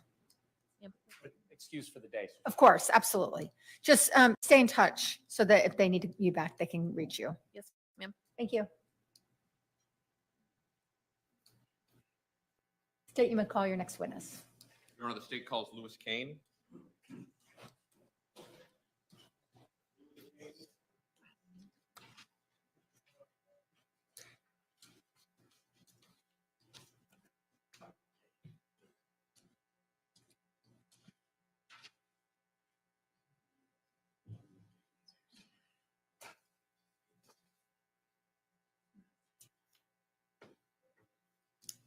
You solemnly swear affirm the testimony you're going to give will be the truth, the whole truth, and nothing but the truth. Can you please state your first and last name for the court reporter?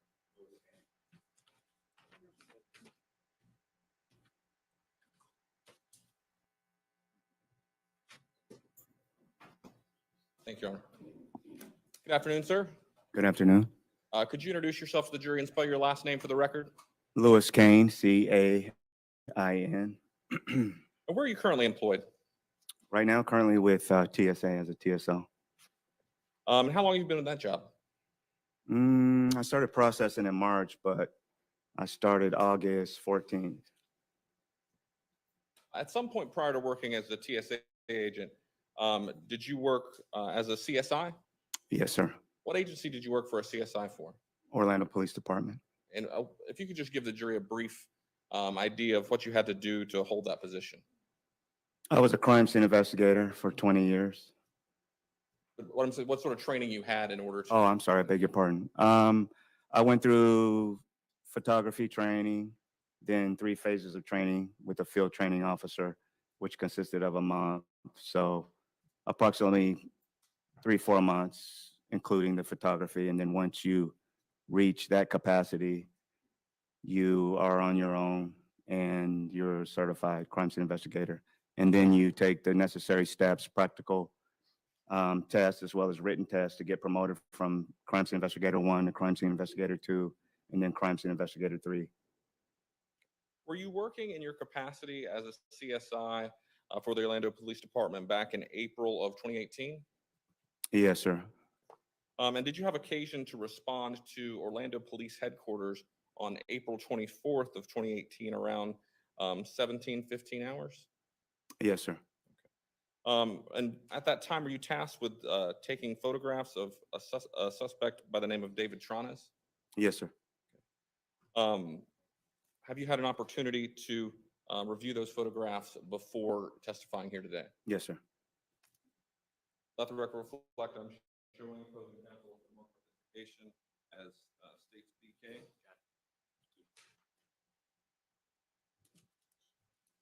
Commissioner, approach the clerk. Right. Permission to approach the witness. Right.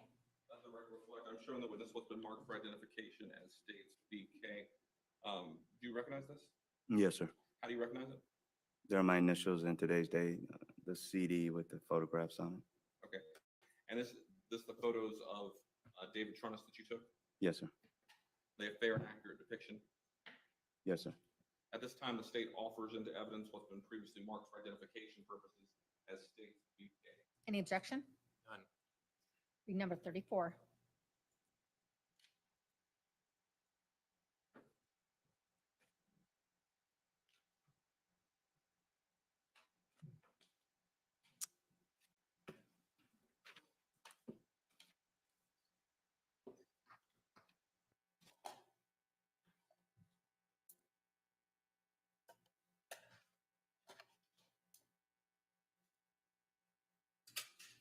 Permission to publish, Your Honor?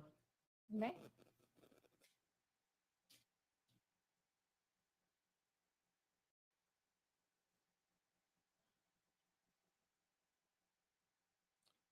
Yeah, if you could dim the lights, that would be great.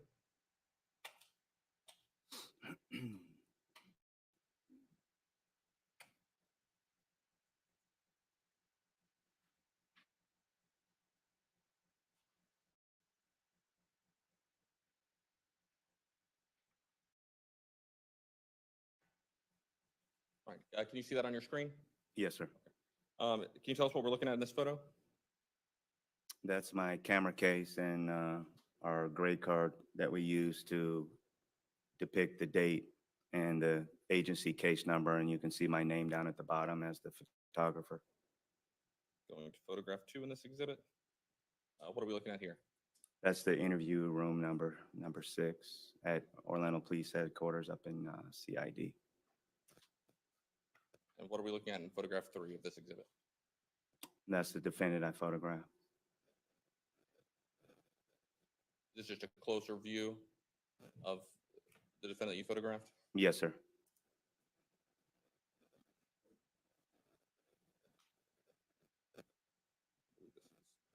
Five. Is this also just a closer view of his face? Yes, sir. 6. What are we looking at here? Those are what we call profile photographs, where we show both sides of the person that we're photographing. 7. What are we looking at in this photo? That would be the opposite view. What are we looking at in 8? The defendant's hands that I photographed. What are we looking at in 9?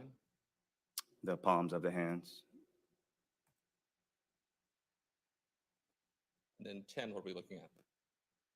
We're looking at the defendant in the clothing that he had on when I photographed him from the waist down. And then what are you trying to depict in this photo? In that particular photograph, that would be what appeared to be blood on his pajama pants. And is this just a closer view of that suspected blood? Yes, sir.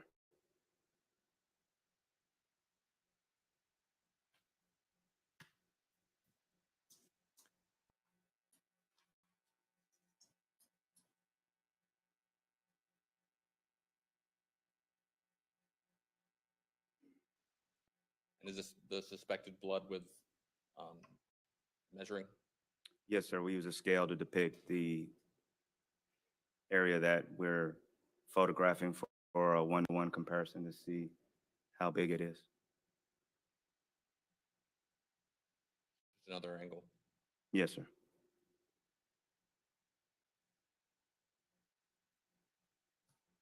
What are we looking at in this photo? That would be the back of the defendant. I photograph a full frontal view and then a full back view. How about this photo? This appears to be the right hand. Yes, sir. Is this a closer view of that right hand that appears to depict some sort of scrape on the pinky finger? Yes, sir. That would be the right little finger and the knuckle area.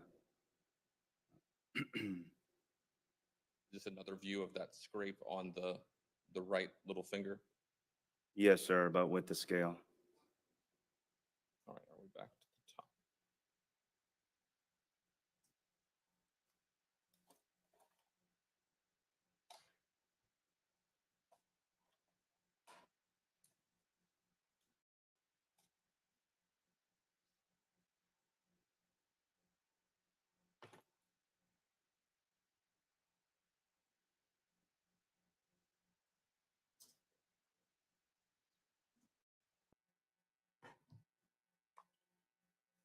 Oh, we can turn the lights. So.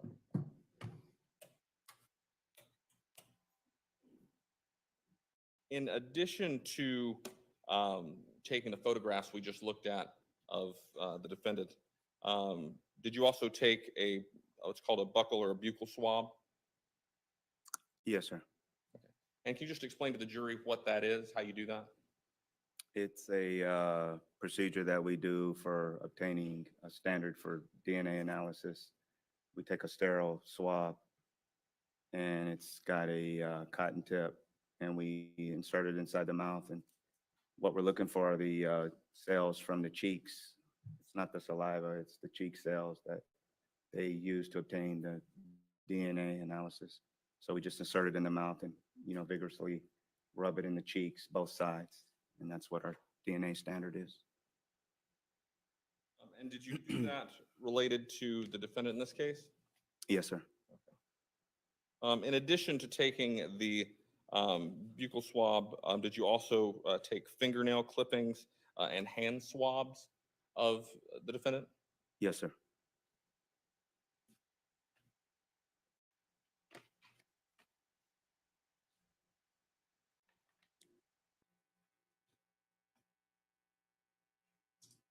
Let the record reflect, I'm showing opposing counsel what's been marked for identification as states T.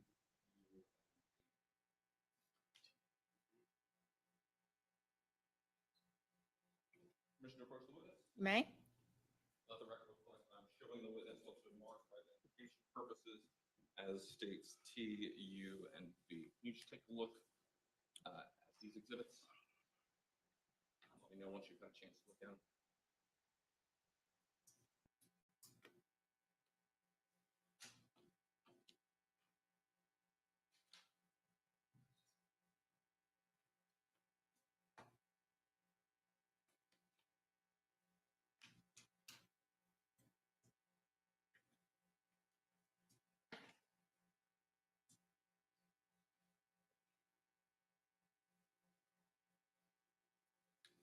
And are those the buccal swabs, fingernail clippings, and hand swabs that you yourself took from the defendant?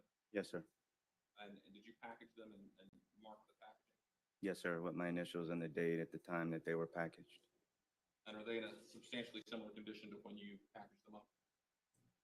Substantially, they've gone to the lab since I packaged them. That's the FDLE markings and stickers on the back.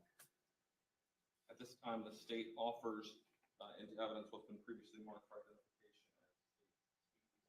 as Any objection? That's 35, 36, and 37.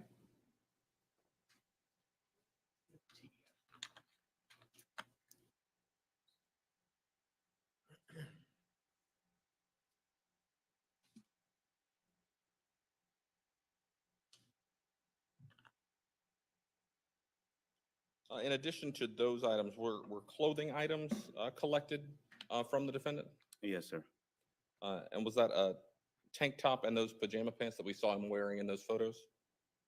I collected red tank top, the gray Stafford pajamas, pajama pants, and he had on a pair of sneakers and pair of socks.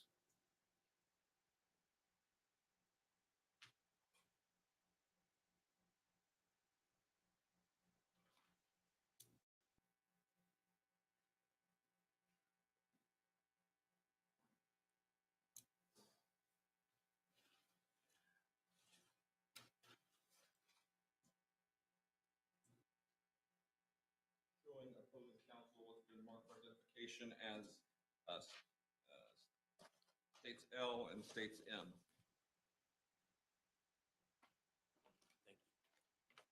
Commissioner Approach. You may. Let the record reflect, I'm showing the witness what's been marked for identification as states L and M. Do you recognize these exhibits? Take a look at them.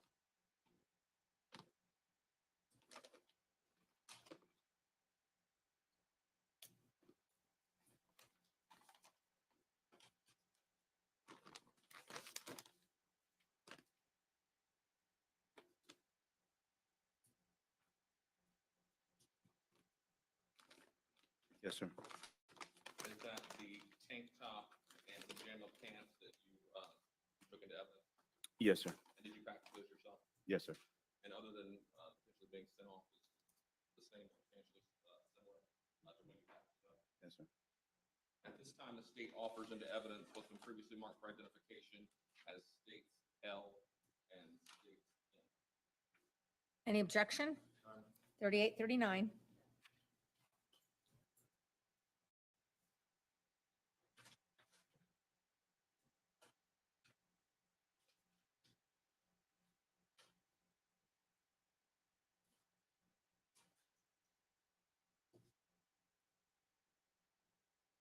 So after collecting the evidence at Orlando Police Headquarters and taking the evidence from the defendant, were you tasked with the next day going to the medical examiner's office? Yes, sir. And when you went to the medical examiner's office, did you ultimately make contact with the body of the decedent, Shanti Cooper Tronnes? Yes, sir. And did you yourself roll standard fingerprints? Yes, sir. Major case prints.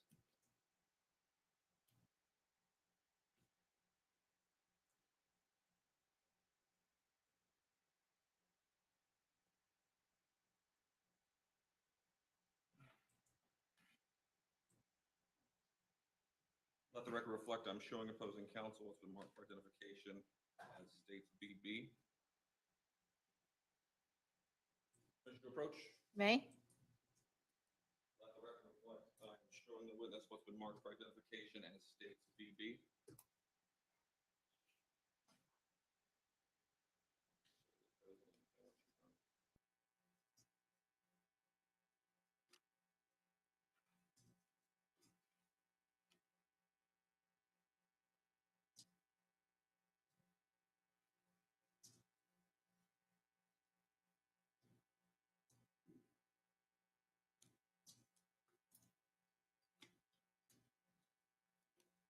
They're the major case prints, including the palms, all digits of the 10 fingers.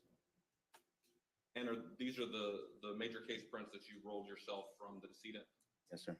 And this took place at the medical examiner's office? Yes, sir. At this time, the state offers into evidence what's been previously marked for identification as states BB. Any objection? Number 40.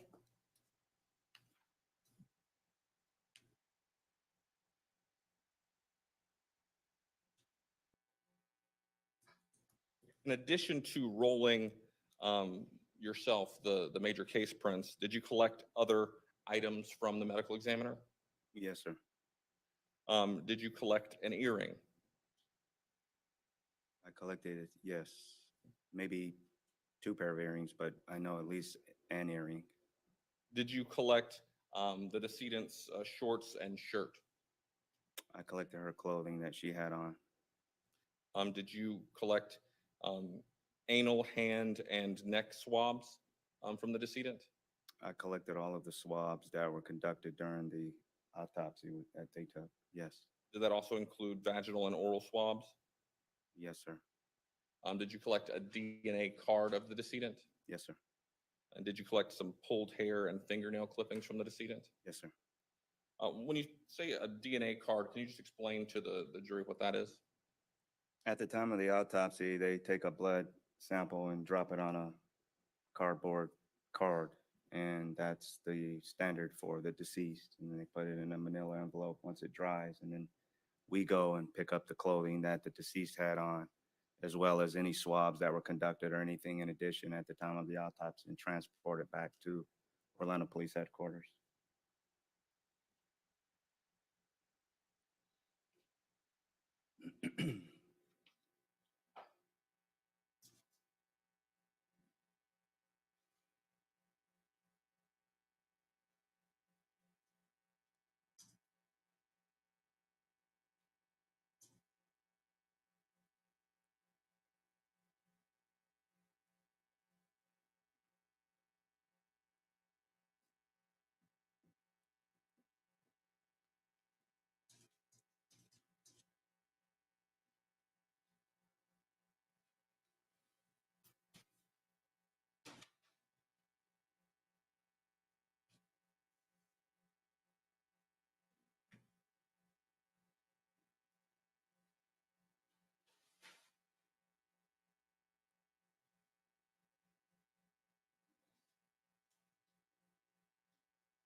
Let the record reflect, I'm showing opposing counsel what's been marked for identification as states N, O, and P.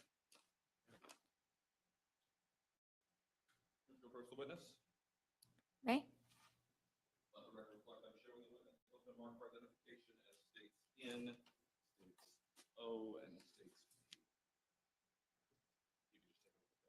can just take a look at those whenever you have a chance to.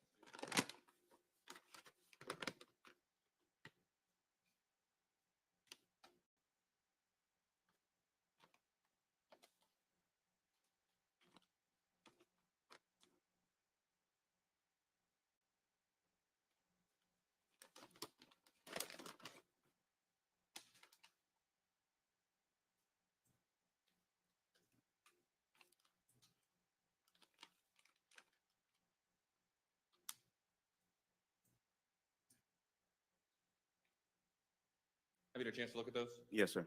Are those items that you packaged from the medical examiner? Yes. And did they substantially similar to when you packaged them? Yes, sir, they are. At this time, the state offers states N, states O, and states P into evidence. Any objection? 41, 42, 43.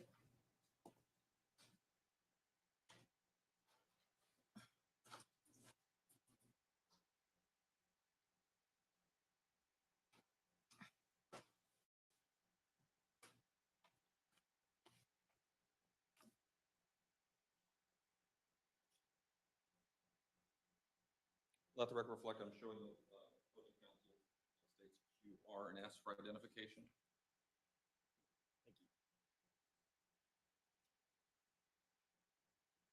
Mr. Roach, May? let the record reflect, I'm showing the witness with the mark for identification that states Q, R, and S. If you could just take a look at that. Let me know when you have opportunity to do that.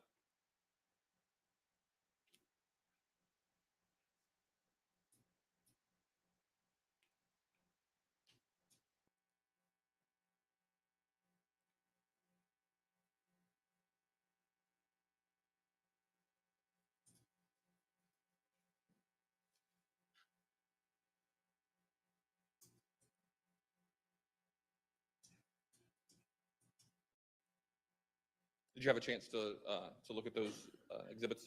Yes, sir. And did you yourself package those? Yes. And are they substantially in a similar condition to when you packaged them? Yes. This time, this is swabs from hands, swabs from neck, and DNA card from Shanti Cooper. Yes, sir. At this time, the state offers into evidence with the mark for identification as states Q, states R, and states S. Any objection? 44, 45, 46.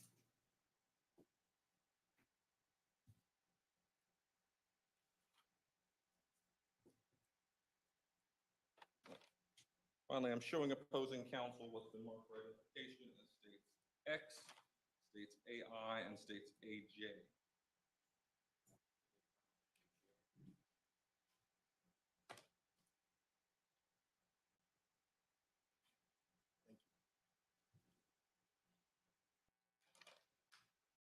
Mr. Roach, May?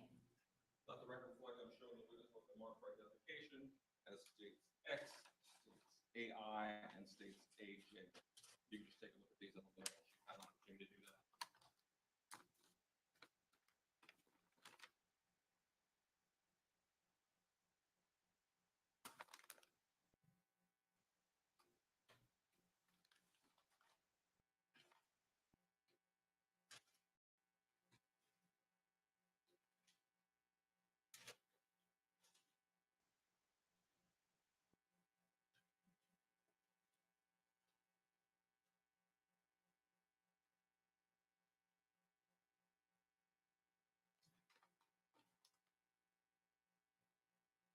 Are those items you package, including pulled hair and fingernail clippings, vaginal swabs, and oral swabs?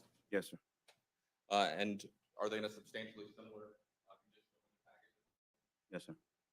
At this time, the state offers into evidence what's been marked for identification as states X, states AJ, and states AI. Any objection? 47, 48, 49.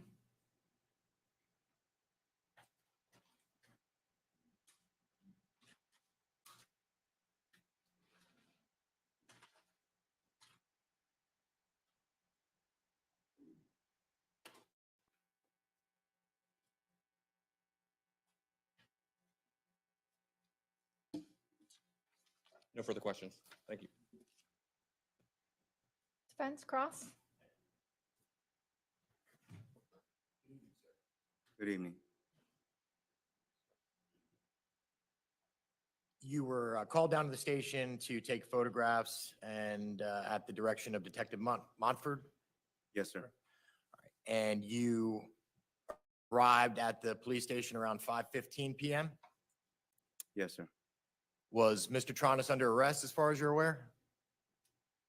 I'm not aware of that. He was there voluntarily, wasn't he? I'm not aware of that, sir.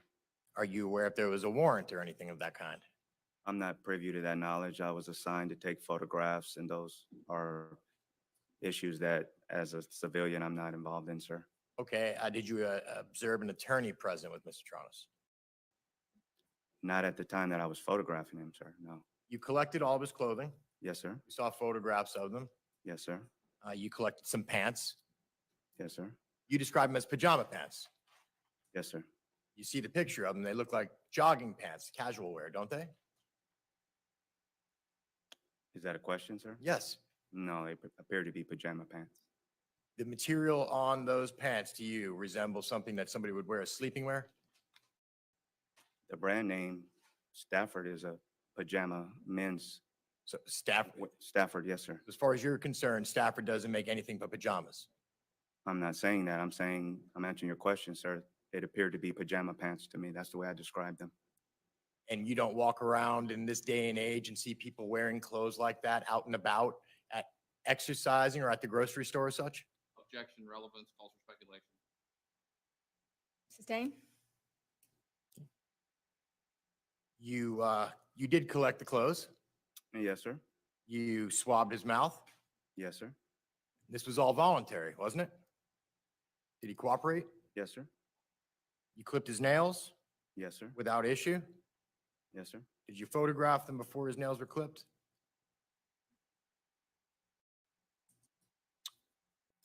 Yes, sir. All right, you swabbed both hands, correct? Yes, sir. You photographed his hands. Yes, sir. You noted a small scratch on the knuckle of a little finger.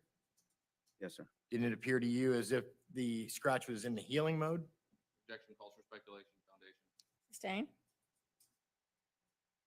Did you observe the scratch up close? Yes, sir. Did it appear fresh? Describe fresh, sir. Actively bleeding? No, sir. Not at the time. Swelling of any kind? No, sir. In fact, did you observe any bruising or swelling at all on Mr. Tronnes' hands? No, sir. One moment.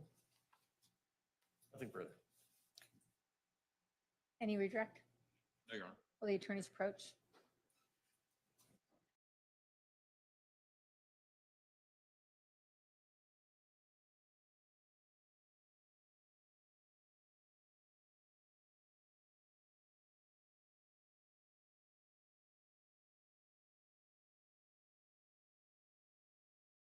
Thank you.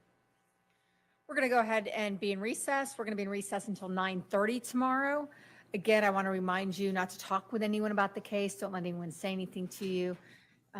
Don't let anyone say anything to you in your presence. If they try to, tell them that you're on the jury trying the case. Ask them to stop. If he or she persists, leave them at once. Report the matter to the court deputy. And again, you may not speak with anyone about anyone, even each other, about this case until you've heard all the evidence, the argument by the lawyers, and the instructions on the law given by myself. In addition, I remind you that you're not to do any research of any kind, and that includes any kind of watching news, looking at newspapers. So just be very cautious about making sure to avoid any live TV and or any kind of newspapers. Make sure if you're, it didn't sound like it on jury selection, but if you're an Orlando Sentinel junkie or anything such as that, make sure that you have a partner cut it out for you before you read the paper so you don't inadvertently hit something. And with that, state anything further? Nothing from the state. Defense, anything further? Then we'll be in recess until 9:30 tomorrow, and you can follow the deputy out. May this witness be excused from subpoena? Yes, Your Honor. Any objection, defense? And sir, you may step down. You are excused. Thank you, ma'am. Attorneys, will you approach one more time before we recess? Will you approach again?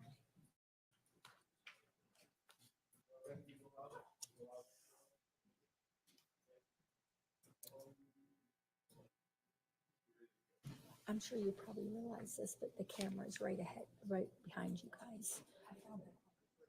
Yes, yes. I've been watching it once I found out, and there isn't anything that was exactly, but